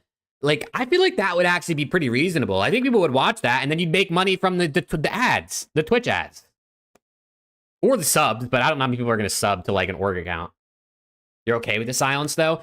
The silence is, I don't know, bro. I personally don't really want to watch scrims if it's just dead silence. It's just game sound. You know what I mean? I put it on maybe my second monitor while I do something else, but I'm not really going to be locked in watching scrims with complete silence. But that's just me. Lost, and we're going to lose round 1. Wow, I don't remember that. I thought we just got second. No, we went lose round 1. I remember talking to Nameless after they beat us, and I was like, watch, we're going to be in finals. I don't even know if I was serious or not, but I was like, watch, we're going to be in the grand finals. And we make the run all the way to grand finals to eventually get smoked by OPTIC. They 3-0'd us, smoked us there. Yeah, happens. Same thing next event. I think it was like a regionals, the qualifiers for champs. We get second again. So like at this point, we established ourselves like the second best team in the game now. Like we've done it back to back. Things going well. We got COD champs coming up. Go to COD champs. You and I are roommates. I'm sure you had a lot of fun with me. Oh, time of my life. Absolutely. There was definitely some vlogs and stuff. I had my little GoPro. Always just would try to troll you, mess with you. Somehow, some way, it was literally my goal every day to wake up and find ways to annoy you and piss you off and troll you. That was actually my objective in life. You were successful. I do think I was pretty successful. We had some good content from back in the day where we were, raging at each other. You were getting upset. And I was egging it on, I guess you could say. Yeah, I guess that's true. If you're watching like a watch party or like or I'm watch partying, it's definitely more interesting. My 4 bars aren't helping out in like the 2Ks. I hope players stream scrims, bro. I really do. I hope they stream scrims. That's such a good video. Looking back on that, I was such a little shit. Especially because I just want to watch the players play BO6. I mean, it's a new game. I'm trying to get my fill. You know what I'm saying? So if you haven't seen that video, I'm trying to get my fill of pros playing BO6. Or Drake Cap rages at attach. Yeah, I think that. It's something like that. There's probably a couple of those. I remember I made the thumbnail like a beak nose, a bird beak nose, and everything. I remember that. Like, so I was always finding a way to mess with you somehow. But then we go to champs. We have pool play and stuff where like you have one good team, one decent team, two bad teams. Facts. We end up losing to Prophecy. We got reverse swept. We were that was our last match. We're already 2-0. We're already making it out of the bracket. I think we were kind of like, at least in my head, once we went up 2-0, I was like, oh, this is so free. Yeah. I think I kind of let off the gas pedal, like, oh, this is free. Okay, let's look at the bracket. And then next thing you know, you just lose. And I'm like, oh, what the fuck just happened? Yeah. Not scrimming SND makes sense. Yeah, that makes sense. Now if like my players had that mindset, I'd be on their They might stream scrims for a little bit, bro, but I bet you it doesn't last very long. Terrible. I bet you at the moment, right when about the first week of matches starts, people stop streaming them. A little bit. Oh, we're fine. We don't need to try against these guys. Like, we're already up 2-0. Yeah, it should. The series will close itself out. Yeah, like, 1 out of 3. Like, come on, we're so much better than these guys. And then next thing you know, shit hits the fan. Shit hits the fan. You're losing map 5. You're like, no. And then we're playing OPTIC round 1 of the bracket, and we're like, oh shit. Like, OPTIC. Maybe we shouldn't have done that. Yeah, because of course we're playing OPTIC, the team that just won the last like 3 events in a row. Of course, dominating online as well. 3-0ing us in the finals both times. Do you remember the night before we played them? You were excited to play them, bro. I'm telling you, there was something in me that knew. I was like, bro, we're winning. Like, it was the craziest thing ever. It was that's the only time I've really like felt like that. It was so These guys did win champs together. I mean, that's obviously what they're talking about back in AW. Confident So long ago, bro. Like, I mean, 10 years ago, right? Was it 10 years ago when COD Champs AW was? For some reason, you were like, fuck yeah, like, hell yeah. Like, I want to play these guys first round. Right, it was crazy. No, facts, Rick. That's definitely true. So it's like what? Fuck it. They might as well just stream the whole time. Gonna beat them. And I'm like you being that confident gave me more confidence. I was like, oh shit, like you're like, yeah, we're gonna beat them. Yeah. Like I said, I wasn't like, oh, we're gonna lose. I was like it's a tough round one, you know? Yeah, like why can't it's kind of like an easier road to the top 6 before we have to play these guys. Like, because back then there was like only a few good teams. Yeah. Like it cost us in the pool play match, but for the most part, like you could beat some bad teams and end up top 6. Yeah. So, no, yeah. Shout out to you for I motivated you being that delusionally confident, because I was like, all right, if he's that confident, like I got to be confident. I can't come in like a loser now. Like, yeah, Jesus. That was so weird. I don't know what feeling came over me, but it was just like I just knew we won already. It was like the weirdest thing ever. And that's the only time I've ever felt like that in my career. It was just like we knew we won. You should. The bottom two just don't want to stream themselves getting slammed. It's possible, bro. The first match. It's definitely like you're already getting slammed, and then you got people clowning you for getting slammed. Like that's probably not fun. Coming out party. Yeah, that was a good series. That was a good series. We won the tournament too. Probably not a fun feeling for those bottom guys. The favorites first round of champs like that. I was like, oh, who's this 18-year-old shithead? Like, pretty good. Hey, they didn't know I was a shithead yet. It was only you, okay? You were posting the videos. They know. Hey, they weren't getting that. They weren't getting that many views back then. But yeah, of course, we win that series versus Optic, and then like I feel like when you win that one series at champs, you can attest to this because you've won many series at champs. Like you kind of know, like it's your tournament now. Like after we won that series, we're like, okay, we're by far the best team now. We're probably not gonna see them again, and if we do, we have all the momentum. It's like it's our tournament to win. It happened the next year. I played him again in round 1 and beat him again. See, you had the confidence this time. I was delusionally confident in the Black Ops 3-1. Really? Delusionally confident in that series. I had a really good series that. I mean, you know. I remember you did like a beatdown in CTF on what's the map called? Crim 6 on Fringe. Yeah, on Fringe. Yeah. And it was just like pretty much changed the tide of the game. Like, that like secured the win. Whoever essentially. got that kill. Oh, dude, yeah. Twitter for you page is. CTF and then it's not really for you 90% of the time, bro. It's just whatever Twitter wants to promote at that moment. Whatever's getting engagement because they think you'll engage with it too. It was like a huge one-on-one fight. It was like super awkward. But. Yeah, I remember I punched Crim 6's bitch ass. And then you won it. So you win AW champs, you win BO3 champs. You guys are feeling like a god. You're like, I could do no wrong. I'm literally just winning everything. Yeah, and then guess what? I sucked at IW. Yeah, you guys were not good the first half. The first half, you guys are not good. I wasn't good at the end. I'm saying. Okay, yeah. But your team stepped it up towards the end. I still provided. Let me back myself here. I still provided a little value because I think you'll have my back here. I think what I brought to a team was I'm a really good teammate and like really good comms, really good like keeping people on the same page. But at the end of the day, in IW, I just was not good enough individually at that game, and it ended up biting me in the ass. Yeah, biggest tournament. So. Yeah, it was tough. I don't think Slasher will ever forget that. I think he holds a grudge on you forever. Austin Liticote is never too happy about it. I mean, I'm still don't get it twisted. I'm still annoyed that I let it happen. Damn, Rick. Like, in hindsight, I've seen so. Hey, Attach can change his overlay now. He doesn't have to say free agent anymore. Just play the game because he signed the. He saw the gift, bro. He signed the contract. Needed. Like, you'll be fine. You might not be the best player in the game. Like, I wasn't going to be the best player in the game. But if I just put in more time and more serious effort and, like, had less excuses. Because, like you said, came off back-to-back champs wins. I'm just like, little shit, like blaming gunfights. I don't need to try. I don't need to learn. Like, I'll win that on land. And then, it just builds up. And all of a sudden, you're just not that good at the game. What's good, Syrup? How we doing? What is that emote? Like I said, I'm 22, 21, 22. It's Ben. I didn't even recognize him. I literally didn't even recognize. First, I thought it was Guy Fieri. Up and then comes time to show up, and you're just not good enough. I'm not good enough. So yeah. Lesson to all the Kyle players out there: don't get complacent. Yeah, for sure. Because I was actually gonna ask that, like, everyone thinks that Jetpack's like Shout out Ball so Benjay, man. cracked, the most cracked for everything. Like just raw talent won. But people are gonna look at you and be like, yeah, JCap wasn't the most talented at that time, but you literally could have won all the Jetpack champs, which would be probably one of the craziest things in COD history to like go back. Dude, JCap might have been the GOAT if he won all 3 Jetpack champs as well. What happened in Black Ops 2 champs? He genuinely might have been the GOAT. One? Hydrate, I got you, brother. And then I saw I'm running out of water already. I saw Parasite's ass crack on the stream, like everyone else. But like, what happened with that tournament? You could win 4 champs at this point.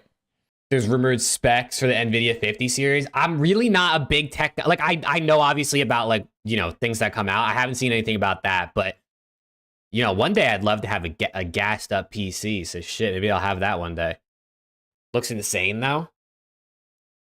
Let me look it up on Twitter. NVIDIA.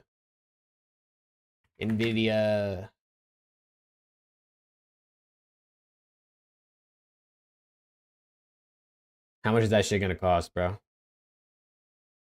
How much is that shit gonna cost? Tournament, we watched the Troy Sender video yesterday, Viper. We watched Sender's farewell C9 hello LAT video yesterday. But we had a very easy bracket run. Shout out Sender, bro. 3. I'm so glad he's on Thieves. Top 3 is winners finals. Obviously, that's where we played Impact, who was unquestioned the best team at the time. Yeah, and we beat them on like some crazy close series, game 5 shit. I don't remember, like I said, I don't remember the full details, but we beat them game 5 winners finals. So they go to losers, come back, and it's continuation of the best of 5. So now the finals goes to a best of 11. We're up 3-2. And again, it was super close, back and forth.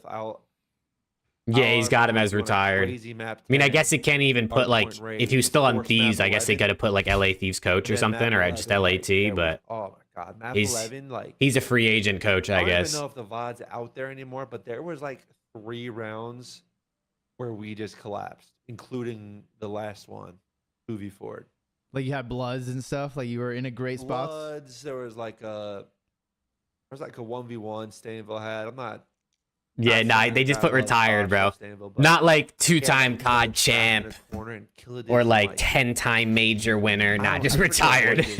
Crazy movement. He's not wrong. I mean, he is retired. It is facts. Tunnel of meltdown. Yeah. Just like it's not a good place for him to be, but since he got it is out, facts. It was just so weird and awkward, and then. Yeah, and then like I said, the last round 2v4. Just realized they won AW together. Yeah, was a 2v1. They talked about it literally like right before you showed up. They just finished talking about it. They talked about it for like 10 minutes. 3 rounds at least, where it's like in hindsight, like we should have won those rounds. And how it happens. Hey, I've always said the craziest things happen in the biggest moments. Yeah. In COD. To this for day, sure. like things happen in the biggest moments of COD, the biggest tournaments that don't happen in practice. Ever. Yeah, people like the nerves, the adrenaline hits different. So it's like, dude, Cap had such an underrated career, bro. To just have Cap had such an underrated career. Come match time, shit's gonna get weird. Yeah, I think it's just because he was never like typically looked at as like MVP player. You know what I mean? You brought in, early in his career, I definitely was one of the top guys. But knew what the word intangibles meant. I mean, he's top 10. He's probably you brought them into. He's probably like number 10. Number 10, maybe number 11. I guess it depends, right? Because like Kenny and Shotzi jumped up a lot this year. But yeah, he's probably sitting right around that range. And what was it? If we all people don't respect this guy, man. They pulled the flag, we would all just 4-0-E or something crazy to like stop it. Yeah, comeback uplink, we had like a certain thing we do because we were the best comeback uplink team for a time being, because like our strategies, like our game plan was just always so perfect.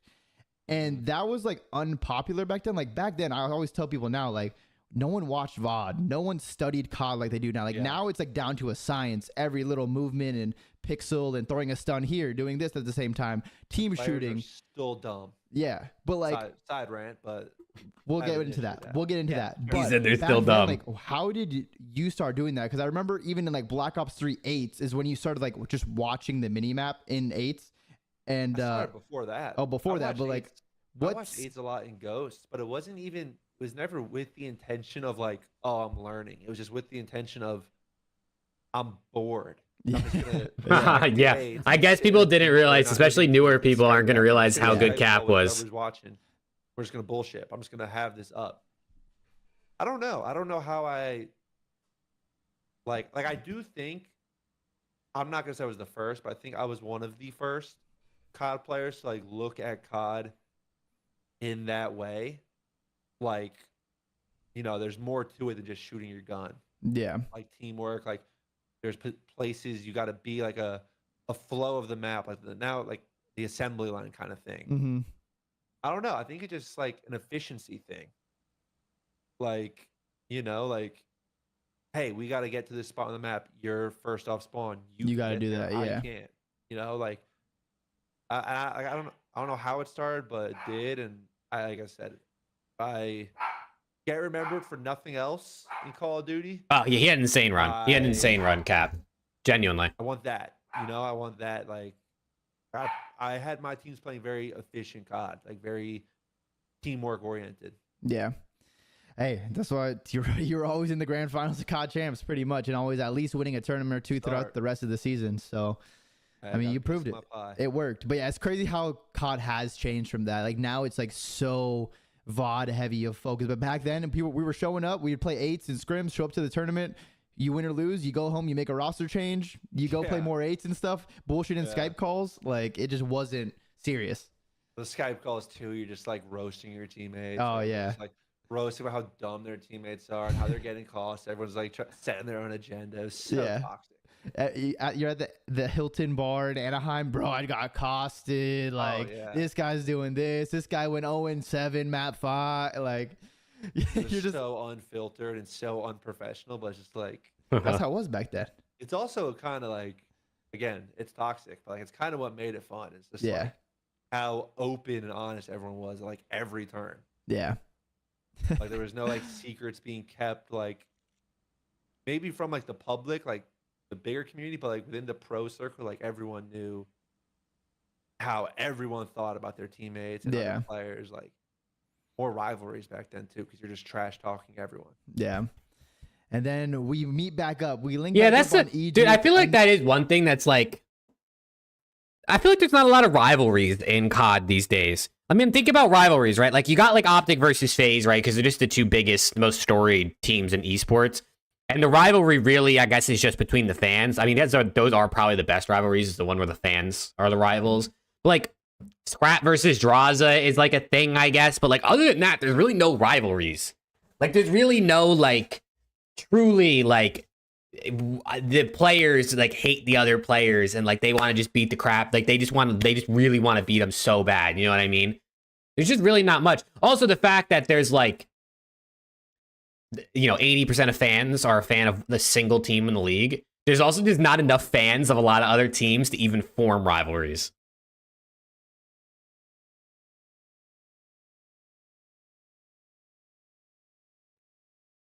Of Black Ops 4, you know, it was we almost if we would have played out how it could have, they would have made movies about us from taking the last team in the league all the way to deep run in champs.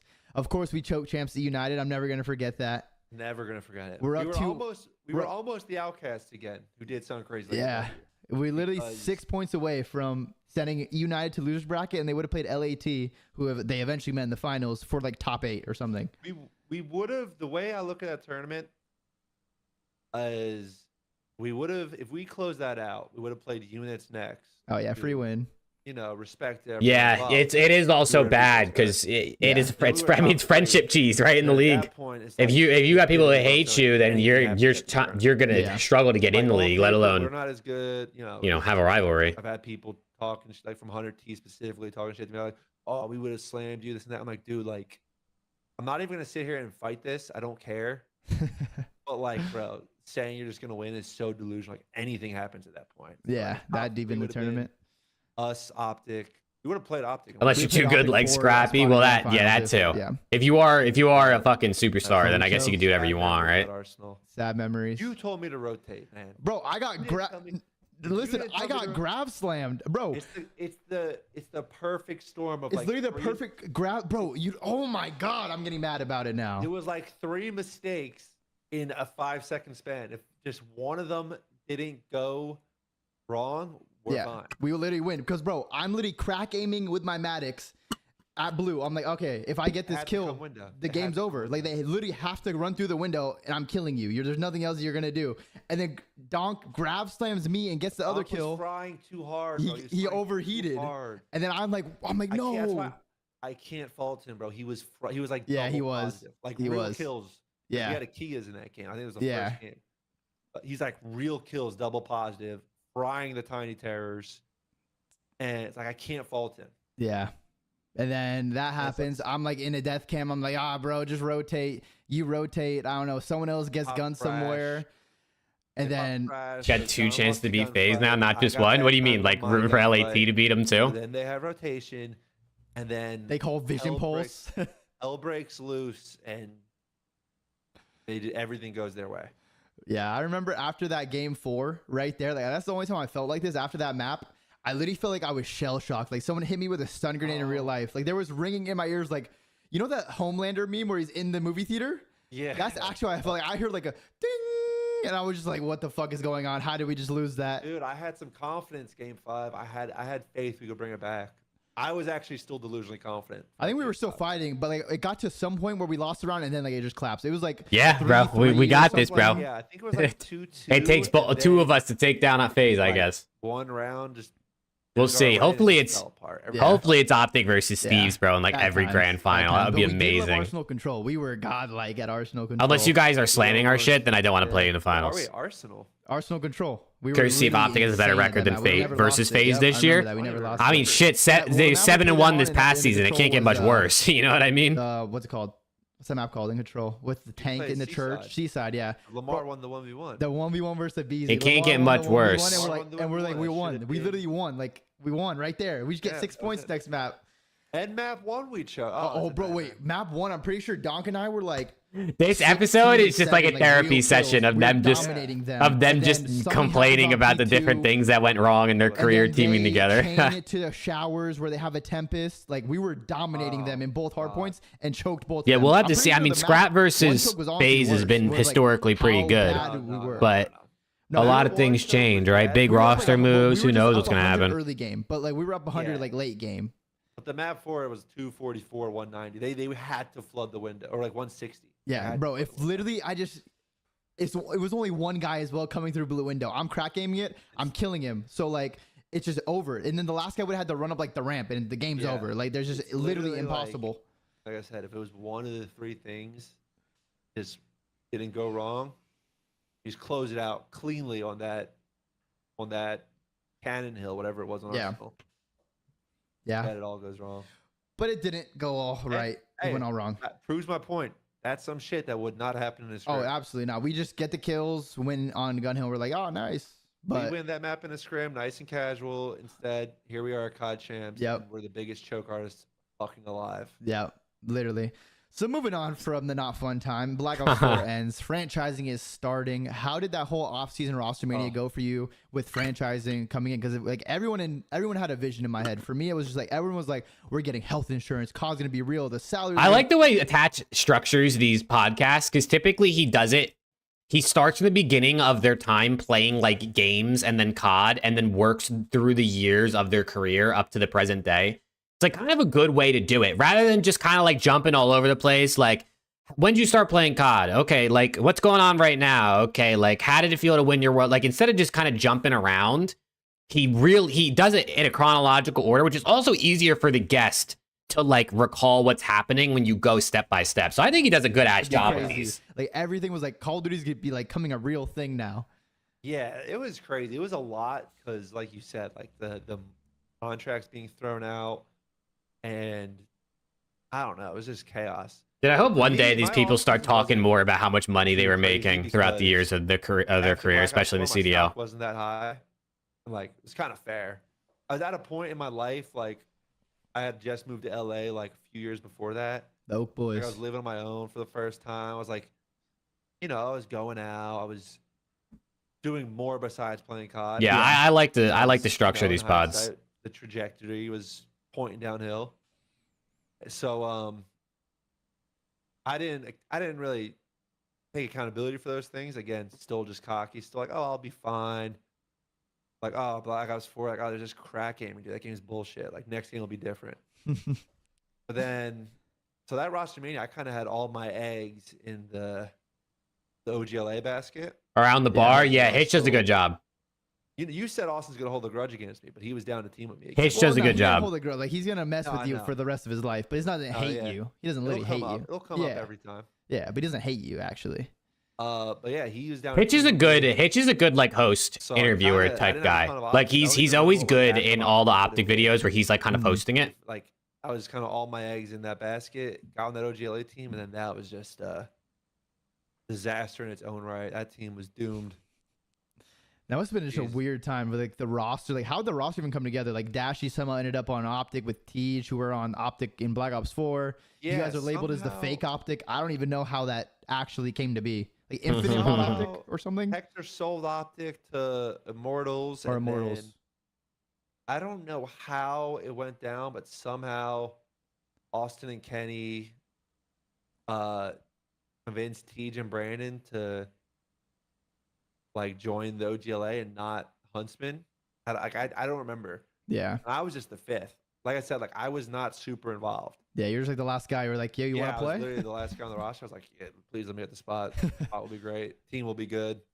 And team wasn't good. And Yeah, I like the just how it array goes, of like I said, guests like, Hitch the team can does look good too, on paper. rather than it just That's how being we like started the conversation, COD guys. Talking about the LAT team. Team can look good on paper, but you still got to put in the work. And that OGLA team, we did not put in the work. We were bullshitting from the start.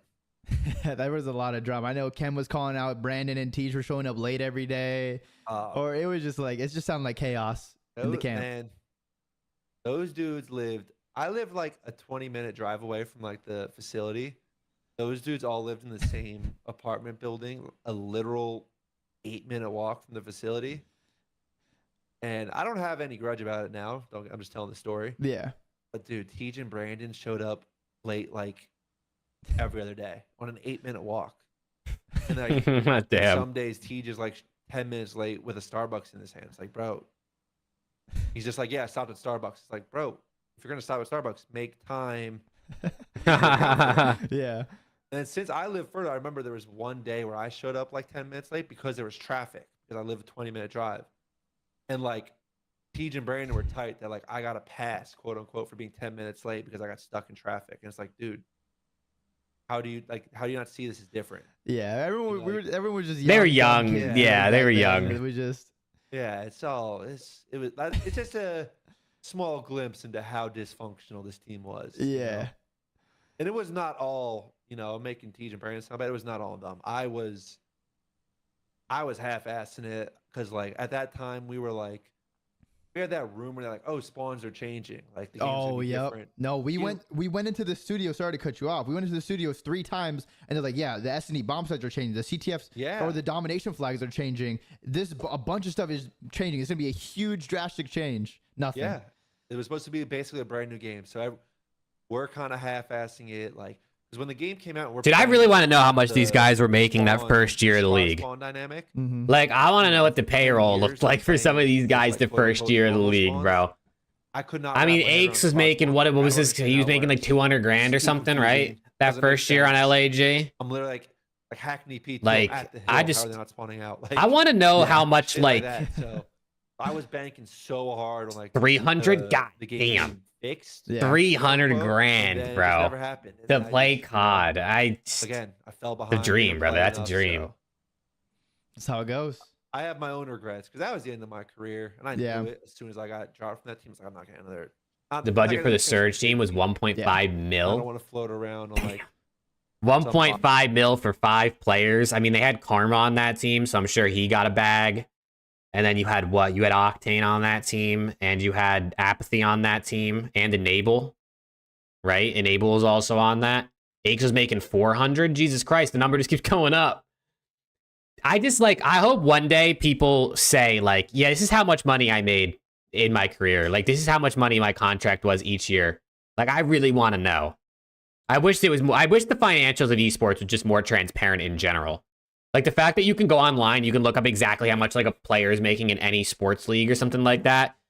But in esports, it's, like, so hidden and, like, we're not allowed to know. Tier Like, I don't know why it's so, like, we know the Optic and FaZe guys made hundreds of thousands of dollars from prize money last year. So why is it so crazy to tell us how much hundreds of thousands of dollars they made from just their salary? That's it. For me, Dub played for 2 months, got dropped and made 300K. God damn, bro. Come on, man. That's the fucking life. It's the fucking life. Right? I mean, I'm sure he wanted to, like, play, obviously. Like, I'm sure he actually, like, you know, he looked forward to competing and not doing nothing. But 300K to do nothing, brother. Come on, man. I think it was the LA event. Oh. Actually, before COVID. Oh, man. Yeah, the LA. No. Yeah. I don't think I played it. I don't think I played an online event. I think it was the LA event where we actually could have beaten Dallas, but we got triple capped on a Hackney Dom.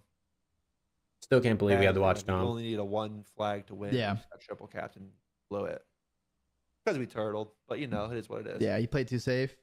Mm-hmm. It all backfires. Yeah, and then Nothing actually the reason they don't guarantee the contracts anymore. Last event, Yeah, I mean, guaranteed contracts, like, the next step for you. Like, what were you thinking? just in adds that a whole moment? nother Like, did you layer wanna of coach something. What were you gonna try and do?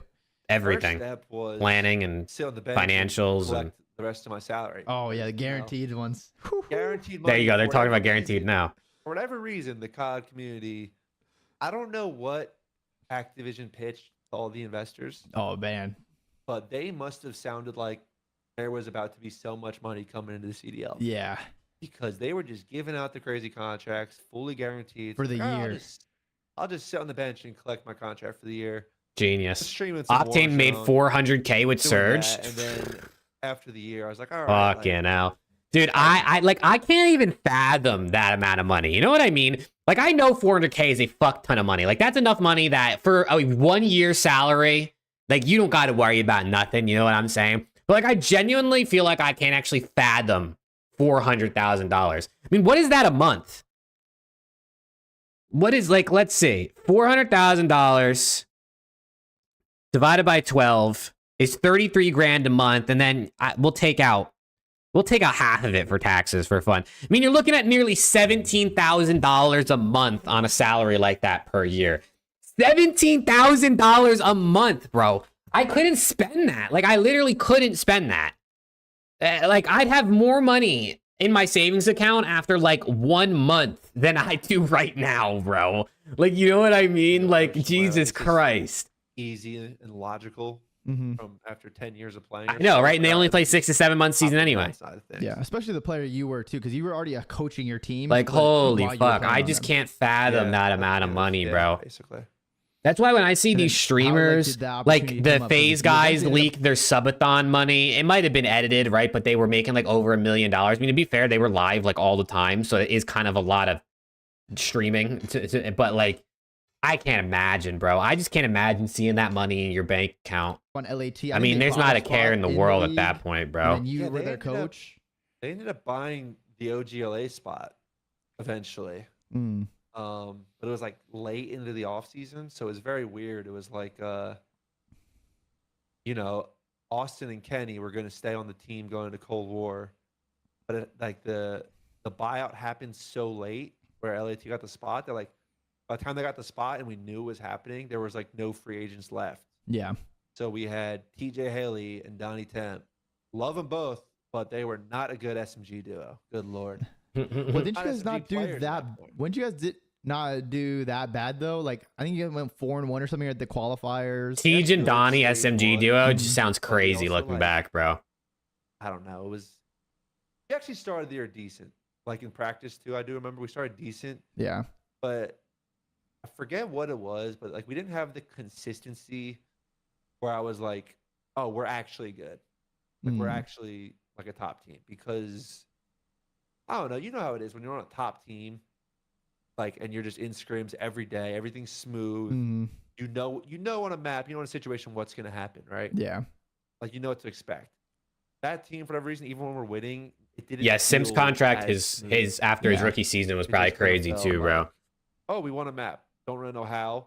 Next time we play it, we're gonna play it completely differently. Probably. I would love to, like Cap said earlier, I'd love to know what Activision was telling these investors in meetings for them to think like spending millions of dollars on a team for one season was going to be worth it. Because like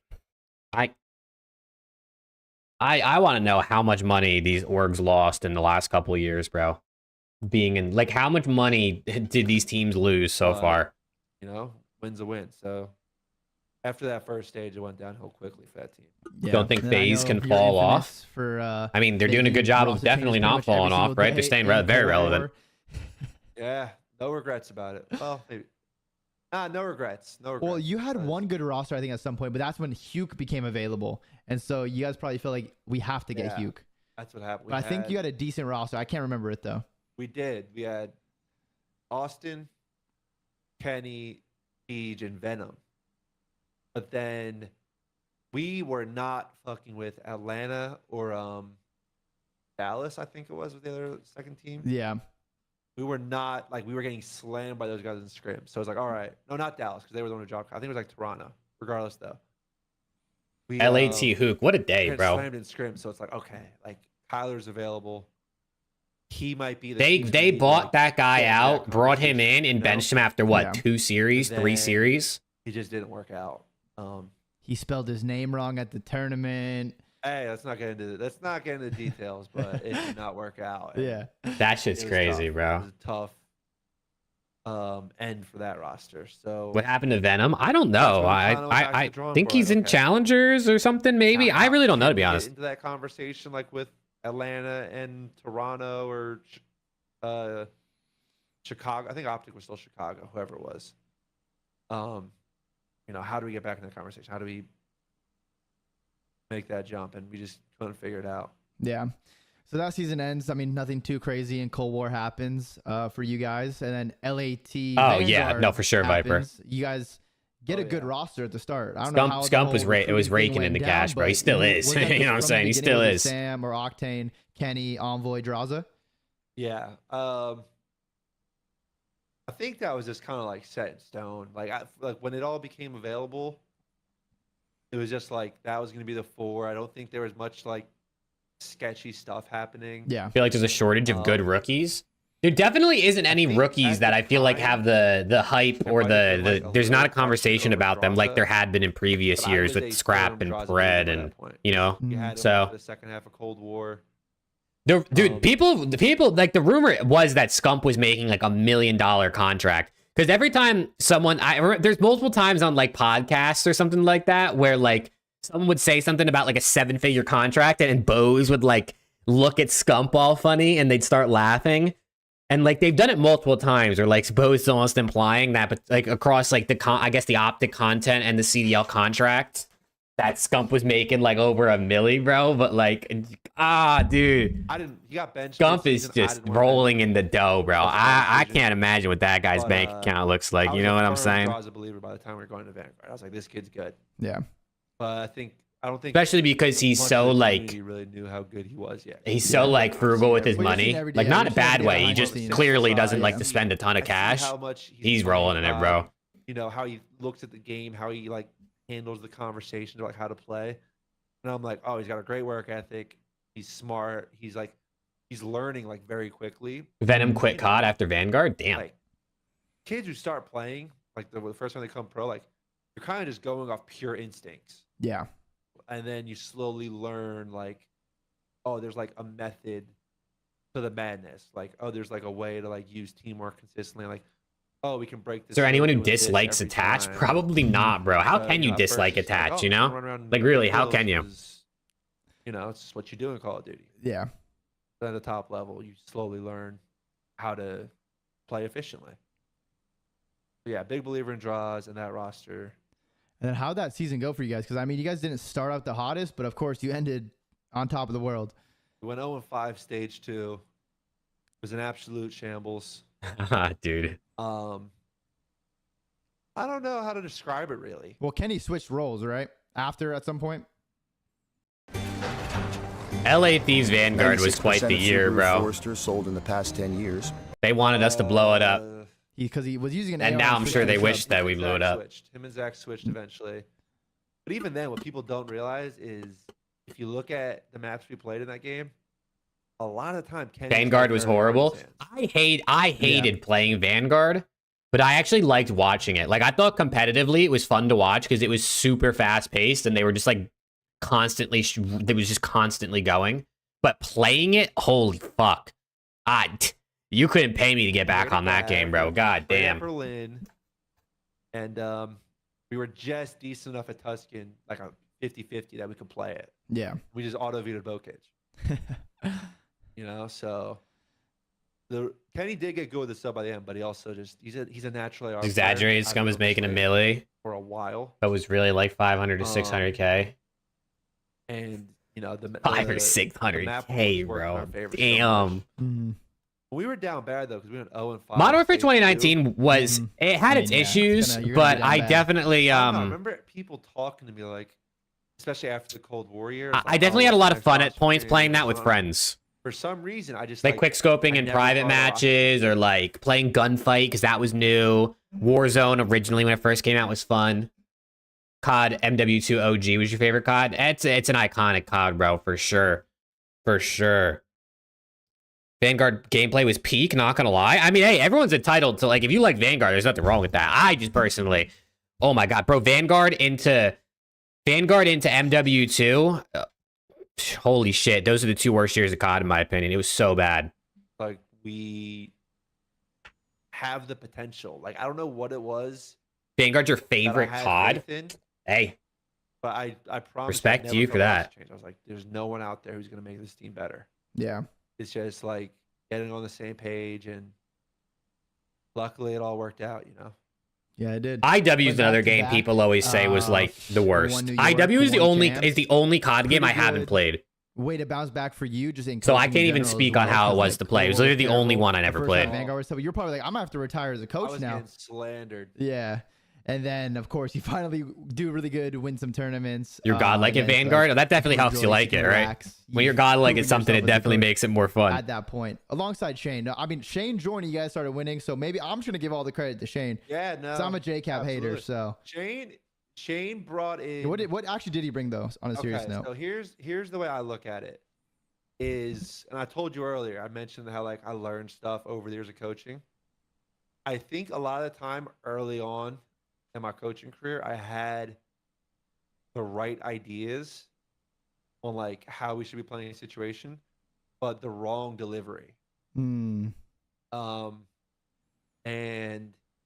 Shane came in, and Shane was like, he's much better with his delivery. And yeah, like, he's a vibey guy. Like he's always super nice. Like I remember, like me and that year. Shane really helped turn that team around, bro. For real. Argument about something. COD's peak was BO2. I agree, brother. Big argument one day of practice. I agree.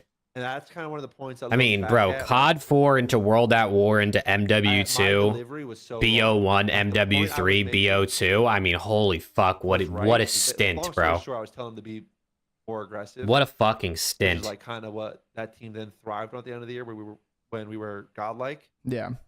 But my delivery and how I was going about the conversation was so terrible. Yeah. So then Shane came in, which was great because he's, like you just said, I said, he's just much better in that regard.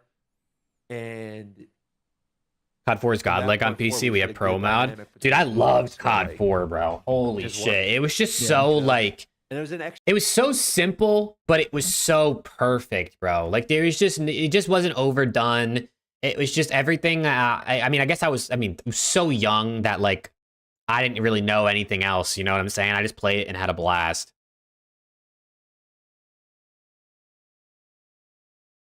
Player with GA. Yeah, dude, the players with GA everything from back in the day, bro. Literally, the clip of Clayster getting like a double kill with a fucking explosive crossbow on raid when he blew up the truck. We would never see anything like that ever, bro. Ever. Like, but it's just so iconic. We desperately needed at that point. I mean, listen, a lot of the past CODs, I will say, generally speaking, are probably looked at with the rose-tinted glasses. Like, were those games really as good as we think they were? I think they were still good games. I think fundamentally, especially things like map design, you can just boil it down to literally they were just good. They were well designed. But yeah, like I definitely know that like I look back at BO1, BO2 more fondly, especially because of the time of your life, playing with your friends, like all that stuff adds into it.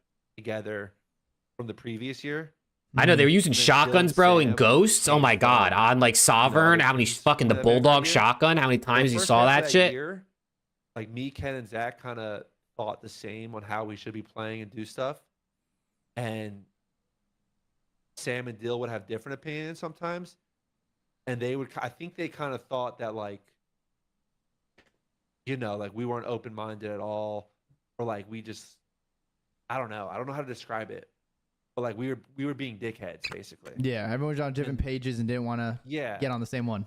So like I said, that coupled with the fact that I wasn't delivering the message the way I should have. Like I should have been, I don't know. I should have been more of like a mediator at some points where I wasn't. And having Shane come in and being able to be that and deliver the message better and kind of get everyone on the same page and talk it out in a better way. Shout out Shane, man. New head coach. I love it. Nah, that's kind of how I see coaching in COD too. Like, it's Excited for Omni Movement.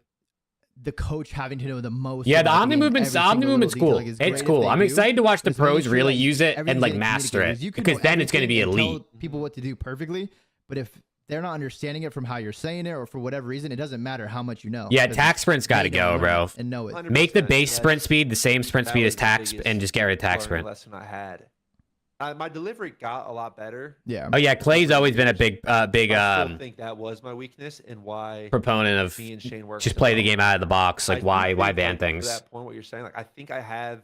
I agree to an extent, bro. Like I definitely think GAs go too far. Like rocket launchers and shotguns. Like I don't want to watch rocket launchers and shotguns. That's just, imagine someone posted up with a shotgun on like in a fucking hardpoint hill at super close quarters and you just literally can't kill them. Or like on a bomb site, you just literally can't take the bomb site because they're just with a fucking shotgun. It's just unbeatable.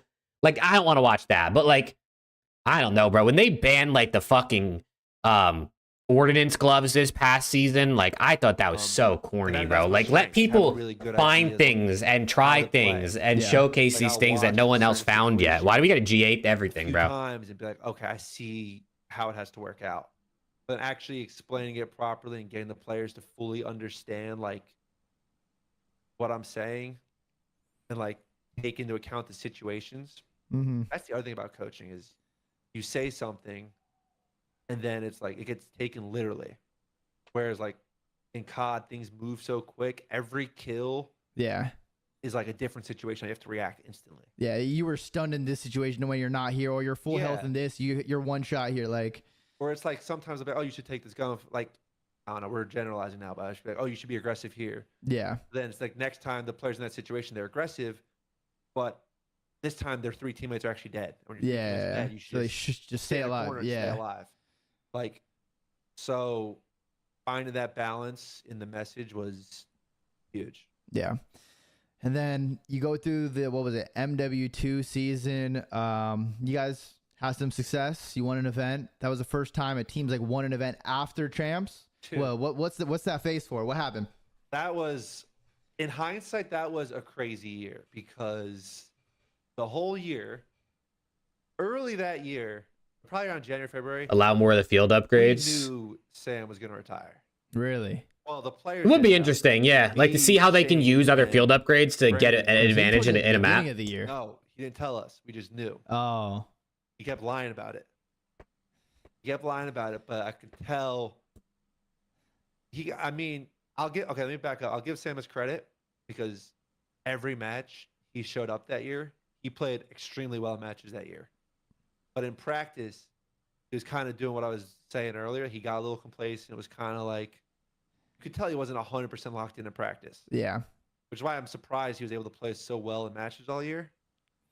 But Damn, so you tell me if Octane locked in more during practice in MW2, we might have won champs again, bro. God damn it, Sam. And I could just tell. We could tell that he was. God damn it. Planning his exit. And he also he had slipped up a few times and threw in some things about like buying a house in Virginia and. Yeah, you're like, you can't do that if you're still playing for LAT. So it's like he like mentioned buying the house. I was like, oh, are you gonna like rent it out? And he's like, no. I was like, oh, he said it. He like, he kind of froze, and I was like, yeah. But what are you gonna do if you have a house and you're not gonna live in it and you're not gonna rent it? Yeah. Like, you kind of slipped up a little bit. Kind of slipped up there, Sammy. That's a good secret, but on to you. But that, and then plus we found out later, Draws had a kid on the way the whole year, which we didn't know, and I'm sure was causing him all kinds of stress. So the fact that we did win a tournament that year, got like another, I think we got a second, like maybe another top 3. I don't remember. I think you got second. I know you got second at Major too because you beat us. Yeah. After we absolutely broke down to FaZe, we broke down Map 5, and then we were just broke, and then we just slammed by you guys because it was chalked. That's how it happened. We had no regain. But then I have the mental for that. The secret kid, that was bad. And Zinni just retired right before, like right after we lost to FaZe. So not only did we choke to FaZe for grand finals, Zinni retires. I'm down even worse now because one of my good friends just retired. So I'm down even worse after the loss. Just walking up on main stage, fighting back tears for my boy. But yeah, I just remember that right after we lost, I was like, fuck. And then I just see Zinni retires. I was like, oh shit, it's just the day just keeps getting worse. Yeah. Then we lose to you guys. That day. Yeah. It's gonna meant to be a losing day for you. It was. And then of course you go into the next season. You have the whole that MW2. People thought Geeks was banned. Oh god. Young, unproven players, maybe except for Dan. Of course, Dan bro. came in his first year did pretty well, but like, how the hell did that form? Oh yeah, you had a different roster. Yeah. I started with Cam and Marcus, who I love them both. I'm still rooting for them, but yeah, they benched me. It was just they did bench you. They benched me. Yeah, so you might not love them, but I love them. Nah, I like them. They're good. They're good guys. They're good guys. They're hilarious. But this was not working start of the year. We are actually, again, we were pretty good in practice. I think I remember you guys being like pretty solid in practice at the beginning of the year. We definitely were winning over 50% of our hard points in practice. Like we were definitely. And then we didn't win a single one the entire fucking stage one. Yeah. Other than I think we went like 1-12 in hard point. But then the matches we started the year like 2-13 or 1-13. Yeah, it was a crazy slow start. Hard point. Jesus Christ. Just like, I don't even want to think about the hard points beginning of the season, bro. Or last season, I guess now, technically. We got to change it up. So yeah, we had to change it up. That shit was so bad, bro. Roster changes. Every time we loaded into a hard point, that first stage, I just knew it was over. We kept Marcus for a bit, but then we dropped him. And so then that's when we ended up, I think after stage 2 is when we ended up with the team we ended the year with. Yeah, because you got Joe, you got Kremp, you got Nasty, all at different points. I feel like. Well, Joe started with the team, right, and then got benched and then came back. Chat, I'm gonna use the bathroom and get some water. I'll be right back. I'll say this publicly. I don't, maybe I don't know, but I'll say it publicly. Joe has all the talent in the world. At the start of last year, he didn't have the confidence. Yeah. And when we benched him, it wasn't a skill thing. It was like, yo, Joe, we told him this. We sat down, we had multiple conversations with him. Like, Joe, you have the potential to be an S tier player, but you have to actually believe it yourself. So we're like, listen, go down to challengers, because in challengers, like, he's so talented, he's just You're gonna bully people there. And sure enough, he does. And then after stage 2, Marcus, wasn't playing much better. So I got let's bring Joe back in. And then slowly throughout the year, Joe found his confidence. And then I think you finally really saw him display those last 2 tournaments. Yeah. He started to actually believe, like, oh, I belong here. Like, hear those stories like athletes, like the moment where it's like, okay, I could do, like, I can do this, but they know it. Like, they always had it in them, but like it actually showed. Yeah. And like, I'm sure there's a bunch of situations where like players had those abilities, but they never fully believed it, so they don't make it. Yeah. I think Joe finally had that moment. Like, I think it was a little before champs. I don't know what it was specifically, but I think he had that moment where it's like, oh, okay, I belong here. I am as good as anyone. Yeah. So, I think that was huge for him. And then the others was never really a confidence thing. It was just MW3 stage 1 and 2 felt like a whole season. Stage 2 to EWC felt like another. Dude, honestly, bro. Honestly, especially as a Thieves fan, because stage 1 and 2 we got back-to-back top 12s, and I was like, oh, like, fuck, what's gonna happen this season? And then it just all went differently the rest of the season. EWC, you guys beat them, so it was like Toronto. Like, you always just matched up well versus Toronto for some reason. Yeah, I don't know. They were the first round matchup at champs. We beat them in both hard points. We beat them in 3 respawns. Always had confidence in Thieves. Hey, I love that out of you. I definitely, I always had confidence in them. Like, I definitely thought they were better than they were showing. But I didn't think they were going to be as good as they were at the end of the season. Like I didn't think they were gonna get a top 4 at champs or a finals. Well, after they got top 4 at champs, I definitely thought they could get the finals at EWC. But I didn't think that they were going to do as good. I was hoping for top 6 at champs. Honestly, I was just thinking that would be realistic and a success. Honestly, guys, and then Toronto had to Neslo us in like. For top 3 later in losers at champs. Yeah. That was sad. Can't beat us in a hard point. Bad. But yeah, I don't know what it was. For some reason, it just worked out against those guys in hard point. Yeah, and then I think a little after champs is when you officially announced, I think you and LAT officially announced that you're parting ways. How did? Hopefully we don't start next season slow. Holy fuck. I had planned the move back east like way earlier in the year. Mm-hmm. That's why it was after champs. I planned it to be after champs. I just didn't know EW. Yeah, no one knew that. That's just gonna like pop up. Yeah.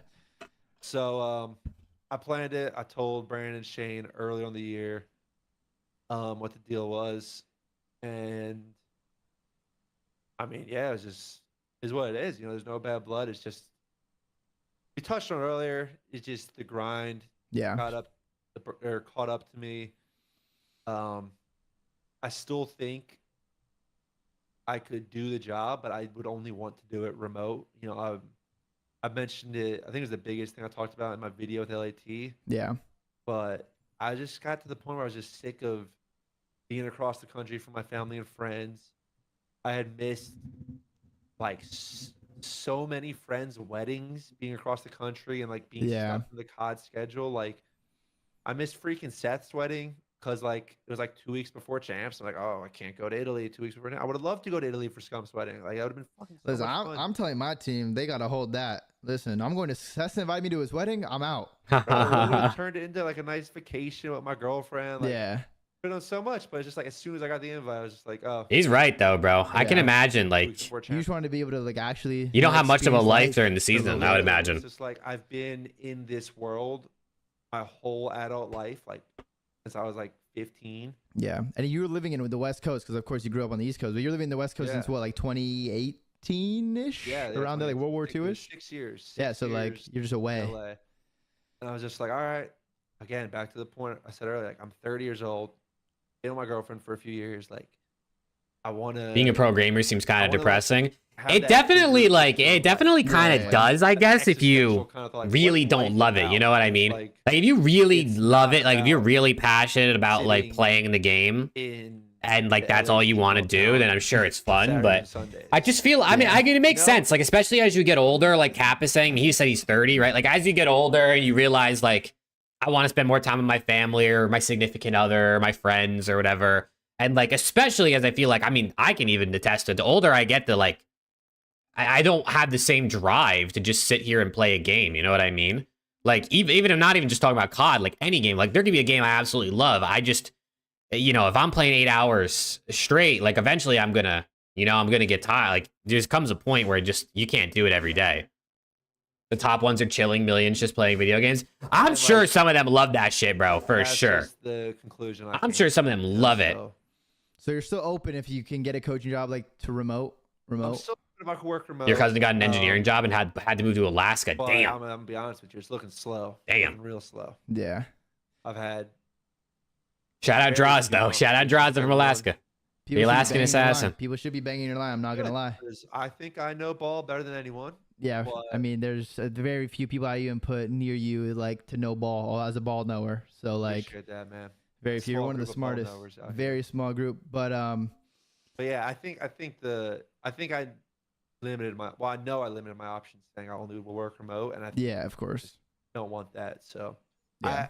I went into the whole decision knowing this was a possibility where I don't get a job. I wonder what Cap will do if he doesn't get a coaching job. I mean, he might not like desperately need to work. Like he might be okay financially for at least a little while, but I wonder what he's gonna do. Jump at some point in my life. Yeah, at some point it's gonna happen.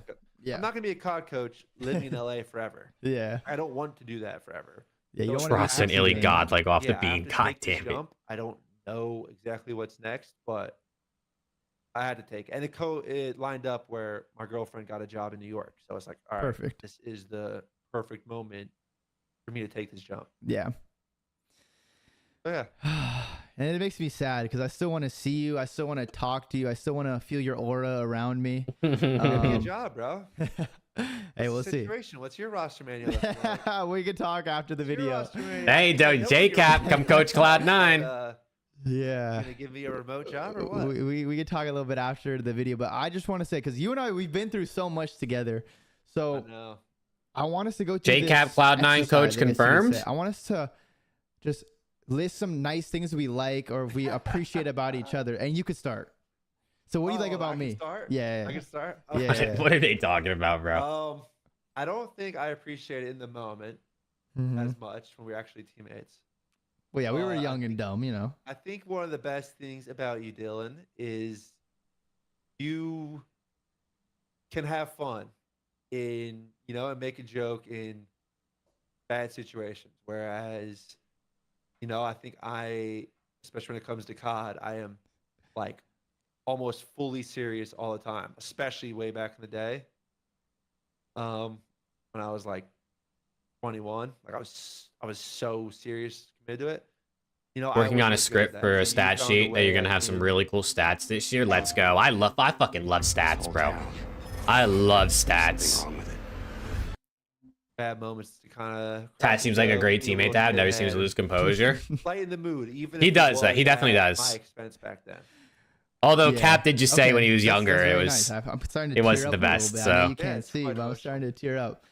But I'll say, like, back then, of course, I woke up with the objective to annoy you and stuff every day. But I think it's just because, like, the people that I like to annoy and bother the most are some of my favorite people.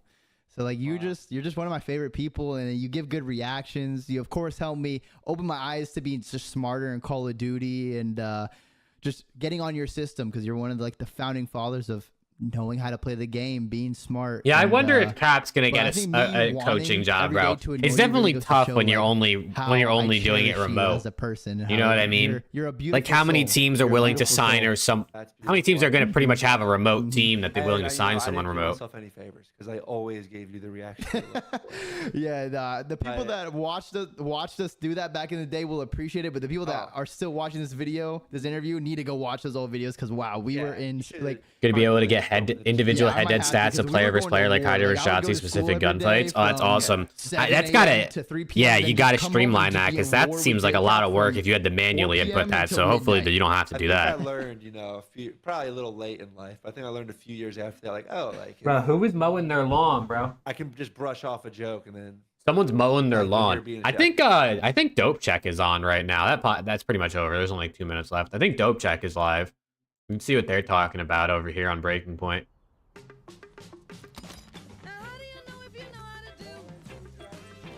We can see what BP's talking about. Manual because COD doesn't have an API anymore. Fuck that. Shout out to you then for fucking doing that, bro. Holy.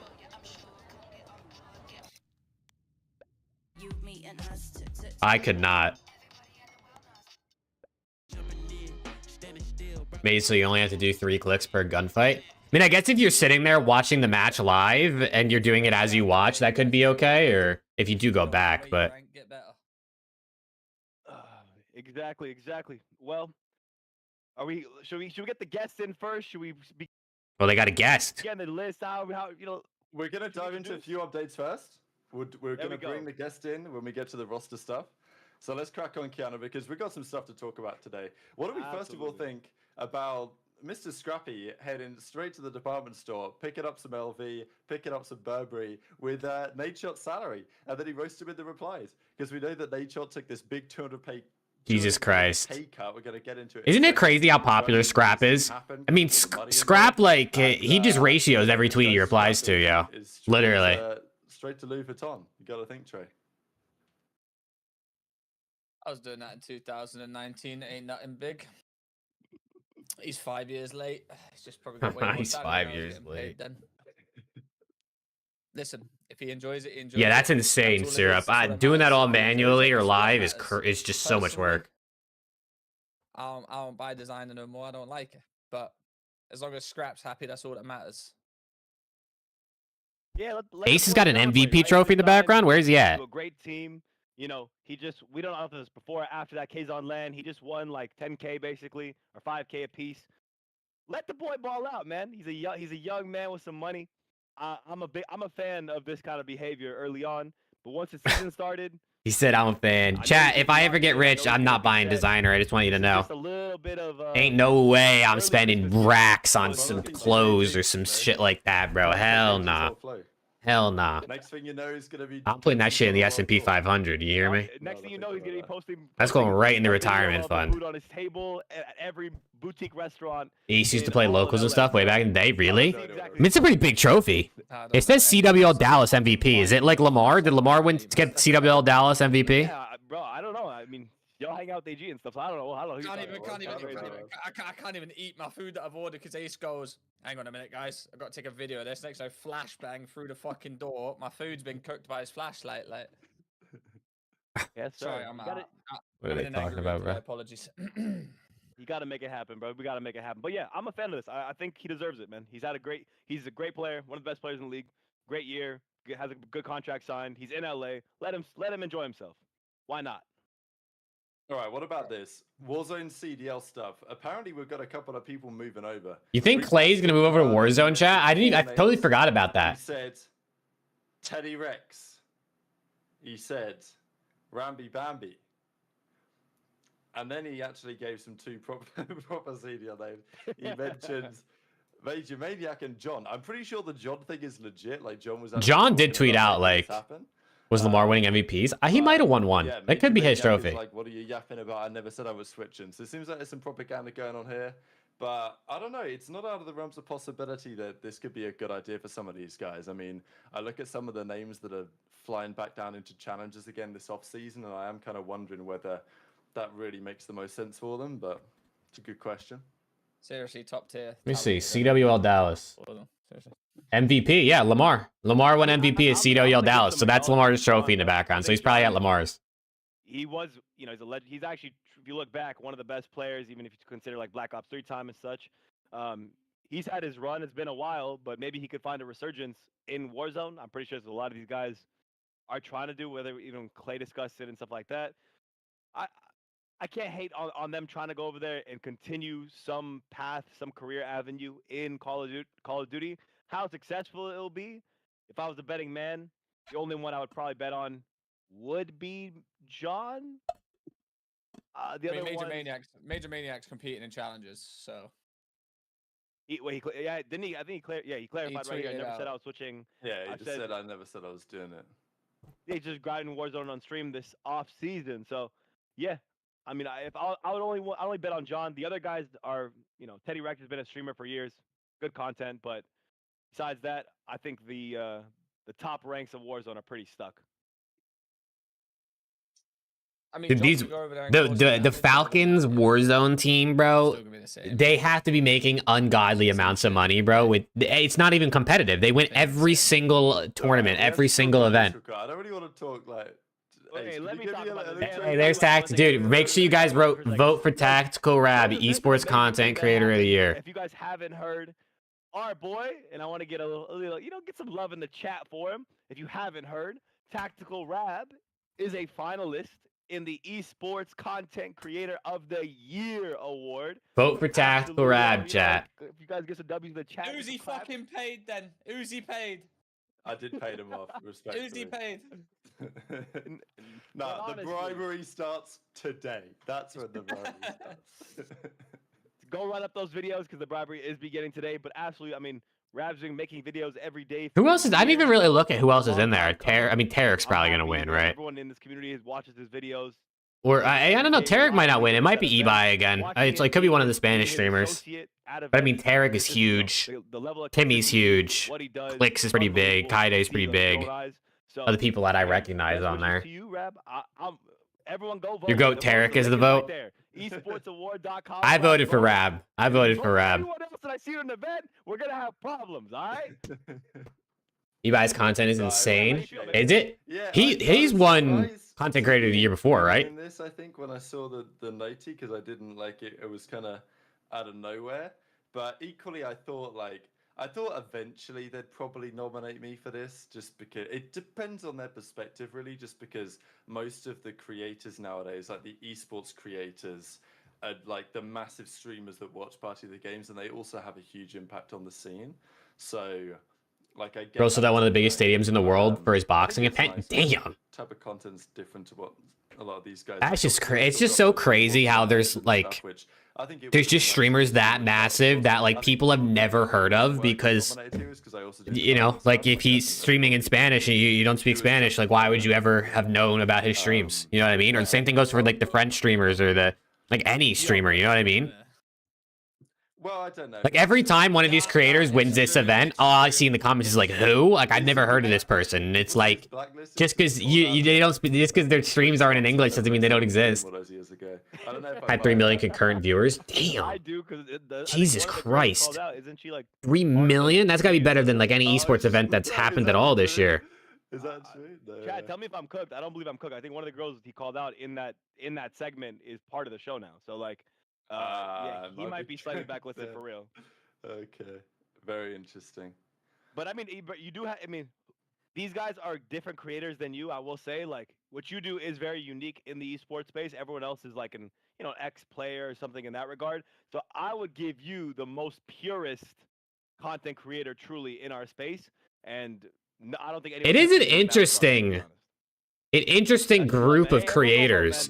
Because, like, the people I recognize, like, Tarek Watch Parties, right? Obviously, X-Pro Watch Party, or Mr. Savage. I don't know if he still is a pro in Fortnite, but at least he was. Clicks is, like, currently competing and also streaming. Kaide, obviously, is more watch partying. Timmy plays competitively, but also streams. Like, it's interesting. Like, there's literally some people that are literal pro players that are also nominated for this. Or did you just find out when everyone else found out with the tweet? No, I found out when they found out with the tweet, and then they DM'd me afterwards to kind of give me a couple of more details.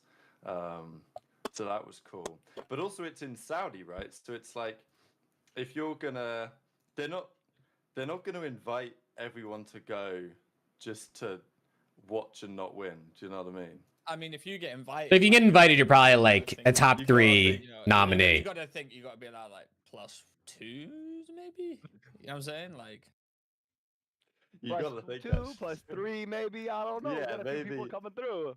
I mean, Yeah, like, and if maybe, I mean, if it's a +1, you know, you got to take your UK brother. You know what I'm saying? Yeah, of like, course, That's yeah, true. no You doubt do. about You do. that. you know, I'm just sitting there thinking, you know, me, you. I wonder why they did the esports awards in 2 parts. I will say he was. Like, why is it in 2 parts? He was missing something, so I'll take the 19-hour flight. No problem. Is it just too many awards to do in 1 part? Rab also did say it was missing a little something too, so we're on the same wavelength. It's crazy how much power I have when I get my private jet. Rab, Go down just there back to Riyadh. remember who helped us out the first time? You know, I never forget it, Trey. But yeah, everyone go vote for TACRAB. This is a huge honor for him. Honestly, I mean, I'll speak for it. It's amazing to see you on here, and I hope whether it's not this year, one day you're gonna win this shit because you deserve it. Again, Shout out TACRAB, man. Content creator that esports has. Shout out TACRAB. So That's very kind. That's love. I appreciate it. Thanks for the love chat as ever. Let's hop move into on. the next thing. Yeah, what do we think about this? Is NADESHOT, because we're talking about content creator of the year, how about Nade puts his hat in the ring? Because you got to think, right? We got the NADESHOT will be nominated for content creator of the year next year with how much he's doing content now. And OPTIC have their watch party with SCUMP. FAZE have their watch party with Zuma. Breakerpoint have their watch party with the boys. But 100 Thieves, like, what's going on there? Where's the watch party? OCTANE's on Zuma's stream. Enable's popping in. NADESHOT, but now NADESHOT's out in Texas. So he was kind of saying that, like, for the 100 Thieves organization, it would make a lot of sense. He wants to do the watch parties. Like, he would maybe join SCUMP and chill there and everything and watch the Thieves games, which makes sense. But equally, if he's thinking in the best interest of his organization, he probably should be running his own one at that point. So do you think he's going to do it? Just because I don't see NADESHOT watching. Hey, dude, if Nate's not gonna do the 100 Thieves watch party, they should bring on a content creator to do the official 100 Thieves watch party. That's maybe like a really big fan and is live right now, watch partying Breaking Point. I think someone like that would be really good. You know what I'm saying? You know, like old times. So like it kind of makes sense for him to go chill with Scump and the boys, and you know, I think. Can I be devil's advocate? Can I be devil's advocate? Do you think it would be in best business interest for Scump to co-stream with Nate? Well, I'm not saying that. If he wants to run his own one, he can run his own one, but it's already set up. Nate should do his own for sure. I agree, bro. I agree. Have him over there. I'm just set, like full time. I'm just 100%. gonna go join in on something. You might as well go. You know, just the guy. Let's go, Nameless. Make sure you let LAT know, bro. Hit up the 100 Thieves people and let them know who that guy is. I don't know who it is, but you should let them know. Like he's giving him a platform. You know what I'm saying? It's fucking NADESHOT. No, not about the platform, but the numbers. I'm saying the numbers split then, because then it's like everyone's watching that stream. Might move over to this stream, and you know, it's like I don't know. They are still differing orgs. You know, NADESHOT is responsible for his entire organization. Seth is not responsible for an entire organization. So I'm putting it in that perspective of like, I feel like it would be in his best interest to create his own entity and show, and then maybe guest stars sometimes on Scumps and Scump guest stars on his. That's what I think. Joining Scumps would actually be I think Nate should do his own watch party, and then like if OPTIC and LA Thieves are playing each other, or maybe for like majors, they do like a stream together where they join together. He's still the founder and the face of the entire organization, so it'd be really interesting. I wonder if Nate really wants to watch party like every match, though. You know what I mean? Scump watch party rather than like I wonder if NADESHOT really cares about watching like a random like Saturday night match between Miami and Boston or something, you know? Optic. Yeah, that's my point. Who's NADESHOT? Welcome back, Ed. Welcome back. There's not many in Texas. This is the issue. If you can get OCTANE to come to Texas, sure. Dude, I know an LA Thieves fan / content creator who lives in Texas, just for the record, that could be on Nade's watch party. Scump has already got it with the, you know, cast and everything like that. NADESHOT hosts his own show. NADESHOT ain't hosting his own show watching Falcons versus, yeah, exactly. He's not doing that by himself. Like, it's already set up there. Plus, I don't think, I mean, in my opinion, if Nade wanted to do it, he could, but, you know, I think it would make a lot more sense if he just jumped on Scum Stream for a few times. Not even do it full time. I do know there's one of their creators is moving to Dallas as well, so I do know that intel. So I don't know if that's there. You go, chat. I'll slide that in there. But I do know he's going along with them. Way to market yourself there. Let's go, bro. Well, there you go. So good bit of intel as ever. Will OCTANE leave the flank? I mean, like if NADESHOT gave OCTANE a call and it's like, why are you helping the enemy? We're competing with. There's an LAT creator moving to Texas. I wonder who it is. You know what I mean? We're competing with FAZE, but I think it's logistically going to be too complicated. I wonder who it is. And also, it's just a lot of effort. Like, Scump's got that whole... If OCTANE moved to Texas and him and Nate did a watch party, I mean, it would be huge, bro. It would actually be so good. But still, they'll get the whole thing set up. Josh should be. Yeah, I wonder if Josh is going to... It's difficult to compete with that. Oh, Enable's moving to Texas? I see that. I see it right there. Actually, I can't see it. His fan base is that he could just do a stream. Thanks for letting us know Enable's moving to Texas. From his crib, like he would stream any other day. There you go, dude. I mean, Enable and Nate doing it together would be huge too. But yeah, I don't think OCTANE will move. Like OCTANE, he could for the first year just do it by himself and it'll be fine. Yeah, I feel like the thing is, NADESHOT doesn't need other people on the watch party with him. It's probably more fun for him if he has someone to do it with. Like people would love to watch Nate for those games. You know what I mean? Like, I think a lot of casual COD fans that will usually watch Scump's watch party, like, they're tuning into Nades for the Thieves games. You'll watch OCTANE and Nade over Zuma? I'm sure there's a lot of people that would. No disrespect to Zuma. You know, Zuma's great. Zuma's super entertaining, but is this why Nub hasn't streamed in a month? Maybe. It could be. He's saying Scump doesn't like to hang around Nade. Oh, yeah, I don't know. Okay, yeah. We're just reading body language and shit from nothing. Yeah, nah, OCTANE's staying in Virginia for sure. We got fucking easy gunner on the fucking on the meth vent. No, if you can get HAVOK, interesting. In my mind, it's like if he watches just the big names, right? If he watches FAZE, OPTIC, 100 Thieves, and let's say I don't know, fucking Cloud9. He said he's not. I see. I'm sorry. You guys can't see their chat because my camera is blocking it. They have YouTube chat up right under where my camera is. And everyone else just by doing that. So I don't think he needs. I honestly don't think. I think he said he's not looking forward to building a YouTube audience for a watch party. Yeah, NADESHOT has said that like streaming on YouTube is like he doesn't look forward to it because you have to like kind of build a whole other audience over there. It's not the same. Massive and loyal. It's definitely true. I will say. But if NADESHOT started streaming, bro, anyone who subbed to him would probably pop up on the homepage. I mean, he's massive. That's a fair point. I can see that. that. This is my other wonder with like Gataga, right? Because Gataga obviously he watch partied the World Cup for the Gentle Mates game, but that was on Twitch. And it would have to be the same thing with Gataga. Like if he was gonna watch party the Gentle Mates games, like he'd have to do it on YouTube. Let's go, Slayer. We're still live, brother. We're still live. It will for now. Hopefully it disappears at some point. I feel like Nate underestimates his level, dude. Yeah, NADESHOT's he's such a big face in the esports and gaming scene, bro. Like the people outside of COD know who he is.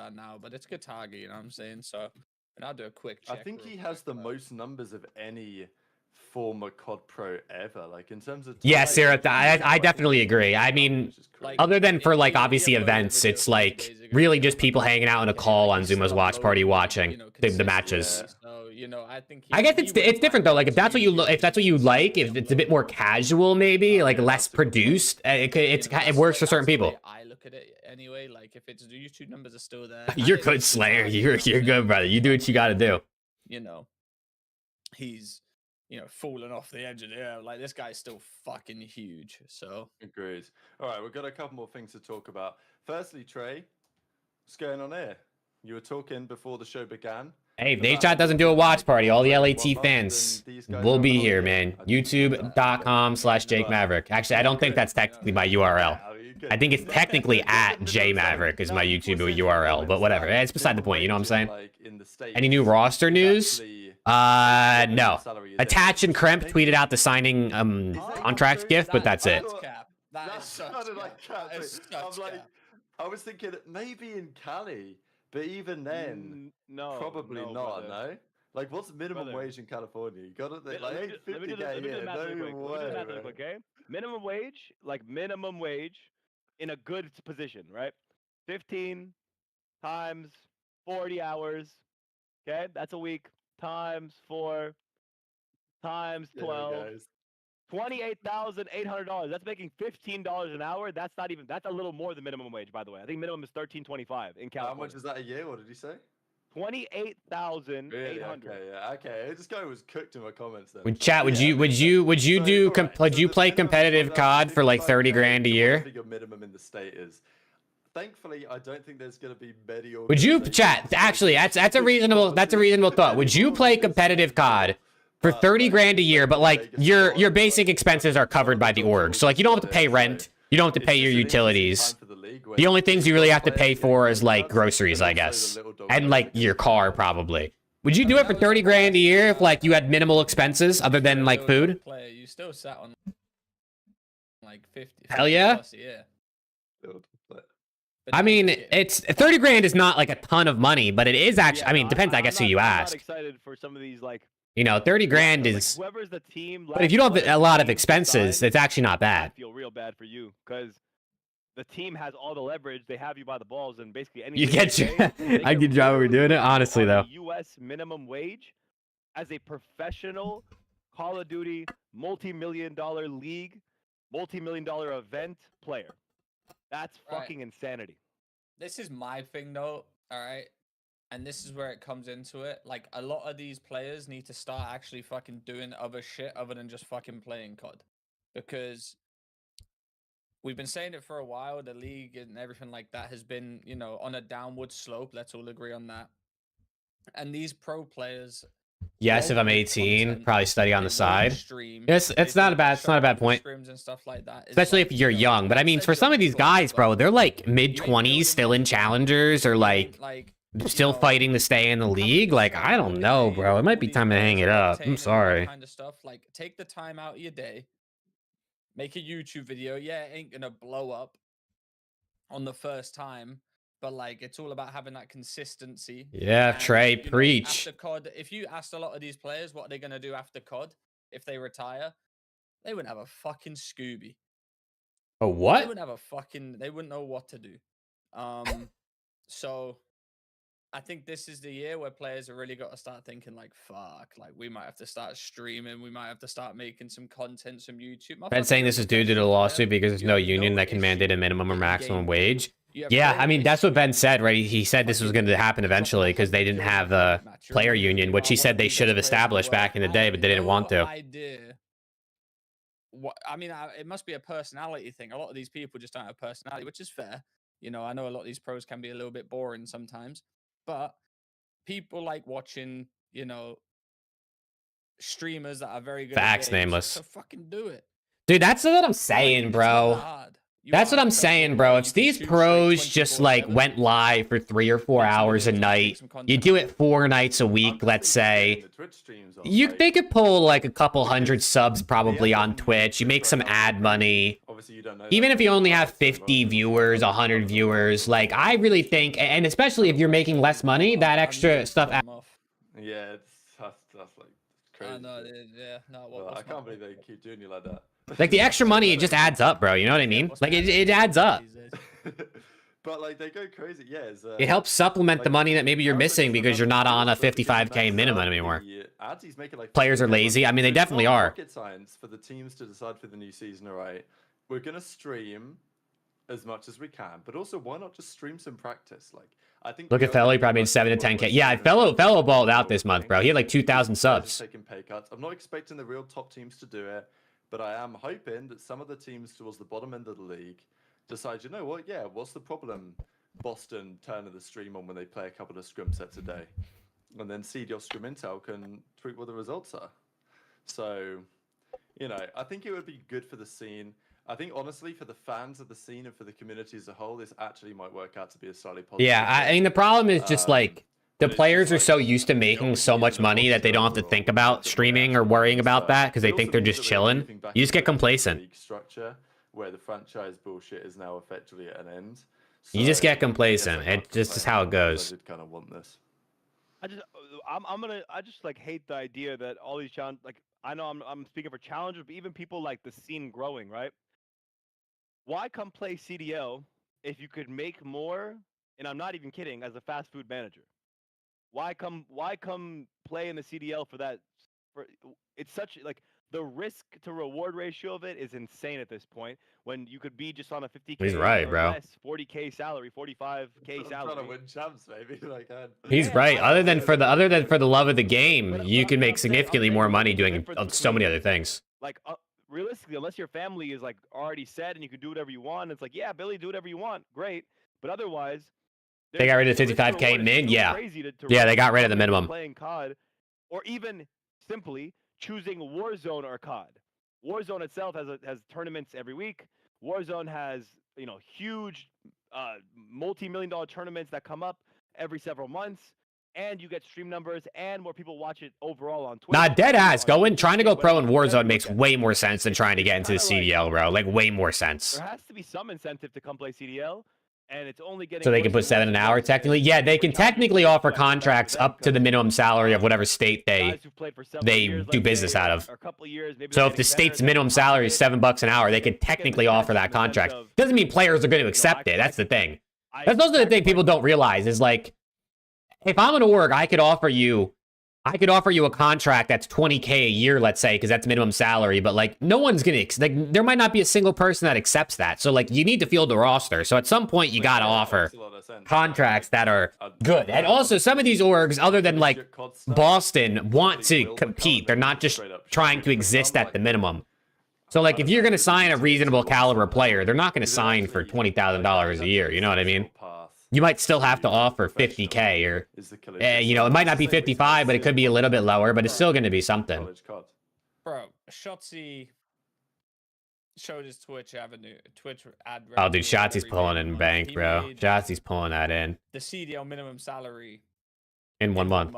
Literally, bro. He made like 40K in half a month of streaming. Because he showed it. But this motherfucker made 50 grand in a month. And we still got pros not streaming. Now, I'm not saying you're going to get Shotzi numbers, but like... He made your salary in a month? Dude, yeah, exactly. I know. I feel that. you know, if you made fucking a percentage of that, you'd be like, dude, I mean, like, some of these streamers make more money in 1 month than I've made in the last 4 years. You know what I mean? You're given a talent, fucking show it. I mean, NADESHOT's sitting at like 22,000 subscribers right now. I know September obviously boosted sub numbers and stuff, but like, bro probably made 100 grand this month after ads and stuff. Like, that's more money than I made the last like fucking 3 years, bro. You know what I mean? Like, damn. Not saying they don't deserve it. Not saying it's not something they deserve, because entertainment drives a ton of money. And you're a but it's just like, just shows you what's possible. Professional league. It is crazy, bro. It's crazy. Math isn't mathing. That doesn't make any sense. It's kind of it's every pro should stream, bro. Every pro should stream. Like, it is embarrassing, but equally, you know, at the end, the argument is, of course, that people get paid in kind of correlation. Every single pro should be streaming, especially, dude, especially right now when not that many people are streaming. You know what I mean? No one knew about this. Like, especially when there's not like as much competition with the other pros. Start now, bro. Get a head start before everyone else starts doing it. Oh, this league is so. And to answer Mike's question in the chat saying why I don't get why Hydra never streams, because he's one of those weirdos that can just whack up his stream and get 1,000, 2,000 viewers because of how good he is at a game. His brand to me is like how Jared's brand used to be. Exactly, bro. People want to watch the best of the best play the game. And like, is someone gonna like, what are the odds someone's gonna watch like some mid-tier, low-end pro over Shotzi? Like, probably not. But like, what about when Shotzi's not live? What about if like they just decide to click on your stream one day and they watch you and they realize, hey, they actually really like this pro? Like, it's just, you know, like, brother, I said it yesterday, bro. If I can stream and get 20, 30, 40 people to watch me, these pros can get some fucking people to watch them, bro. You know what I'm saying? Like, come on, bro. It's really not. It's really not rocket science. It's not rocket science. People have been... Pros of games have been streaming for 15 plus years at this point. It's the formula's there, bro. It's laid out. Just fucking do it. Honestly, like their energy bounces off each other. They roast someone in each other. chat. I think that is gonna equal. This guy in chat said, "Y'all squirt?" Question mark. What the fuck is going on, bro? The content team will be in Dallas as well, so they are going to be capturing a lot of things they're doing. What is going on? Hydra a lot more in that light, and not forcing him per se, but like capturing him a lot more. His comfortability with it will be a lot better, and I think with this team, you're going to hear and see a lot more from Hydra than you have in any other year.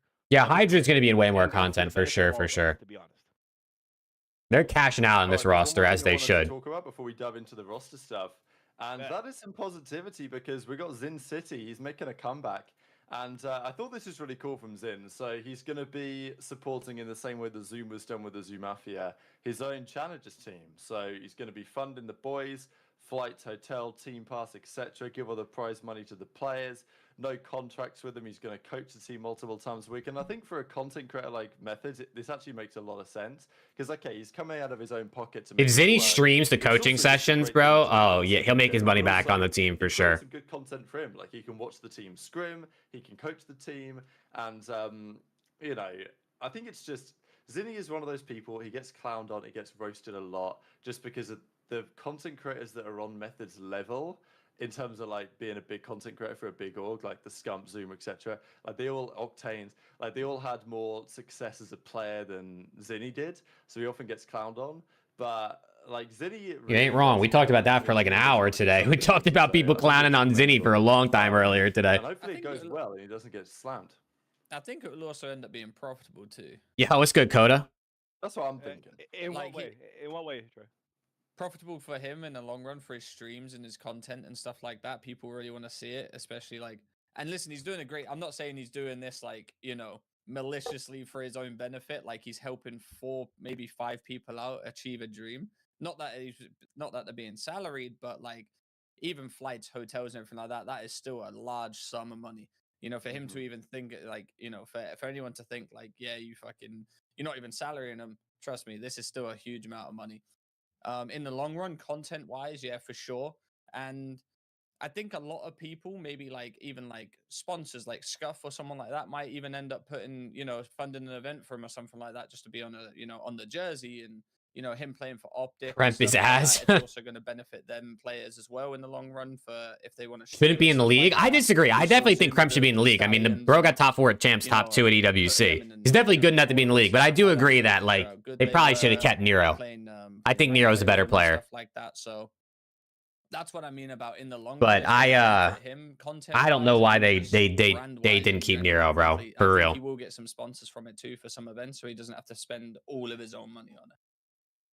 I think 100% he should take advantage of it. I don't know why we said like him taking advantage of this is to the benefit of others. So I would assume too, but maybe he's getting a little bit of budget from Optic to do this too. I don't know. Maybe.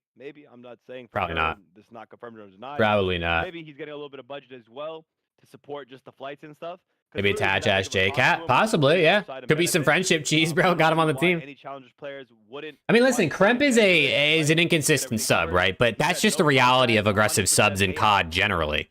Like almost every sub in COD that plays aggressive is inconsistent, except for like the top guys, and those top guys are the top guys for that reason. You'll make more in salary and prize money than professional CDL contracted Call of Duty players will make throughout the year. That's but if you're a professional contracted player and you're dog shit and get dead last every event, like respectfully. But Rap, think about this. I do get it. I know what you're saying actually. The worst player on let's say the MLB, the NBA, the worst player on the last string of the bench on the NBA team should be making more than not the best of the best, but a top tier player in the rookie league or in the minor leagues. That doesn't make any sense to me.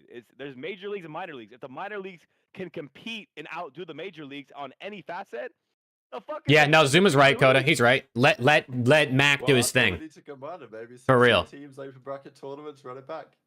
Run it back, baby. I like where your head's at, right? Let Mac do his thing. Hopefully he comes out firing, because after not playing for a while, you don't know what to expect. But I mean, the guys in the flank seem to think that it's like riding the bike. You just get right back into it. And that means that we have a special guest to bring into the party. I wonder who their guest is. Behind this legendary moment in Call of Duty history. Because I remember is it going to be like one of the reporters? Is it Ronnie? Bad for maybe jumping the gun a bit on a roster move, whatever you want to They say. got Ronnie on? Embos was calling him out last year, but this off-season, Ronnie didn't miss. So what's good, Ronnie? Welcome to the show. What's good, guys? What's good? CDL Script Intel live on Breaking Point. Like, obviously, a couple years ago, we had this tweet, and when I was saying to Kiana, like, hey, I want to know, we gotta bring up a cam for him, like, because you know how these people get sources. Like, where did Ronnie come from that he has these, like, that he's able to leak things like this? And obviously, you've been at this like roster leak stuff for some time, talking about it, getting the sources. It's been a bit of a roller coaster, no? Bro, that Hydra stuff is such fugazi. Like, that shit was basically done. And then, you know, Scump changed his mind and it all fell apart. But I thought I was getting PTSD this year, to be honest, at one point. With the thief stuff, or? Yeah. At what point was that? Because Scrap and everyone else signed, and Hydra still hadn't, which you could see on the podcast. And I was thinking, oh god, here we go again. But luckily, he went through and signed. Well, even Nature said it, didn't he? He thought that they like lost the team a number of times because there was other players coming into.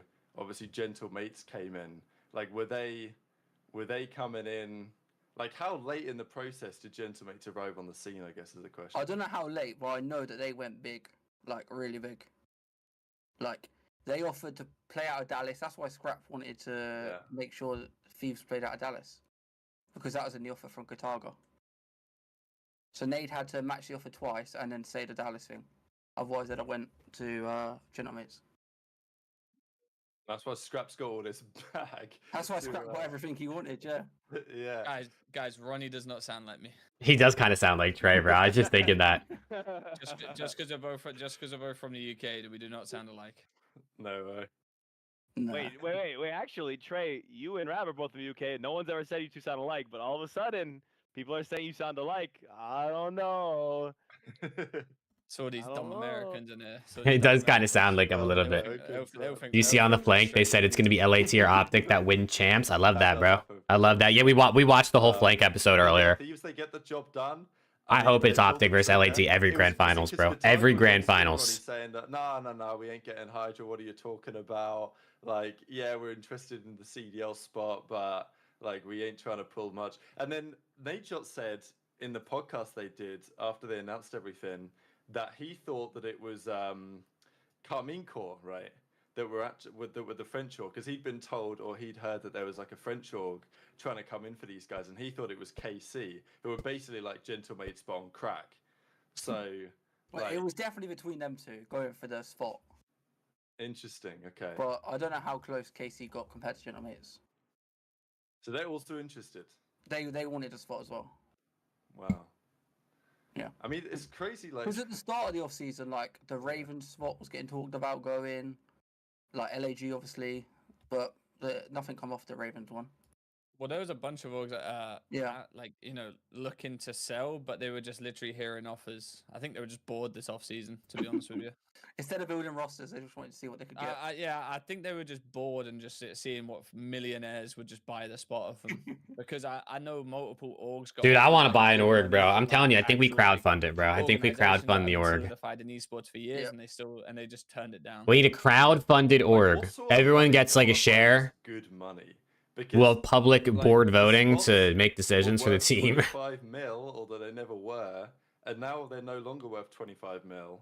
So like, if I'm gonna buy a spot, what is a fair market value right now for a spot in this league? Because I'm not exactly sure how it works. I don't know if you know. Do we know Rocker's roster? It's not confirmed, but the rumor is right now the latest rumor is Hook, Estriel, Geo, and Paul X. I mean, you might have to pay someone else to take your spot, to be honest with you. That's what I'm saying. Like. But people are speculating that they're potentially changing that because there was a tweet earlier about how like Mac ruined another roster and they think they're talking about Rocker. But right now, that's it. Hook, Estriel, Geo, and Paul X. You can hold on to the spot, and then maybe like it blows up, and then yes, the counter to that is, for example, Ravens are one of the only teams that are been profitable recently, right? So their inadequacies in the content side, our Legion, Legion, my bad. I mean, Ravens probably too as well, because like when I was a part of them, they would get like sponsor money and then use that sponsor money. Crowdfunded org, give me RC's Awakening, 2 real ASIN. Hey, dude, if that's what if we crowdfunded it and that's what people voted on, that you know, we listen to the crowd. That's how it goes. I'm telling you, bro, we did the math. If in order for us to pay like $500K a year on a team, we would need 20,000 people to give $20. Or no, that's not right. Was it $25? I gotta do the math again. For the worst organizations to stay in the league. Yeah, so we would need 25,000 people to give $20 a year for a $500K budget for a team. I think that we could do it, bro. There's definitely 20,000 COD fans that could offer up $20 a year. We crowdfund the org and we vote. If that's the team you guys want, we run it. You know what I'm saying? The Thieves POV, they're going to be playing out of Dallas, which is a big dub to be fair, because I guess if Gataga didn't come in with this offer and I think we run it, bro. Look, Scrap, Envoy, Hydra, we can offer you this. So I mean, $500K a year doesn't exactly get us enough money to buy superstars. So your team Myers might have to be the one. Now you're back in LA, but for the players, like the Falcons, that shit is BS. What do you mean, the Falcons roster, or exactly? But it is a clear disadvantage playing. Or are you talking about like a different esport? You're talking about something else, like Apex. As well as just I know Apex Falcons had some drama recently. I think this will be a reasonably big deal. And I guess my point is with Thieves is like they've done absolutely everything in their power to build a team that's capable of winning championships. Like basically everything is in line for them to do so. Oh, it's Coda. What's good, Coda? The Dallas thing is a huge advantage for them. If they're playing out of LA, you guys saw when we came on, the show last week, my webcam was skipping just because the connection it was said 400 megabytes up down or whatever, but that didn't matter. On the West Coast, just trying to get the internet to not be sometimes shoddy is an actual struggle. These players have complained about it. People playing against these players, people playing in Miami have complained about it. The internet struggles are very real. So they can buy anybody. They'll buy people next season, bro. They'll buy people next season. Don't you worry. Proper facility as well, considering how much Thieves has invested in this team. I think that's going to put them at a huge advantage, and of course, them playing against any other Dallas team, it's going to put them on fair footing. And you don't want them to? Nah, bro. They're about to buy out the Tiny Terrors next season. Them and even FaZe, Atlanta's not that far either, so you're gonna get a lot. They're about to buy out the Tiny Terrors, and then like cheese cod happening between these. I don't even know, bro. A lot closer in proximity now. So Insight and someone else. Dallas, I think it's the best move for that team in general. Hey, I mean, what Thieves were gonna do if they didn't. I hear you, bro, but was there a plan? I don't know. Not every Saudi person is fucked up. You know what I mean? Like, at one point, Sib was gonna be we can't generalize everybody because of some people's actions. I know nothing about the owners of Team Falcon, so I can't speak on whether or not they're good people or whatever the case may be. You got like that whole ass fucking beautiful compound out in LA, and they said, "Nah, fuck that." And he had no choice either because he'd have lost the team if he didn't. I'll happily do a Seattle and just play out of an apartment. Like, yeah, or what Ravens did last year, Brian Sate's penthouse. Yeah, Brian just getting jiggy with a female in there. Nah, please come to Scrim. Christ, what are they talking about, bro? He's like, what the hell? What are they talking about? I mean, we're going to talk about Cloud9, but we've got to talk in the context of Thieves here, because Sender joins up as their new coach. I don't know if they've specified if he's technically. I don't know. It says assistant coach. No, he says it on the graphic. Shane got upgraded. Shane got upgraded to head coach, and then he's brought in as his assistant coach. I think they're probably going to share responsibility. Yeah, that doesn't really mean anything, does it? Yeah, it doesn't. It's just a promotion for Shane because he's been there a while, like typical. But like the Cloud9, the coaching situation has been so strange. Because Daryl was gone because they didn't have enough money to buy Scrappy, but then they couldn't buy Scrappy anymore because taking over Vegas Falcons social. Let's go, bro. Hand me the keys. Come on. Cinder was gonna go with Hydra. I'm telling you, bro. I'll be the Vegas Falcons official watch party if they need it. The whole C9 thing is, Jack said something about not being able to keep Hydra because he wanted to leave. Yeah. Right. He would have stayed if he got Scrap. So he could have kept Hydra if he really wanted to. You know. And Daryl didn't get signed because they didn't reach his value or something. So I don't know. I think he was I think they don't have the budget. Dude, it'd be awesome, bro. Quick days and get some pay. They don't have the budget. Yeah, that's it. But that is the Cloud9 way, isn't it? They say all this stuff publicly, and then behind the scenes, they're trying to finesse. Exactly. I'm just not sure. I'm not sure why. It's kind of interesting to me that you just said that they weren't meeting. Oh yeah, no, Miami fucked over Real, bro. Taking pay cuts, including players. He's pissed. Shouldn't that also equate for sure stuff too, or am I tripping? I mean, we don't know how much he wanted, do we? So that's true. That's true. I'm just thinking about it like, if it's sticking with the team that you've created into, a very successful org, and you're a staple coach, and you're with, if it was already guaranteed that Hydra was going to be gone, then I could understand him saying, all right, this team's not going to be worth it. It's not good for my reputation, all that kind of stuff. I could see that happening. But if it was, I could stay with Hydra, it's just a matter of budget. And they're chalked, bro. Miami, I don't know how long they're going to last, bro. If they're already going to have internal issues, it's like, that's the worst that could happen, bro. Internal issues is what's going to... Dude, look what happened to Seattle. Fred wanted to go to Optic. They denied the buyout, and then their season just dropped, bro. It just went downhill from there. Oh, yeah, for sure. Did you see Shotzi? See what about Shotzi? I haven't seen anything about Shotzi recently. Essentially with, it's like NYCL 2.0. Yeah. Imagine buying like a full world champ winning squad, and you just got no one fucking left at the end of it. Just Sib on his own. Just Sib on his own. He didn't even win the world and he was the one that was getting dropped to start with. Yeah. It's kind of funny how both Sim and Insight were like the only two guys to announce restricted. Shotzi's hilarious, bro. And both of them are still with their teams. Yeah, I find it weird that only Insight announced it when they all got told at the same time. Everyone. Yeah. Even they said that publicly, like it was unknown. Or maybe Scrappy said this. And they all got moved to bench salary as well. Oh, is that a thing? Because who was it? Oh, I know 3 of them did. So. Was that this season? Last season was that true? This season. Well? Okay. That was this season, yeah. Yeah, that's kind of, it just goes to show, doesn't it? When that happens, we can actually talk about Toronto now and this boy, Adam Adamu, because he's a character for sure. And here he is. So he's talking about this League of Legends game anyway. And then he calls 100T the hoodie org, which is obviously the classic. I love the hoodie org, bro. Love them. Because as I said in my video the other day, I genuinely think this is a compliment. It is a compliment. That's the best part about it. That is able to build yourself as. If you're an esports team that doesn't need, that has that much money coming in from another source, it's exactly what you want. That should be pretty high praise, to be honest, especially given the fact that Thieves as an organization have achieved more than Toronto have, because Thieves have a world championship win and Toronto don't. So, look at how much money they've made off merch alone. Like, you're asking to get clowned on here.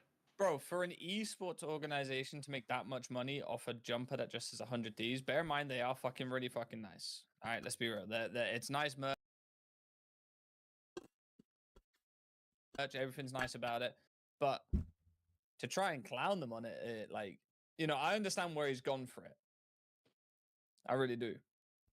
But, like, Nate don't care about taking a 200K salary cut. He'll just release some more t-shirts. Nate Shot's making his salary cut back in 2 months of streaming, bro. I mean, the Hydra jersey. I mean, listen, 200K is 200K, but he'll be all right. Let's be honest. That's going to sell some goddamn good numbers for them. And their jerseys, those last EWC jerseys we saw, if they're like... I know, the hoodie tweet, bro. Those names on them, I think that 200K... Their hoodie tweet. ...back in just a couple of months, to be honest. It's all good, bro. Shout out Toronto. I like Toronto. Yeah, Valorant streams, you know, their actual team merch sales. And again, they just keep releasing hoodies and stuff like they normally do. That's what I said about, like, you know, it all kind of ties in. Also, I think we buy this respectfully. It's just their logo on it. It's literally just their logo on a hoodie, bro. You know, when players have got to take a pay cut and stuff like that. Yeah. I mean, it's like if you said, "Oh, yo, Shotzi." What the hell is that, bro? It's a purple tree. He's like, all right, bet I just fucking made that. Just made 50. ChatGPT gave you a script at work. Let's go. Yo, ChatGPT can work wonders low key. You know, like it works the same way with Nate because of how big his presence is on like social media, Twitch and YouTube and stuff like that. He's going to make the money back. You know what I'm saying? And not like back, but I mean like it won't necessarily affect him. Well, everyone, there's a sale on the Toronto Ultra website. You can buy that shit for fucking $20. I wonder why it's half price. Like, no one fucking wants this shit. No one wants it, bro. Their star boy's gone. I mean, I don't know why he's saying that. There you go. Like, that's the truth. We still got the... Their star boy's gone. We're still getting the discount. I think they got rid of code Grayson today. Is it over now? I think it might be over now. Damn. Vegas 12, Miami 11, Boston 10. Damn, you got Miami under Boston, but yeah, that's fine. Third, Gentlemates, Rocker, Ravens, Toronto, C9, FaZe. Elite. Yeah, look at it. They 10% off for code. Yeah, it's pretty good rankings, Coda. Listen, I have not been on social media, but the last time I tweeted was literally a month ago. I have not liked or been on Twitter since then, so I have no idea what the fuck. They definitely made so much money out of Grayson this day, because I reckon loads of people actually hopped on this. Oh, dude, I can't imagine how much money they actually made off of that code. I was very close to getting one. It actually wasn't like there was and the delivery, and I was like, man. That is the issue to the UK, is the delivery, yeah. But yeah, Thieves are clown of them. Hey, Rick, I understand everything, bro. 900 likes. I know it all, dude. Out of his tweet, Ghosty got 6K on this. I whipped that ass as a hoodie org and then stole your most valuable player. Yeah, Toronto were getting clowned.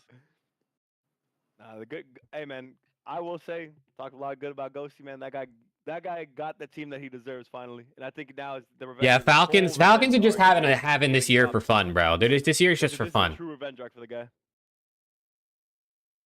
Nah, people are going at it in the chat right now with the Thieves merch is talking. I can't comment on what merch is good or bad because I don't really have any. Okay, boys, let me say it like this. Thieves merch, quality-wise, elite. Design-wise, very simplistic. but that's what people like. Color choices, elite.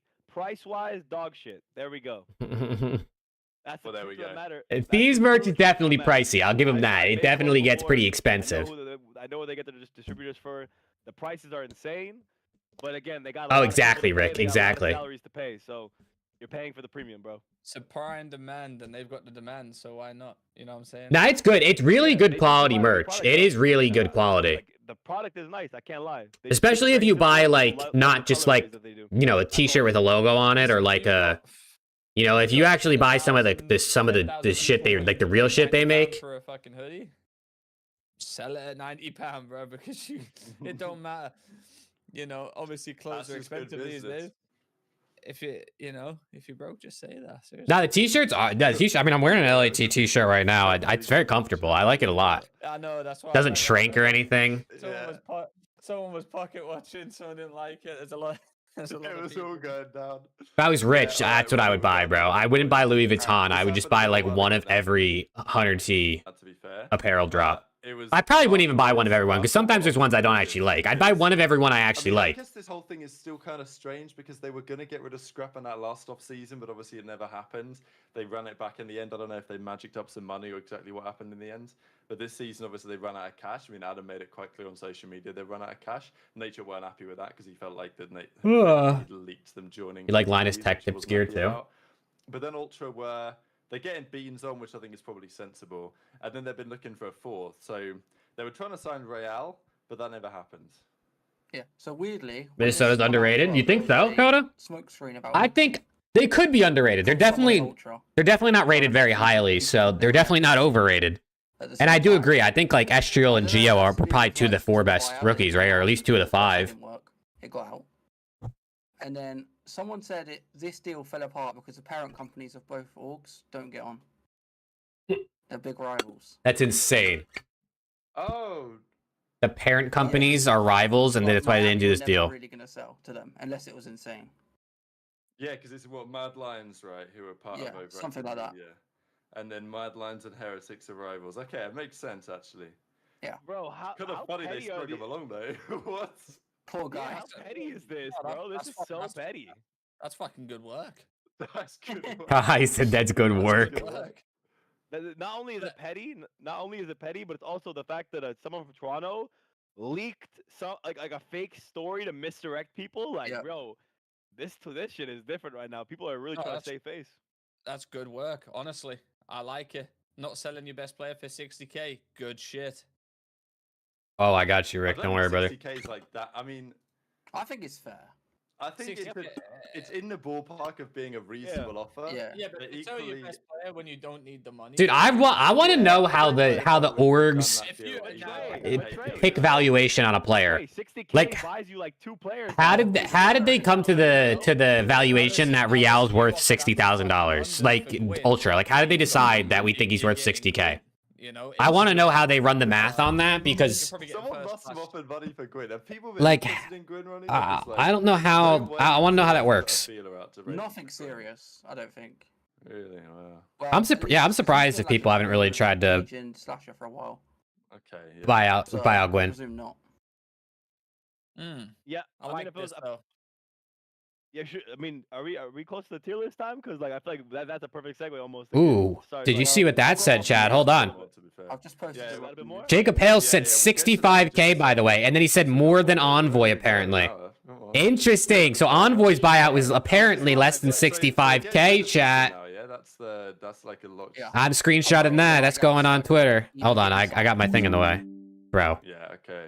This could be a good team. We'll get to that in the tier list anyway. This is the other one that we've not really talked much about. There you go. That's going on Twitter. Want a bold take? I'd love a bold take. Illy did that tweet a while ago where he was saying, "Oh, I'm a free agent for the new season. Bang my line if you want to win." Or that was the tweet from 2 years ago. This year was just free agent for the season, whatever. And then he deleted it the other day. Anything crazy happen? Not really. Nothing really has happened, Fuel. We've just been watching shit. But Shotzi was saying how he basically had a conversation with Illy, and it's kind of chalked. Like, for whatever reason, there's still some personal shit going on, I think, on some level. Illy's now deleted the free agent tweet. So either he's magically signed a deal that nobody knows about, or he ain't playing this year, which is just like, what's going on there? So I don't know if you know anything about this, Ronnie, or just like kind of whether any team's ever expressed any interest in Illy, or just has it been short for months? Not heard a thing since he had the trial on Rocker. Yeah. Which was, I don't know why, like, they gave him one chance and then... There you go. That's a banger little tweet right one there. day of scrims. Ooh, see, Ronnie just dropped a tweet while on the stream. There wasn't enough time, realistically. Nero is joining Minnesota Rocker in place of Hook. Well, not even that. Like, Hey, dude, this guy's on the Breaking Point stream dropping rosters at the same time, bro. Like when Lamar was playing for it. Wasn't both 300? I have no idea, to be honest. If I'm not mistaken. I heard that was one of the rumors. You needed a plug and play, like someone that's ready to go there and there, and you can't just get like, obviously Ilya was away for a little bit, and then one day of trials, like that can determine Who could be the best sub outside of Preda, BZ, Shotzi, Simp, and Hydra? You heard it here first. Yeah, brother. You can stay on that train yourself over there, Coda. I will not be joining. I will not be joining on that train, but I appreciate you. I appreciate your hot take. Hook is also not on the team anymore, actually, now that I think about it, because we literally just saw that Nero's replacing him. A better bet. It didn't pan out for Rocker, obviously. Who knows what would have happened if they stuck it out, whatever happened, right? Like, who knows? But the plug-and-play concept Trey's saying, I think, is exactly right. Yeah, Myers is Coda. He just said he can't change his name. Hey, I didn't know it was him until he told me it was him. He's talking about is like he just thinks Illy's gonna be chalked now.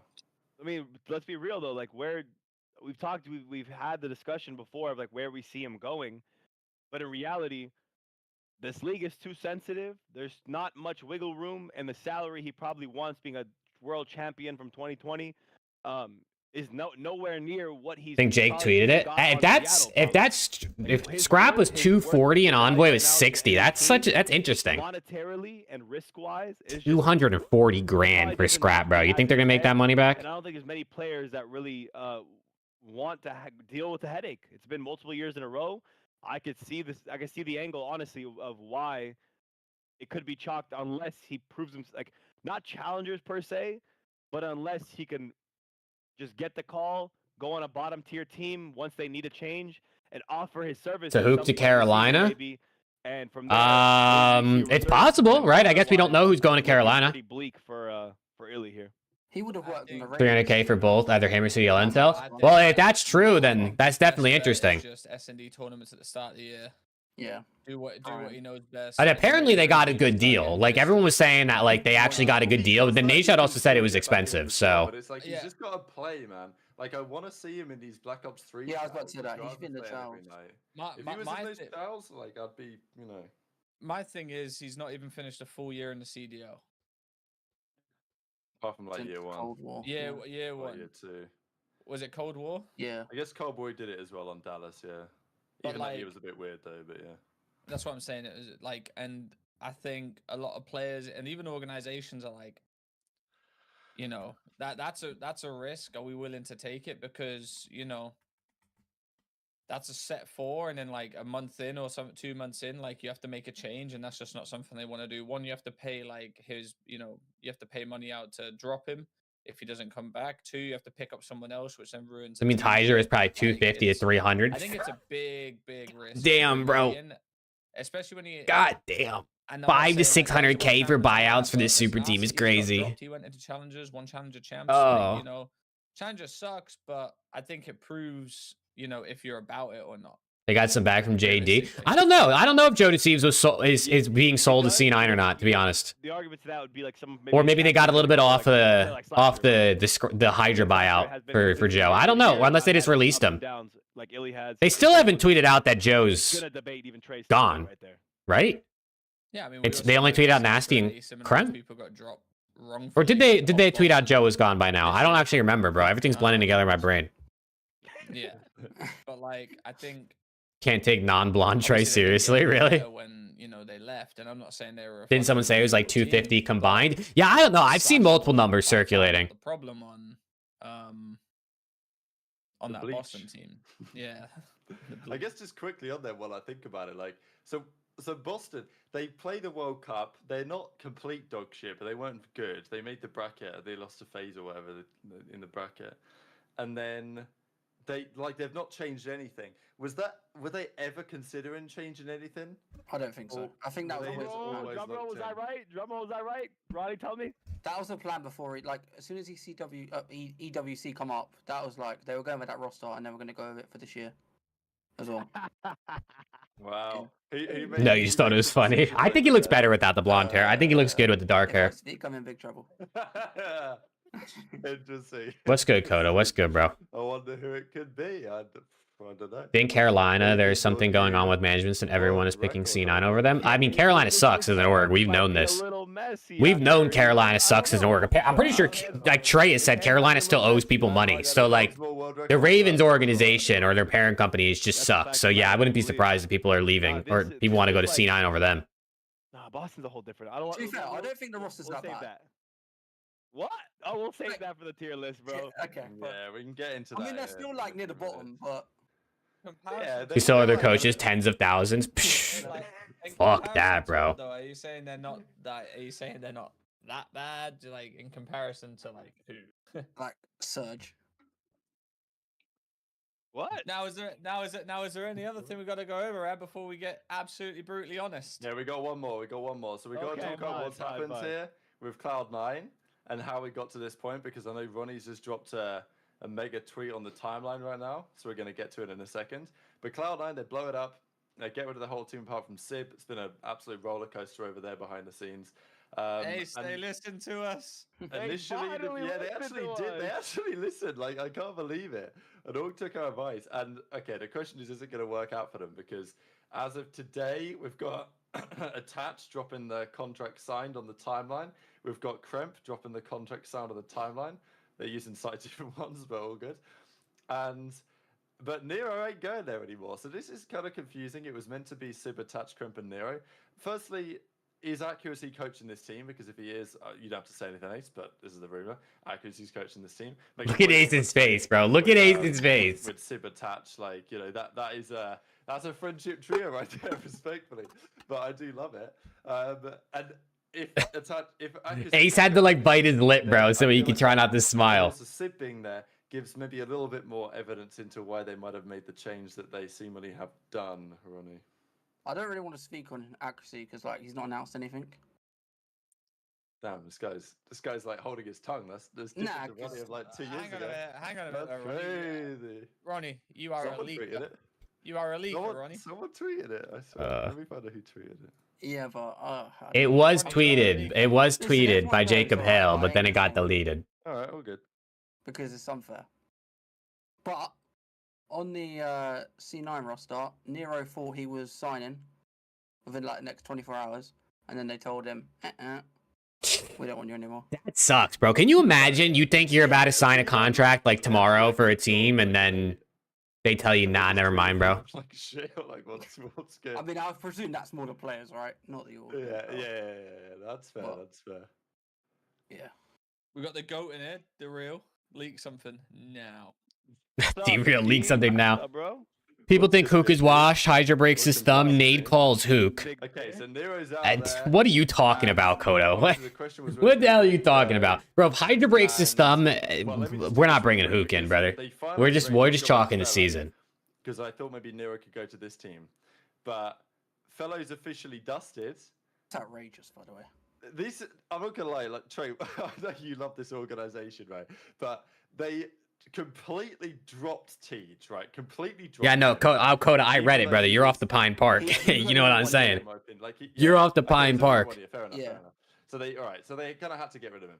But with Fellow, they kept him under contract with the sole intention, as far as I'm concerned, the sole intention of trying to just sell him for a buyout, because I'm pretty sure that they never were going to re-sign Fellow. There's no way they thought, no disrespect to Tyler Fellow, but there's no way they thought anyone was going to buy out Fellow, right? Nobody did, and now they've let him go. But obviously now he's cooked, isn't he? Because every other roster's been formed. I'm not saying he'd have got a spot anyway. There's no way they actually thought someone was going to buy out Tyler Fellow. Even though maybe if I was in charge, I'd do the same. I don't know. Or...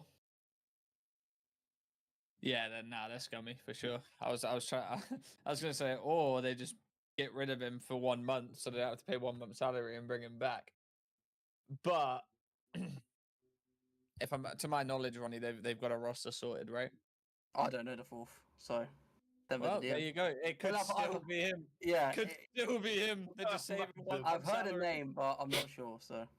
What name have you heard? Well, basically, it was Nero, Paul, or Vivid at one point. Nero, Paul, or We're Vivid? going somewhere else. So. Oh, Vivid's still available. You think it's Vivid? Vivid, Gwyn, Tej, and Slasher. That's not bad, yo. That's not bad. Then I'll just guess so, because Gwyn was going to run an AR all off season. He's been talking about it. That's not bad. Okay, well there you go. That's and Vivid is happy. Given what's available, that's not bad. Like, how much better can they do? Okay, well, he announced that. Yeah.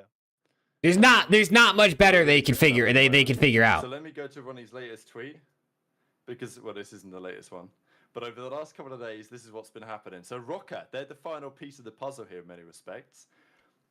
They were looking, let's not forget, at RCTs and they need slay power if it doesn't do that. I mean, to be fair, Hook has not been slay power in a very long time. But after that got leaked, I mean, you could go off of Treyarch games all you want, but like we haven't had a Treyarch game in 4 years, so it's kind of hard to say that Hook's gonna play like he did in Cold War. This is life, unfortunately, and having a good reputation in the public domain is it is important. And although it's maybe unfortunate, because if nothing had been leaked and nobody knew, then maybe RCTs get to spot again. First of all, it probably wouldn't have gone well, and secondly, just because of the way, the feeling is in the community that the way that RCTs has behaved, or the way he's applied himself, hasn't been at the level that people expected of a two-time world champion, and therefore his PR in the scene has gone down to such an extent that when he gets linked to a roster, people clown them, which is tough, but that is sports. I think that's harsh on him, to be honest. I think Play Geo Estiel Nero should be T6. RCT's one challenger champs. Dude, I honestly think, bro, I'm not gonna lie. Maybe Paul X, Clay, I don't think it makes a difference, to be honest. You know what I mean? I really don't think it moves the needle that much. Maybe Seattle, him and Hook, and just some of the poor performances, but he showed at the end of the game. I think the only issue they could potentially see with this is I'm pretty sure Paul X and Geo are both they both are a little bit faster paced ARs, so maybe they don't have a slower main. I don't know how much I love Paul X. If I had to be I don't know, bro. I don't think anything really moves the needle too much. There's a world where if Paul X doesn't. Yeah, Clay's won rings, but Clay hasn't won shit in how many years? So the rings are cool, and it's no disrespect to Clay, but we talked about it earlier. What's has having Clay or Slasher or Fellow or Attach or accuracy really mattered in the last 4 or 5 years? Not really. Straight up, if Rocker have a bad year this year, and if Ravens have a good year, we know. Yeah. Saddam Hussein will be owed an apology by me. What did he just say? And the whole of Reddit. Yeah, exactly. Fair play. He just maybe there was someone that put him all along, so I'll tip it. But the situation has changed. There has been a development, says Nameless Wheeler, and here it is. So this is the latest setup, with Hook being gone, and it's tough for Hook, because if Hook's out of here and he's not going to Ravens, which it doesn't look like he is, which I also think is probably a sensible decision, it's just tough. I think what Rocker are doing with the Geo pickup and the Estriel pickup, those two are the right way to go. I have no problems there. Paul X he did well in challenges last year. Not really a symptom of Attach or Clay. I mean, it's true, but I don't mind giving Paul X another go. I don't know. I mean, Attach last year had teammates that played pretty good individually. They didn't do anything on LAN. Clay's, he's good on LAN, but he's not good online at all. And online is a large part of the season. Potential, and then Nero certainly has a player potential. So I don't know. I'm not really on the train anymore of those players are really that much better than taking a guy who's been good in challengers. 100%.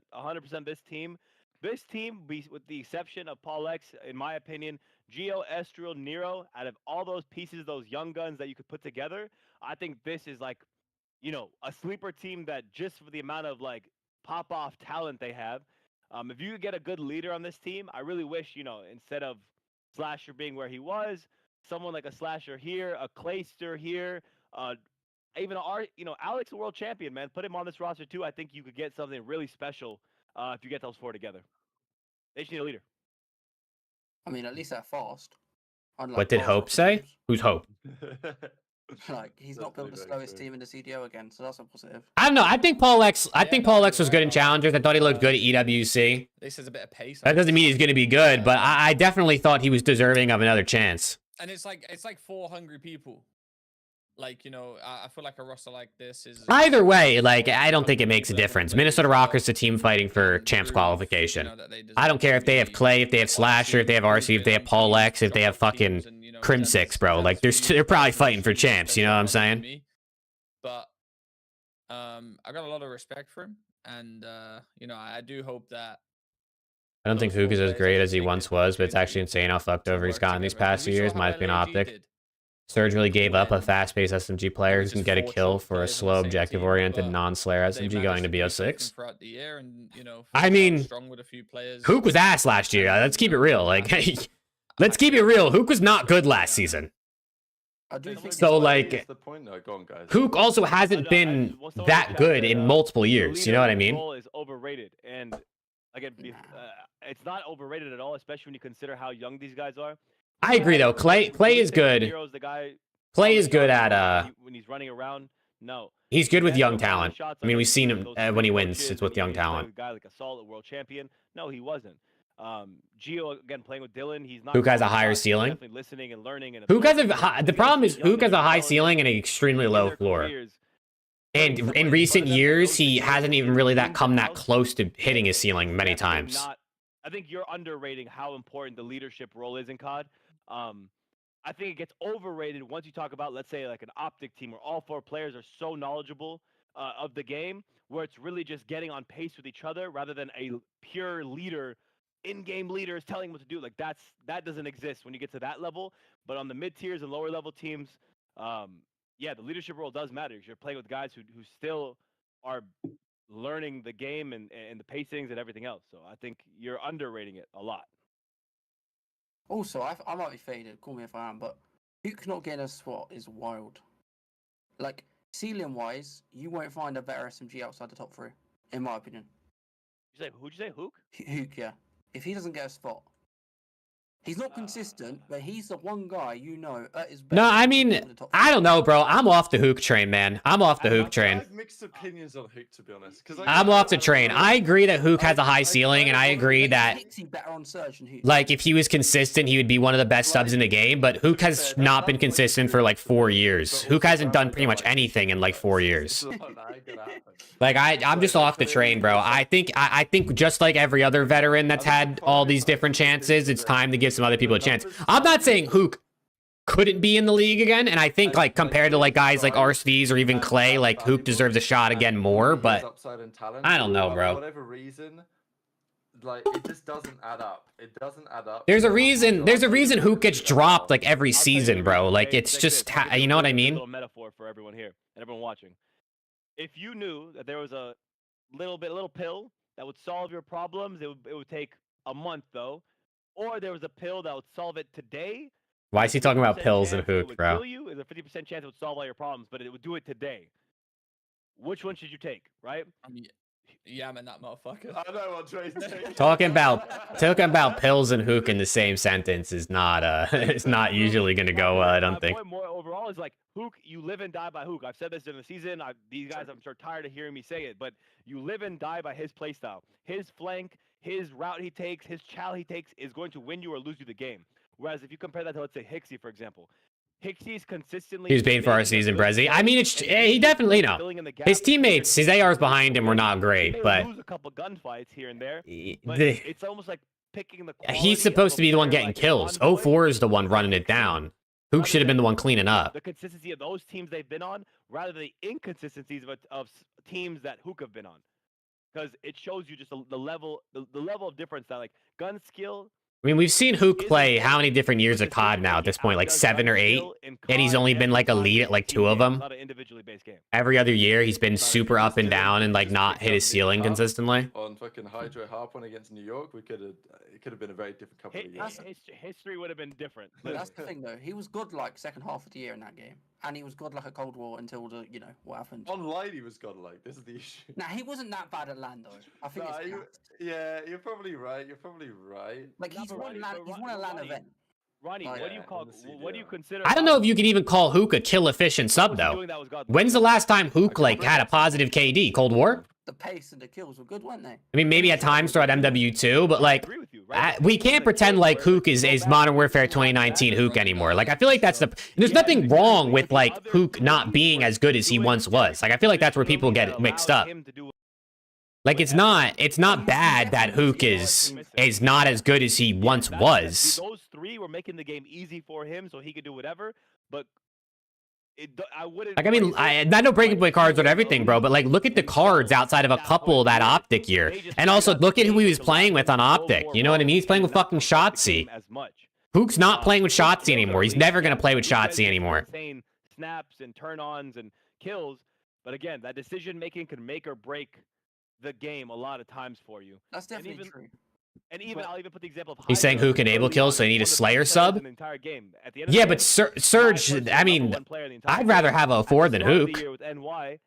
I'd rather. Would you thought they should have kept Hook and got rid of 04? Is that what you think they should have done? And they couldn't figure out the decision making, right? But over time they figured it out. But that's what I'm saying. Like, it took Hydra some months to get it going, and then it goes from his team being inconsistent to being one of the best in the end. Hook doesn't have a rough card, yeah. I mean, always live and die by Hook throughout the year, which that is a saying what teams are doing isn't going to work. I agree. No, I agree, bro. I 100% agree that I think some of these teams have no idea what the fuck they're doing. That's true. But Hook with Shotzzy is perfect combo. I don't know. In fact, he did make but like, better in MW2. Shotzzy was I mean, I don't know, bro. I mean that game's fucking dog shit. The Hook train has left the station for me. Maybe I'll get back on it one day, but for now, I mean, look at his cards, bro. He's had like 2 good cards in 4 years. 3 years. And I know every game is different, so it's impossible to say, right? I mean, every COD game is different. That's the cool thing about COD is like, we need short head. you know, one player can be bad at MW3 and godlike at Black Ops 6. It's like when someone's fat and they turn skinny, they just get worse at COD. What were his Optic cards? Well, I can see. I mean, my camera's probably blocking it on your screen, right? He has 78, 71, 92, 80 something, and then I can't see the other one because it's behind like Trey and Ace's camera. But it's 78, 71, 92, and then something that starts with an 8, but it's cut off on their screen. You know, the weight loss journey was just inspiring. Ezreal gets kills, so does Nero, so it makes no sense to drop Hook. Ezreal gets kills, so does Nero. Ezreal's not really a Slayer though. Ezreal's more of a dirty work guy. Nero's gonna be more of the slaying.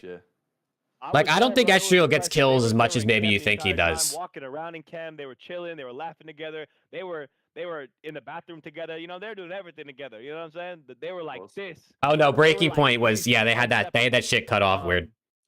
They're like slightly zoomed in for some reason. I don't know why. The foreground. Well, the context of this picture of like why they took. I think Nero with Ezreal is way better than Ezreal and Hook. He had to leave instantly, so they just took one really quick, and then he literally left seconds after this. I think it works way better. I think Nero and Hook are similar play styles. I think Nero just is coming off a much better year, and why would you not want the player that just was clearly much better in the last like 12 months? I know, you know, Tommy was mentioning on stream and stuff that he has some stuff planned. So hopefully we get some really good events like this, and we get to showcase, I don't know, some more creative stuff for the fans, because I think everyone in chat would agree. Nero's inconsistent more. If you think Nero is more inconsistent than Hook, if we watched last season, I think that's just crazy, bro. Old game, new game. It was. Nero was levels above Hook. Nero was like 2 tiers above Hook if we had to put him in tiers last season. I mean, how many? It wasn't even close if we're being honest. Those 1v1 tourneys. They did one in MW19. They did one in Cold War. I don't know if they ever did one in Vanguard. I don't know if you remember, Ronnie, but like the CDL used to put on these 1v1 all-star whatever. He plays one good title and then he's a bottom tier the next year. Yeah, but Hook hasn't been good in 3 years. So where's the difference? Would you rather a guy who hasn't been that good in 3 years, other than a couple majors on Optic, which had a good team around him, or a guy that was on a struggling team with a couple roster changes last year, but was actually pretty good and was looked at as one of the best SMGs in the market this offseason? I'm taking the guy who recently was better, personally. Yeah, I agree. Hook is still in the top 15 sub every year. He wasn't even close to top 15 this year, I don't think. The one cool thing about that event too like something really sick about it was that it was. You would take Nero or Mac over Hook? So it wasn't Wouldn't like, take Hixie over Hook? Yeah, I don't know that Hixie's the right person to be pairing with 04, but I don't think it's like it's that much worse than Hook, to be honest, based on what we saw. Nero costed Vegas too. Oh, for sure. No, for sure. Hey man, I'm looking at OPTIC. Nero definitely has moments where he also costs, but like so does every aggressive sub. That's why that's what I said earlier. Like that's why a BZ or like Kleenex is looked at, or Hydra is looked at as so good, because they're super aggressive, but they're consistent. That's what separates the S tiers from the B tiers. You know what I mean? Yeah, 10 days time, like that's amazing. Like every aggressive sub is gonna cost that points. It's just the ones that cost less are the really good ones. Come on, Activision, lock it in. Let's go, baby. Surge team is gonna be worse without Hook. Yeah, I mean, I don't think they're. I don't honestly think they're gonna be better. Like they're gonna be better. I think they're still a 6 or 8 team in my opinion. If anything, fighting for that 8 spot. Team, and then they just walk off the stage with their jersey or their little. They did it in Cold War, didn't they? They had a game online. Yeah, they do it properly. Like I remember the good old days of when Black Ops 3 came out, and you remember they did that Black Ops 3 like showcase invitational, and they had Team Sensor. I got you, Rick. I got you. And they had who was that Spanish guy? I don't know, bro. I mean, Spanish guy. Hook or Nero, I guess. I mean, shit. I'm gonna pull up both of their breaking point pages, bro, and you guys let me know who you want. All right, let's do that. Let's go. Let's pull up both of their pages. We're gonna pull. I know the cards aren't everything, but it's a good way to just get a general idea of how a player is playing. And we're gonna pull up everything so you guys can see them, the entirety of what they've done the last few years. All right, let's look at Hook, bro. Let's look at Hook. When did Nero start playing? 2022. So we'll look at 2022 only. Hook has a 92 is his high. Do side-by-side windows. The problem is I don't think it's gonna capture both of them on OBS. Let me see if I can do this. Let me hide this real quick and let me do display capture. Okay. Okay. Bang. All right, here's their cards side by side, right? Obviously, this is starting at this past season. And then as we scroll down, you look at like the seasons past. Like, I don't think it's close, bro. Like, I just don't think it's close. And like I said, these cards aren't everything. Like, this is not like, oh, like, clearly Nero's better than Hook. You know what I mean? Like, clearly, it's not like this guarantee that one is better than the other just because of some numbers on some cards. But it shows you the micro impact that a player has. You know what I mean? Like, this is 2023. And Hook was decent on OPTIC. But it shows you the micro impact. Nero's getting more kills. He's doing more damage in hardpoint. He's getting more kills. He had a worse first blood percentage than Hook in SND. I'll give him that. But he's getting more kills. He's doing more damage. Like, he's in the hill more. You know what I mean? Like, it's just the little things that you want out of an aggressive SMG player. But to be fair, both of them are aggressive subs that can be inconsistent, and they both can make dumbass plays. Like, that's the truth of the matter. You're flipping a coin, kind of, when you get these players. But with Hook, I feel like you're flipping a coin where 30% of the time it's going to land on the side you want. And with Nero, I feel like you're flipping a coin where 60% of the time it's landing on the side you want. You know what I mean? Like, I just feel like, given recent years, Nero is just proven to do more than Hook, in my opinion. But it's, you know, that's not what I want. Oh, they don't have his card on here. I mean, even if we go back to 2022... Like, I don't know.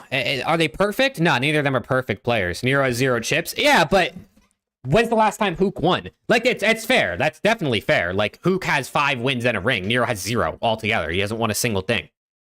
But Hook, the only time he won was Vanguard LAG. And, I mean, as much as that's super commendable, because I don't know how the fuck they won that event. Like, they just... Vanguard was so long ago. You know what I mean? Vanguard was 3 games ago at this point. So if you want to say, okay, we can't just look at last year. Okay, let's look at the last 2 years. Okay, we can't just look at the last 2 years. Now we're going back 3 years. And we're talking about completely different games. Volk cheese. I mean, it's tough, bro. It's tough.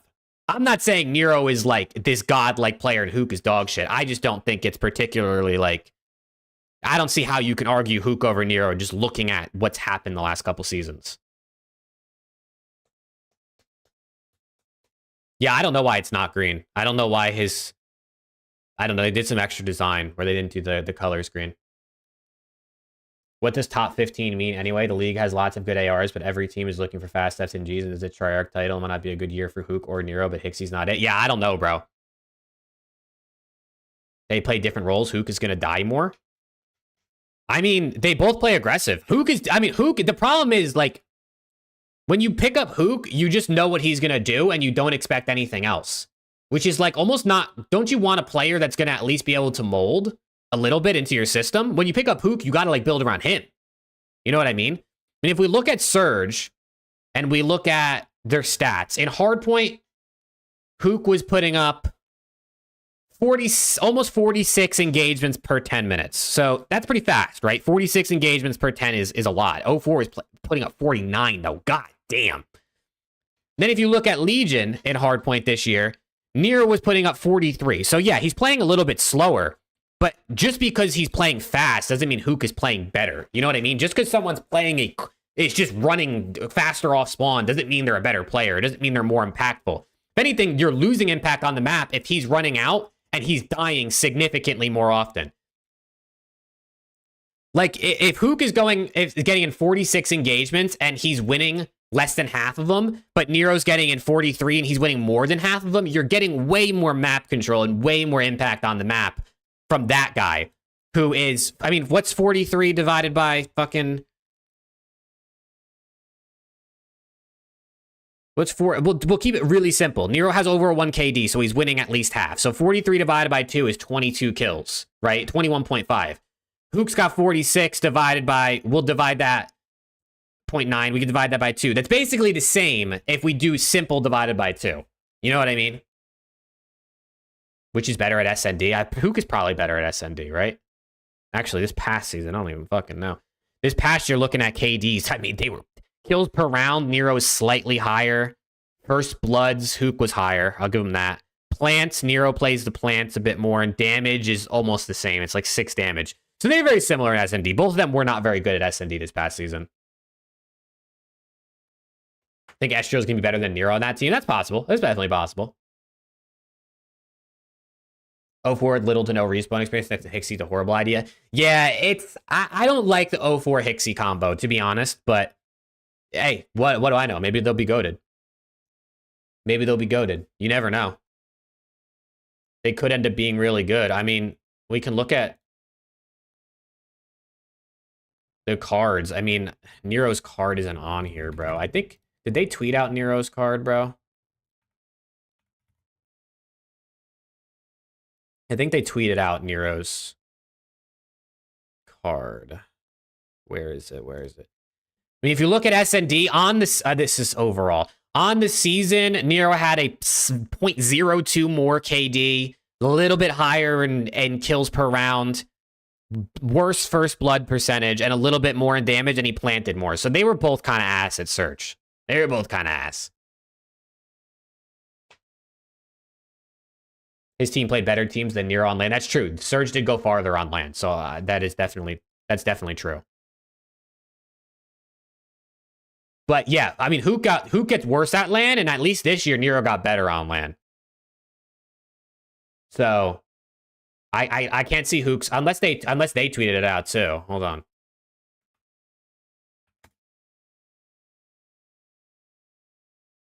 That's not what I meant to do.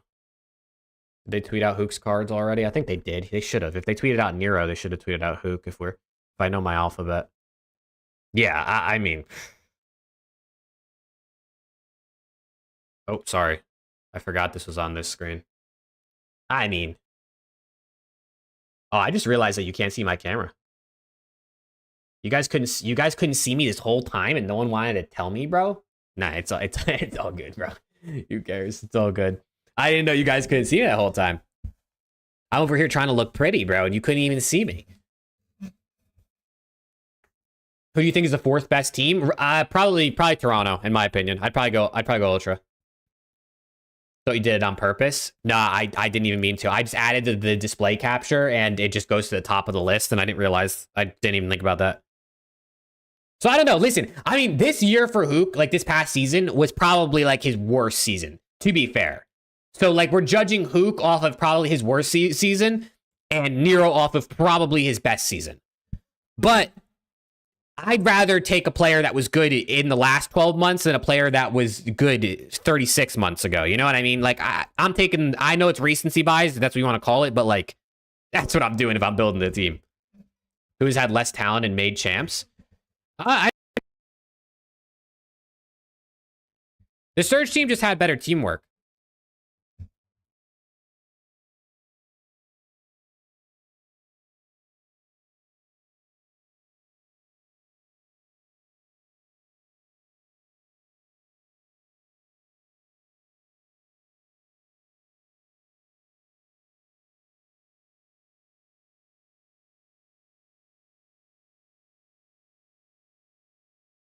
Hello? Oh my god, bro, this... I'm gonna start tweaking, bro. Why is my mic just randomly not working? Look, it's Jakeception right now. I don't know why my mic just randomly doesn't work these days. The last 2 days, it just stopped working. I don't know. Thank you for telling me I'm muted, though. Jesus Christ.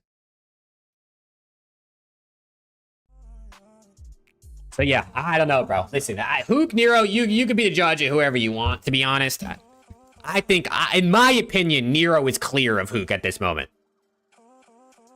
But to each their own, bro. Like, I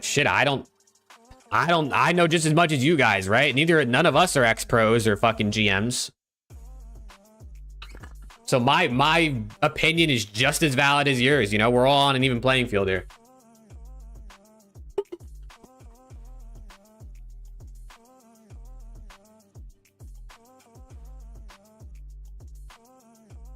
I think people are underestimating Bro, I just almost had a heart attack. All right, hold on. Let me remove this. Let me remove this and do this. And do this and do this and do this and do this. W production, chat. W production. Inconsistent, maybe some respawns, but you need him to balance it out. Dante's one of the best players in the entire league. He's been underrated. He's overlooked.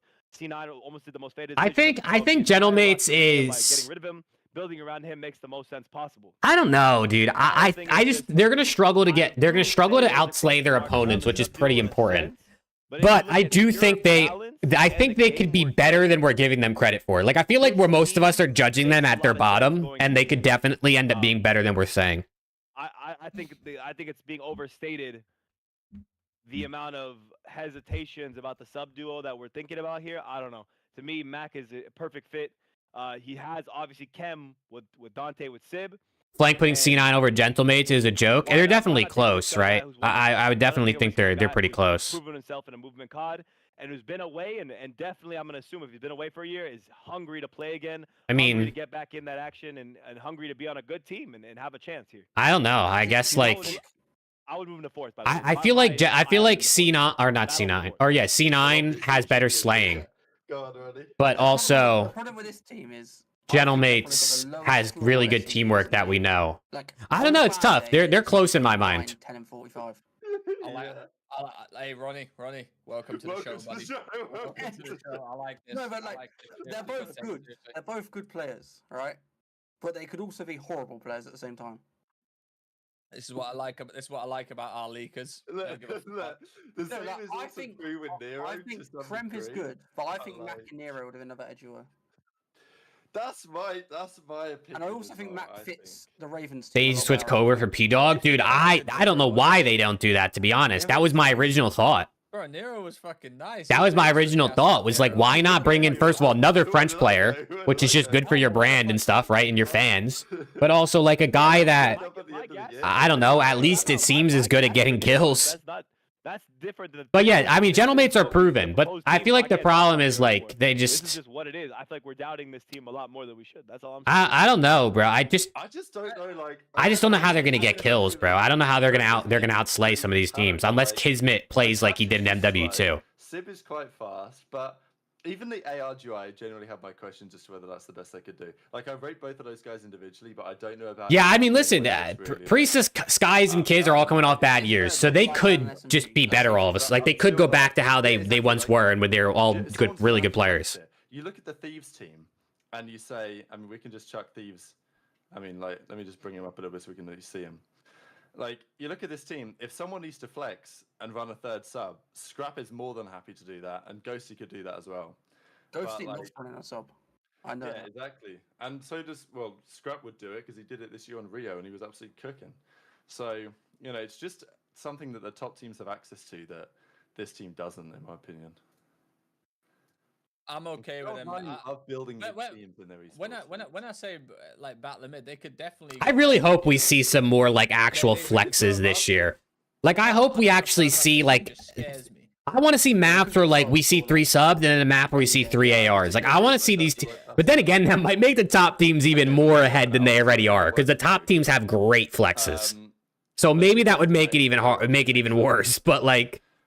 I don't know. I think that would just be fun, or at least a three weapon meta or something, bro. I love these category names, dog. These are fucking great. Yeah, I'll back up 100%. This team is it can shock some people, but whoever put it together, I don't know what you were thinking. I don't know how you came to this conclusion. It's lacking in a lot of departments. You could talk about leadership, you could talk about slang, you could talk about consistency, you could talk about Falcons got their own tier. Yeah, it's fucked up. That's fucked up, bro. I don't think Falcons are going to be that bad. I mean, listen, there are a bunch of people who have never played in the CDL, sure. But I think they're going to be all right, bro. I don't know. Maybe they'll get slammed. Fuck it. Maybe they'll get fucking slammed. I don't know, dude. I say we have a roster at this point. I don't hate this team. You can't tell me Falcons are going to be that much worse than Boston, bro. You can't tell me Falcons are going to be that much worse. Is the Falcons series just because they aren't sure? Okay, that makes sense. That makes sense. Part of me says that Big Wake's worth a shot just because he's been consistent. Imagine they win, dude. If this Falcon team wins champs, I'm showing meat on stream, bro. Like what? Like I don't even. I don't even know what to say, bro. That's gotta be impossible, right? I wonder what the betting odds are for that, because I might throw like $1 on it just for the fun of it. You know what I'm saying? Throw $1 on it, win like $7 grand if they win champs somehow. It's gotta be more than that. They're gonna win a game against OPTIC. Can you imagine, bro? Is that gonna be worse than losing to Boston Breach? I don't know. Best versions of themselves and Snoopy to like level close to contending.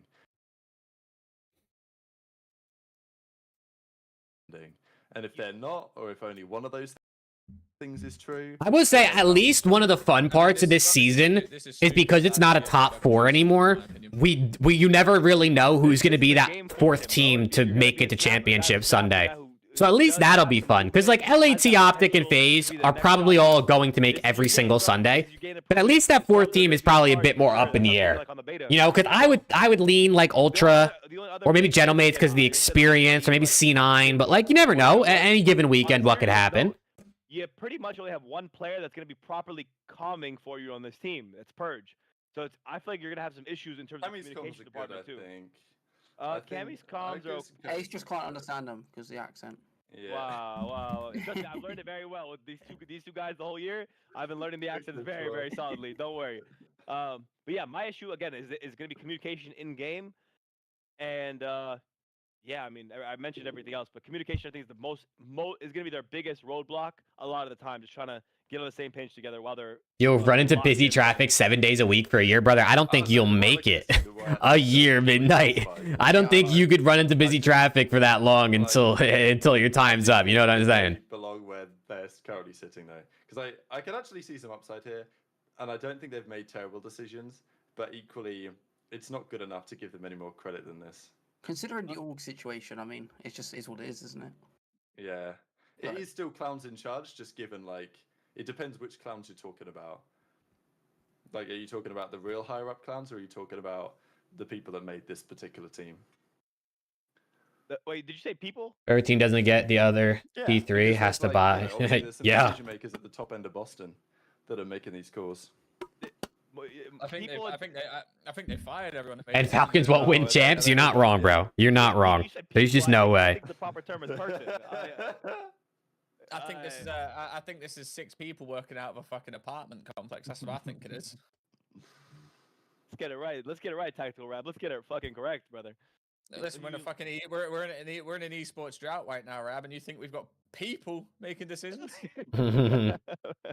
What's realistic? LAT not winning an event this year or Falcons winning a major? What's more realistic? That's actually true as well. Dude, I mean, it hurts me to say, but it's more realistic LAT to not win a major, I think, than Falcons to win a major. 400 people in their live right now. This is sensational. Unfortunately, I don't see a world Falcons win an event. For now, obviously, that's actually extremely difficult to answer. But I just feel like it's so not possible for Falcons to win an event. No offense to them. That there is a world where like Optic and FaZe are just so good that like maybe Thieves don't somehow win. But dude, if we don't win an event, I'm gonna lose my mind. I think I said I'd shave my head on stream if LA Thieves don't win an event. So I hope they win an event, bro. I'm pretty sure Rick's got the clip.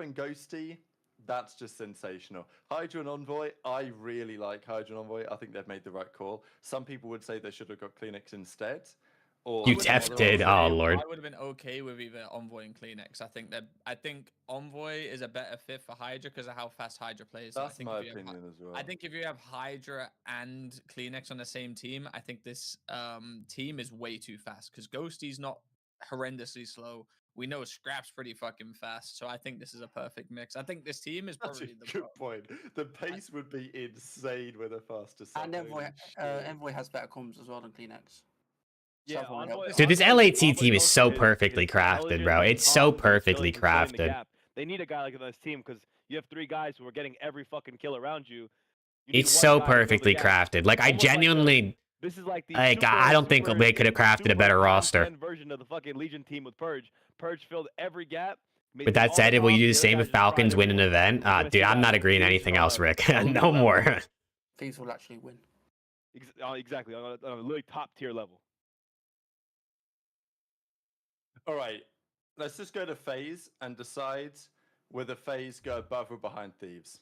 They got to go above, bro. You got to be fair. Got to put them in some sort of order. As much as I think Thieves will end up being the best team, you got to go them above to start the year. But they can. This is just going to be a battle, yeah. Make a poll in the chat. Whoever, one of our mods. You think Dan or Envoy was?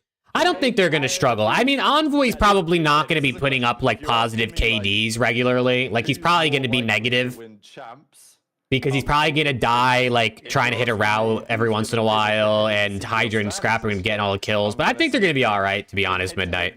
I could just be blindly being biasly optimistic because I'm a Thieves fan. But if I try to be as unbiased and objective as I can, I really do think they're going to be all right. I think this is the year that FaZe just fucking... I think even if Envoy or Dan struggled a little bit, they'd still be fine. They'd still be fine because Envoy, or because Scrap and Hydra are just so fucking good. He was that event and how fast he was moving. Do you think they rank Optic #1? Yeah, I think they do. I think they do. I think Breaking Point's pretty good. I think they'll put him 1. And I'm gonna be real, bro. FaZe have played together all year. Won an event, won 2 events, got second. They just finished top of the table. The fact that anyone would put Thieves above them right now is hilarious. Yeah. Yes. Cooking. Cook. I think you're probably right. A team that's been brand new formed, you don't. It's like you can't put new teams above. It's like Optic just won champs, so you're gonna say that Thieves are gonna be above them. No, LAT have a better roster than Optic? I mean, I could argue it. You could argue that for sure. You could argue that for sure. Ghosty might be hill kitten. Ghosty, I think you could argue it. Unless Envoy turns into like the craziest super soaker you ever seen, I think Ghosty and Envoy will be sharing the time. They'll be splitting it. Ghosty will be bumping Envoy at a time a lot, so Dill could go hit a route for new. You'll see that a ton this season. 2 teams that have just stayed together for a whole year and both won events compared to a team that's just newly formed. It's incomparable right now. You have to have the teams that are one above them. Well, yeah, even if you think teams are better, even if you think equally like those teams have weaknesses, right? But and the teams we don't, they will, but also you don't know the weaknesses, so it goes both ways. Like I don't think they've had got that horrific stint Yeah, they may not be good at search. It's a fair observation. I think what we can say is that all these teams can beat each other. Absolutely. I don't think there's anyone wrong here. I just feel like, obviously, LA Thieves are in this discussion to win events and stuff like that. I just can't put them above teams that have stuck together and won events so far. Yeah, which I think is probably the. What's good, Justin? How we doing? Like, we know for a fact LA Thieves can win an event this year. We're not saying that, but to put them above a team that's just won champs and just won EWC, Is a fact. LAT have the best 2 players, so of course they have the best roster. Nonsense. Depends who you ask, right? I said it last week. Depends who you ask. It went kind of viral. I think Scrap and Hydra are the 2 best players in the world. If you looked at my rankings at the end of the season before this super team was rumored, that's what I said. So it's not like I'm saying that now because they're on my team, but make a team out of those 12. Yeah, what's good, Judge? It wouldn't be the LA Thieves team. It would be look more like the. Any news for Rocker? Yeah, actually. There was some Rocker news. Let me pull it up for you real quick, Justin. All right, let's see Heretics. Go on. My point is, This is the latest for Rocker, Justin. That came out. When did this come out? Almost an hour ago at this point. So the roster is now looking like Paul X, Geo, Estriel, and Nero. So Hook out, Nero in. That's a very interesting take, my guy. I think it depends on the team. I think we can argue it. Wait, no. So why? You like it, Justin? You a Rocker fan? Is this what you're looking for? Or? Good, yeah, but he's inconsistent in respawn. What? So would you say Ghosty and Envoy are the 12th and 11th best players of the top 3? Are you saying of the top 3 teams? One question. Envoy's probably the 12th. If I had to rank the top 3 teams players, Envoy's probably 12. And then EWC, but that's because Self started moving on the map. Are we going off of just last season? Or are we saying generally? If we're saying generally, like career-wise, you probably have to put Dan 11. I guess if I have Envoy 12, I guess we're going off last season. I probably wouldn't have Dan 11 if I'm being honest. I mean, I had Dan number 5 on my rankings, so like. FaZe with Vet or Ghosty? You like Nero? Yeah, I think Nero's good on that team, bro. There we go. It's going to be a great year, Judge. It's going to be a great year. Oh man, no, I don't think. I can't fucking wait. No, it's not. It's not what they need necessarily. I feel like they needed someone like Draws. I actually like Draws a lot. I think. No, I think he's good. Like he's really good. I'm not saying he's not. I just think Ghosty's like insane. I guess he did have a worse major 4 in champs. Maybe Ronnie's kind of onto something. Yeah. Hoping Nero on C9. Yeah, it looks like that's not happening anymore. Why you would pick up Ghosty and why you pick up Draws? There's 2 different reasons. You're thinking LAT have the top 2 and the bottom 2? Yeah, I mean I think it's fair. Like I don't think that's crazy. I think Ghosty's not in the bottom 2 of like the top 12 players. I think Ghosty's better than some of them. Versatile though. Like I think you can go. Especially if we're just going off last season. We're simply going off last year. I think Dan had a better year than Abizi. I think Dan had a better year than Kenny, individually speaking. I think Dan had I think you could argue Dan had a better individual year than probably Draws, Cell, or Dashy if you wanted to. I don't think that's crazy, but I think you can argue it. But you can argue it either way. Ghosty carried, I won't say carried, Ghosty like fucking helped LA Thieves out a lot. And if you put Draws in Ghosty's position, does he do that? No, but I think Draws does. I don't know who 11th would be though, Rick. I'd have to think about it. I'd have to think about it, but it might be. Yeah, exactly. That's a more fair head-to-head. It might be Abizi. After last season, simply after last season, Abizi might be 11 out of the top 12 player from the top 3 teams going into this year. Or Celium, but Scrap I could put above. You know what I'm saying? Yeah, I think the point maybe is that when you look at the top 3 teams. No, it is wild. It's crazy. It's crazy to say that Abizi would be the 11th best player. Are on Thieves, but also you could argue the strongest papers on player on Thieves. So that's the fascinating thing about the team. The Thieves team depend on. Yeah, I'm saying if you're going strictly off of individual players, if you start factoring in the team success and stuff, then you probably would have to say Dan is potentially the worst out of them because he didn't win shit last year. No debate.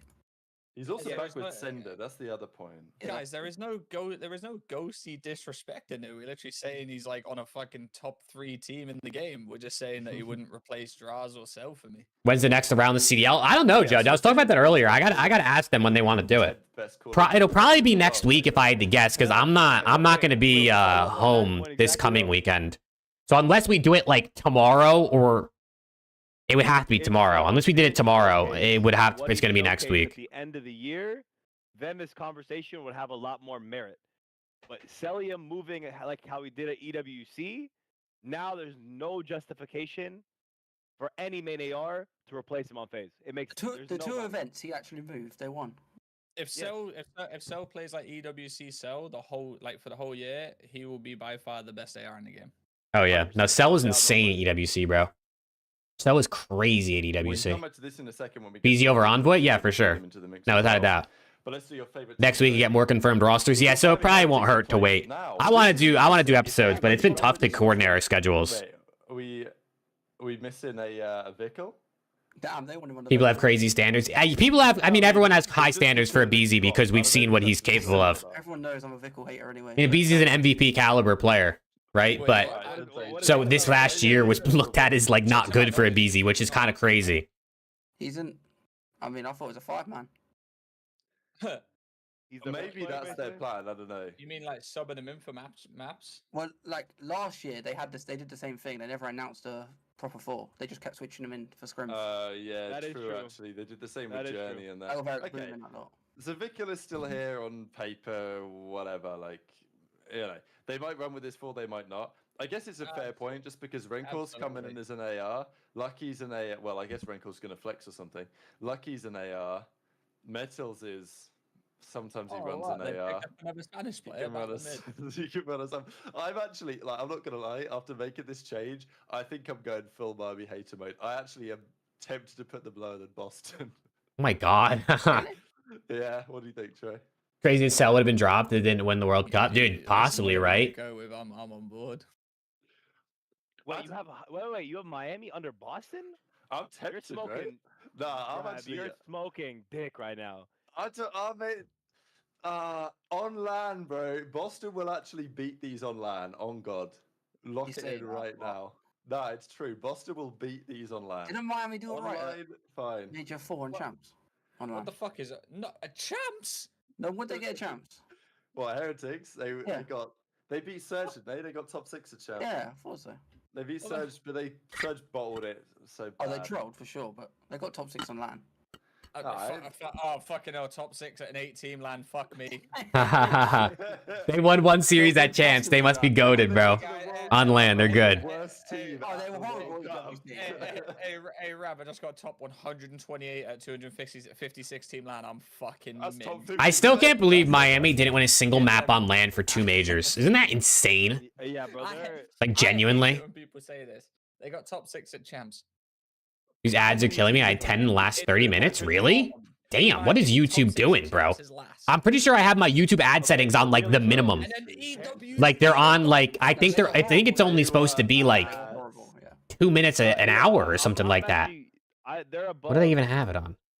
They have to be. I'm actually gonna put them in battle. I have it on conservative. The options are conservative, balanced, and aggressive, and I have it on conservative. It says low earning potential, less interrupted viewer experience. Are they fucking lying to me, bro? That's what it says. Are they lying to me, Midnight? And they might catch some team slipping. Yo, are YouTube skeeving? And then look bad the second half. They lying. Damn, bro. Fucking YouTube. Who would have thought? I thought Twitch ads were bad, bro. Shit, maybe YouTube's worse. Okay, I mean, the more I think about it, like they would like these guys are talented. For all we know. No, Raincoat could be nice. I do actually rate that pickup. I just think I'm annoyed that like Lucky's still there, and I don't have any problem with Lucky, but I just don't really get it. Because they could have just, I mean, they might just drop him anyway and put Vickle in again or whatever, but they could have got Super in or something. They could have tried something. It's lying, damn. He's putting him clown. You go above Boston? Yeah, that's what I think. Yeah, I think I've got to. I think I've got to agree. I think they would do better online, but I think this team gets beat on LAN by Boston. I wonder if YouTube runs ads more frequently because I think you could probably skip them, right? Like some ads you probably are available to skip after like 5 or whatever seconds. Yeah, I think YouTube might be scheming, bro. They might be scheming. They're trying to get all the ad bucks, and I ain't gonna get nothing, bro. I ain't gonna get no cut of it. Went to a better team. He actually is fuming. He's probably said that on stream. Yeah, he actually Ray literally said on stream What should I not mention him? Unless you got YouTube Premium. Bro, I watch a ton of YouTube. I probably should have YouTube Premium, but I don't, and I just end up watching ads. And I probably should just pay for it, because I watch so much YouTube throughout the day. He's going to do a dashy on fucking OGLA. So, yeah, I think it is a bit fraudulent. Yeah, hey, you know me. I'm a Spanish hater too. Lock it in. Right, they're top of clowns tier. Congratulations. All right, let's leave Optic to the end because obviously, you know, viewership and that. Genius, bro. Right, Fucking genius. Mates, this is my question because I think the flank boys had C9 above gentle mates. I think I have it the other way around. Yeah, I'm putting, like, as much as I clown on Pismet, New York lost the first of 2 events. Now, New York got top 4 at the second event. They just got T12 with the first one. Hear me out. Okay, hit me. I don't see any slaying power consistently on that Gentlemates team. I kind of do. Skies was good. From who? Last year. From who? Skies is better than people give him credit for. I agree. Listen, I love Caesar to pieces, love him seriously, but he is, you know. You think he's washed? No, Skies needs to step on the gas pedal, bro. If Skies if he steps on the gas and he starts running a little bit and actually trying to get kills, which he might do because he doesn't have Hydra anymore to do it for him, they might actually be pretty solid. He's slow too, and Kismet just had a very bad year himself. If we're talking, Rab gets it. You were the one who was saying that earlier. Resetify how you thought the flank was crazy for having C9 over Gentlemates. The fact that you're rating them above on. Oh shit, he just put him below. Yo, hold on, maybe he doesn't get it. What? Oh, yo, here's the poll. Balance does this team have? Priesta clearly has trouble using the sub, and he looks like he has to be. Hey, dude, right as you said, Rab gets it. Right as you said it, bro. That's crazy. Yo, what's good, Sparta? Outside the top 3, who do you think is the most likely to win an event if they go big? Yeah. Ooh. You're gonna have Kismet try to push everything. Most likely to win an event if they go big. So if, like, all their players are like firing on all cylinders. Gentlemates for sure could be an option. That good of a player? I think Toronto, obviously. I think Toronto's probably the main answer. The C9 roster, bro. If Mac and Kremp are like on point, they would be disgusting. But also, 99 Kids is a different monster. Probably Gentlemates or Ultra if I had to pick. He gave up maybe because, you know, what else are you supposed to do? Bro's mic is fucked up. The first time is playing without a superstar player and a team that can compete. How is he gonna C9 is better? You like C9 better than Gentlemates, Judge? Kismet had an interesting year all around. He has an 87, but I think that's the fakest 87 I've ever seen. Yeah, he won a major, but I think Skies will go crazy. Dude, I will say, I think Skies is a really, really good player. And this past season, he just, like, especially the second half of the year, he was just like... He was just like sitting in the back in the hill and like letting Hydra, Sib, and Kiz run around, which is fine because you have Hydra, Sib, and Kiz. But if Hive locks back into like playing a bit faster and actually slaying, I mean, Caesar's kind of disgusting, bro. Caesar, like Florida Mutineers Caesar and early New York Subliner Caesar was nasty. People built that New York Subliners roster going into the MWGC. Mama Attaches is in their chat right now and said, I disagree with Gentlemates over C9. Listen, I'm gonna be real. Maybe they're still gonna be. The whole chat thinks Gentlemates are worse than C9. You have a hot take that the new Minnesota could be insane? You think the new Minnesota is gonna be... I mean, I think the new Minnesota has potential, but like, we gotta see, bro. If Geo and SGO go crazy in their second season, maybe. Is Priesta washed up is the question. Priest was the issue, yeah. Yeah, my concern, I think, is on whether Priest is the player he was 2 years ago. Yeah, 100%. What are you like talking about? Wait, Trey are losing our minds right now. What are you talking about? You guys are faded. You think the only question on this team is if Priest is washed up? That's your only question. That's the one question you have? Rab, you've been calling probably the biggest question Kismet all year because he's been dropping 0.5. Yeah, but he's still better than Krem and Mac. I want to see what Kismet's like.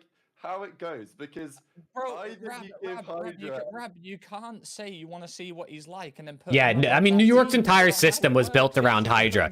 I mean, I said this, I don't know if I said this earlier today or yesterday, but Kismet is an amazing complementary SMG. Like, Kismet is really, really good at helping the person he's an SMG duo with play out, but also, like... I mean, it was fucking Hydra, bro. Like, but that's the thing, bro. That's the thing. Like, exactly what you're saying, Resetify. Linz could take a step here in his second season, right? He was a rookie last year. Linz could come out, and even if he's not Hydra, he could still end up being a really good player. Like, Linz could end up being a top 15 player next season, potentially. Like, that's not it's easily not out of the realm of possibility to see Linz as a top 20, top 15 player. No, he won't be that good, obviously. But I reckon he's better than Matt and Prem. But they Mum, we've got Hydra at home. Get them under the now. You fucking. This is terrible discussion. You know what? The chat agreed with you lot, so I'm going to give it for that. But I do think that they both should be in battle of mid. You had no faith in Kremp? None at all? Really? I know Kremp's inconsistent, but like he was. I mean, he was a big part of the LA Thieves team that ended up being decent at the end of the year. Yeah, I see the vision, right? They're not clowns in charge. I see the vision. We're gonna create NYSL with another French sub with potential, put him there, and see what happens. They're not clowns, but to say they're better than two guys who've been frying all year, when we clearly can see the flaws amongst this team's creation and the question. Yeah, no, New York only won when Kiz was frying. I mean, Major 4 Kismet was fucking insane, bro. But Kismet, I mean, he got slammed on land for the most part this season, which did not help. Listen, BMS, we already done a poll. Gentlemen, absolutely wiped the fucking floor with them. I'm keep They did a little bit do that. This, by the way, was Major 1 Linz, just out of interest, because, like, he was... Major 1 Linz was killing it in SND, bro. Holy shit. I mean, there's also no hill time going on here. Do you not think Kiz is a good duo for him, though? I think Linz is good, bro. I definitely think Linz suffered from being a part of like a dysfunctional dog shit team for most of the season. But like, 50 kills a fucking map. I don't know. I think Linz with Kismet and with the gap filling and the teamwork and everything of a guy like Priesta and the guy like Skies, I actually think Linz is going to be pretty good next season with this roster. It's just getting clowned on because it looks like they're trying to recreate the Subliners Championship team with a different French guy. That's the only problem. He still wasn't like that good, was he? Towards the end of the game, he was fucking unreal. Yeah, Joe and Nasty did step up a ton, Sparta. I agree. I definitely think Kremp was probably like if they were going to drop one person, it would have been him type thing. But I don't know. I think Kremp's a good player. I think Kremp's a good player. Like, we'll see though. I mean, he's definitely the kind of guy that could easily be dropped after Major 1 if he doesn't play well. You're saying like Priesta was good in MW2. He was decent. He still hasn't established himself as one of those guys that's like for sure going to get, you know, a couple chances throughout the season if he doesn't play well. And also help your team win champs. I will say this. I think Priesta during the start of the year was not very good, but at the end of the year he was fucking class. Jesus, look at that record on Boston though. 6-27. Sheesh. I mean, going back to the Paco, the Hydra Kiz. I keep saying Paco and Hydra, bro. Linz and Kiz duo. Linz was most. He had his best moments when he had someone like Reese, who was just running gun. I'm head bashing. I'm making this happen. I actually do think Linz will end up being like top 15 this year. I think you take like the top 12 guys on the top 3 teams and then like Sib and Attach and Linz and a couple other guys. I think maybe top 20, but I think Linz is going to be good. You guys' only question on Cloud9 is the sub duo. The AR duo is solid. If we have questions about the entire roster, all of us, different parts of this Gentlemates roster, how can they be? You just got hit with another ad, bro. Are they like 5 seconds though? Like, can you skip midnight, or is it like ads you have to like watch like 30+ seconds? If you can skip them, then I think I know why they're doing it because it's like pretty quick. But if you're like stuck sitting there watching ads, bro, I'm so sorry. Unless you can't hear me right now because you're watching an ad. 5 seconds. Okay, that's probably why they do it then. They probably run them. They probably run them consistently because of the skip ability. I'm sorry, bro. I'm sorry YouTube's doing that. Throughout the year, who will get the highest placing? Don't think C9 have enough slaying. I agree. I don't think half of these teams have enough slaying. I don't think C9 have enough slaying. I don't think Gentlemates have enough slaying. I don't think fucking Surge have enough slaying. Like, there's just a lot of teams in here that don't have enough slaying. In the Gentlemates roster, and that's just purely because of okay, that is true. Actually, that is true. And I am a bit of like, I'm not allowing you, Rab, to say this when you've been literally violating Kiz all night. I had to give it one show up. I had to give it one show up. Don't worry, when next season starts, man. Hang on, not all night. Sorry, all fucking year. Should I just violate him one more time? Real quick? Rab, did you come up with Piss Smith, by Just the for the way? raid. That's what happens to the top 3 teams at the best. Yeah, no, I mean, the talent is so stacked up top, bro. Think about this. But I feel like some of these rosters like really messed up on potential opportunities to build like slightly better teams. And maybe it's not their fault. Maybe people just were paired up with who they wanted to play with, and there's just no way to make it work. But I think some of these like AR or sub duos just could have been better. Away from Cloud9. Are we sure about that? Have you not been fired? Or am I misreading things? I do believe that. You might be taking the piss a little bit. I do Crazy how Sib isn't in the top 3. Yeah, I mean, he like kind of got hoed because I thought he was gonna be the one getting dropped, but then he ends up getting the keys to C9. So like maybe he'll be okay, but Sib is definitely a player you think is in the caliber of being on a top team. It's just unfortunately there's more than 12 players that are top 3 caliber, you know, and there's only 12 players in the top 3. He's like, hey, kids, gonna keep it real with you. We just dropped you. So you can go explore your options, you know, enjoy yourself. He's like, now I've chosen to explore my options, Jack. You don't tell me when I go, I tell you. Someone said he was invited to leave. That's fucking comedy, bro. Okay, look, I think I agree with the boys' assessment, so let's go there. Obviously, You gonna leave it to the fire bottom. me you can't fire me if I quit. Yeah, exactly. All right, let's go to Minnesota Rocker. Just to clarify for the stream here, the latest rumor is that it's gonna be. Yeah, no, I mean, Sib's not getting in over the flexes in the top 3 teams. Like, I definitely. Concerned in terms of how this. Definitely not. What do we think about this? Are they also in this kind of like pack? Because I actually kind of like them. No. Assuming that's Nero. They'll be good at the start of the year, and then they fall off. I don't know if that seems middle of the pack. They bottom, I guess. They could be top of clowns. So ready to put them in clowns, but I don't know if are they top of clowns? I think so. Yeah, that's fair. Pred brings the best out of Shotzzy. Facts, dude. I mean, Shotzzy looked incredible last year, bro. They're below Heretics, honestly. Oh wow, interesting. They're basically the same team, like just run and gun. No, how are they the same team? Heretics again proved they had moments of good. Bro, I need these guys to get moving, dude. I think I gotta hop off soon here, man. It's almost dinner time. It's 5:30. Yo, how long have I been live? 6.5 hours. Damn. Damn, we've been chilling today, huh? We've been vibing today. Guys running it back. They played together for years. Rocker's a brand new. This is like everyone's coming together pretty much randomly. I don't know. I don't see them there. Everyone's like S&D wins championships. Fair enough, it does. But listen, Ronnie, we've got 2 hard points to win, buddy. No, I agree. I don't think they're good teams. We got 2 hard points to win. He said I don't think they're good teams. Yeah. Miami and Headbash COD and Movement COD. I think they do better. Do we not think like these guys Nero might and head bashes as well, though? Do we not think Nero and Estriel are going to be kind of nice on Black Ops 6 game? I don't know. I don't hate it. Hey, the Spaniards. I think Linz can be a top 10 player. That's how much faith you have in him. Anything's possible, bro. It's definitely possible. The top 10 is so hard to crack, though. I mean, look at who's potentially in the top 10 players. If he's going to be in the top 10, that means he's got to be better than 2 of the top 12 players, like 2 of the players from the top 3. It's almost 1 and your ass is drunk. So do you have faith in Linz, or are you just off your ass right now, bro? He don't want to play with these clowns. Oh no, Shotzzy getting hyped on stage is so good for them. That's what Pred brings out of him now. He's been given the option to leave, and you know, it's like an ex has said, no, you can't go with her. And that's what they've said to Real. They're like, no, you're not going to the other Spanish organization. So I think Miami might beat these purely based on the fact that Real just doesn't want to play there. Linz is mid as fuck. Hook may be better. Oh Lord, Coda. Early in the year, I can see this team, the Rocker team. I mean, Linz was significantly better than Hook this past season, and it was Linz's first year. I don't know, bro.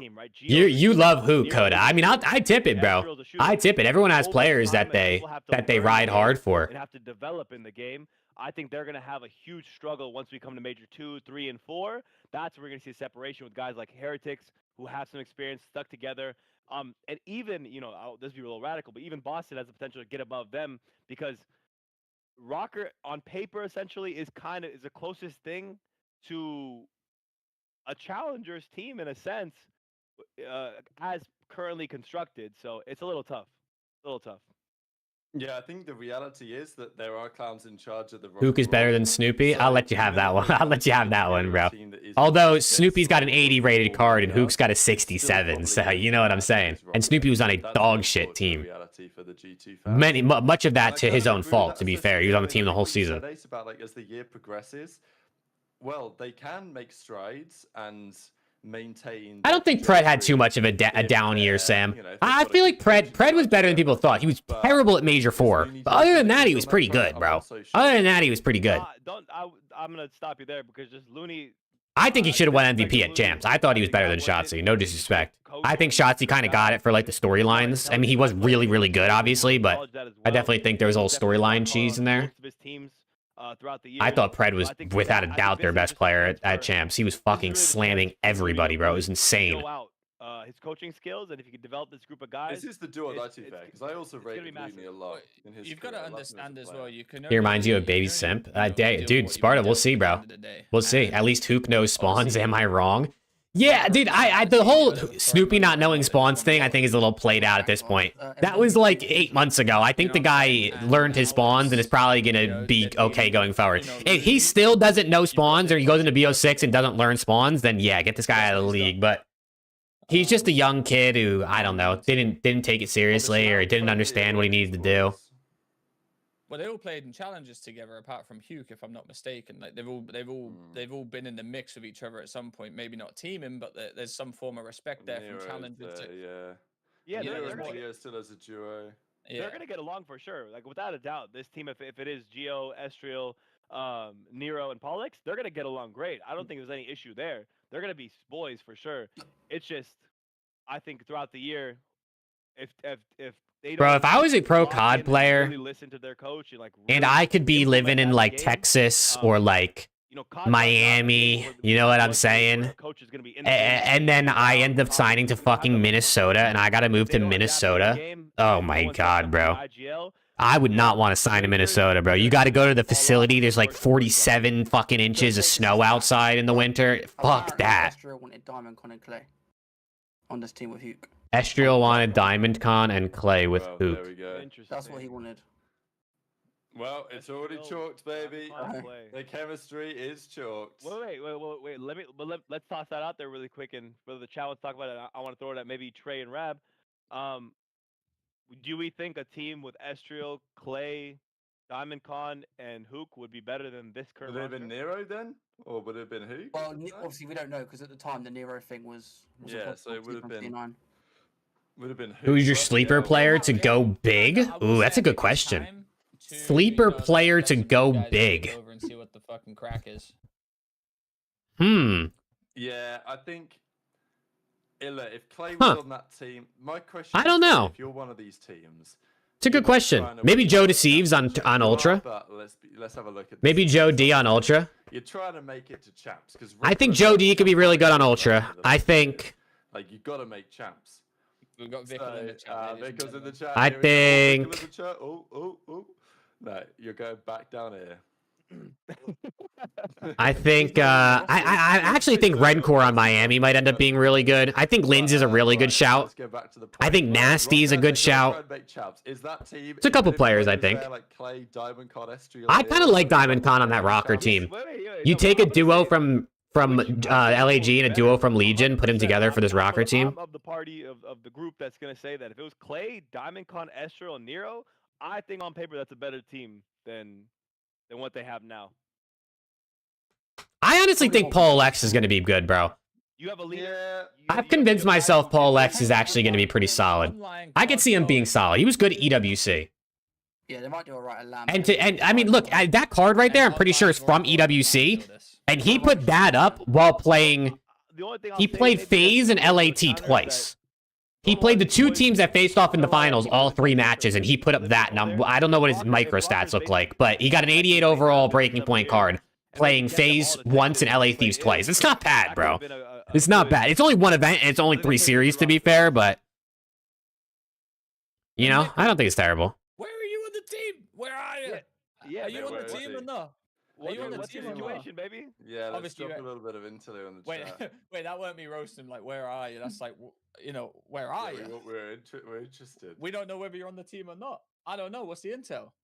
Oh, You guys drop me. Nero plays so bad they drop him for Hook. It's possible. It's possible. It's possible that if Nero or even Estriel play bad, they just bring Hook right back in if he doesn't get signed by anyone else. Yeah, no, you should be here.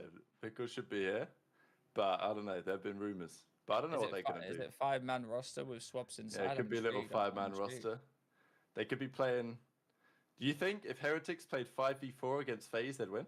No. Hey, we got Super in the chat too. I don't. I don't, unfortunately. That was disrespectful, my bad. Nobody answered as well. Yeah, no one answered. No one wanted to know. I didn't hear what you said, bro. I'll be honest. Right there, I didn't hear what you said. I looked at the chat, I saw Super in there. No, you're good. You're Jesus. Good. All right, I mean, look, let's stay there. We ain't going up through this thing. He said, do you reckon if Heretics had all 5 players against FaZe, would they still win? Oh, Jesus. Okay, that's what you said. Okay. That's what I said. It's because Vic will Could you repeat your sleepers? Yeah, I said I think Joe Deceives is going to be good on Ultra. I said I think Linz is a good answer. I think Linz is another really good one. I said Nasty I think could also be good. I said Rencor I think could actually be pretty good coming in as a rookie on Miami. Those are kind of the guys. Or Paul X, I think I also said. Rab gets nominated one time, and now he's all diffy, bro. What the fuck? Oh, man. You got hit with double ads? Bro, Midnight, you are getting slammed by the ads, brother. I'm so sorry. I'm so sorry. Where do they go? You're getting absolutely cooked by these ads. I actually like this team.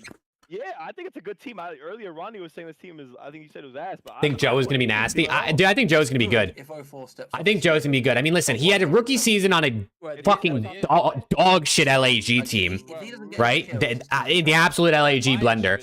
Then he had his second year on this LA Thieves team where he got dropped, right, for a little bit. He came back in. He got pretty good. He was good on LAN. He had a pretty solid end of the season. Now he's going into his third year on an Ultra team where he gets to play with like Kleenex. I mean, Kleenex is a great sub to play with. You know what I mean? Like that's pretty much the best he could have gotten. Vicar wants to know why they're C tier. I mean, look, Clowns in Charge is just the C tier name that we put in because it's funny. But I didn't even realize their tiers are literally S, A, B, C. Trey, that's exactly what I just said, bro. But they gave him interesting things. I got some haters around me. It's all good, man. Yeah, I think I'm gonna end stream, bro. My fiance's about to get home. I gotta start making dinner, bro. I'm not gonna lie to you. I have a crazy headache right now. This fucking light right here, bro. This fucking light is so bright. It's killing me right now. So I think I'm gonna wrap it up here. So if you guys want to watch The Breaking Point, guys, head over to their Twitch. I think they're probably live on YouTube. Uber Eats. Nah, I gotta cook, bro. I gotta cook. I don't really feel like it. Yeah, I'm probably going to close it out. I might be live tomorrow at some point. I have a plumber coming tomorrow. But the problem is they told me he'd be here from 8 to 5. And I don't know at what point in that time he's going to show up. So if he shows up early and then I know I have like the afternoon, I'll probably just go live and yap again and watch some more shit with you guys. So I appreciate you guys hanging out, man. Thanks for the subs and the members and the people who hung out today. Hopefully you guys have a good rest of your evening or morning. In the case of Sparto, who said it's 1 and he's already drunk. I hope you stay safe, brother. Enjoy your time. But yeah, chat, I'll see you guys potentially tomorrow. But if not, hopefully I'll see you guys in some future streams. Have a good one, chat.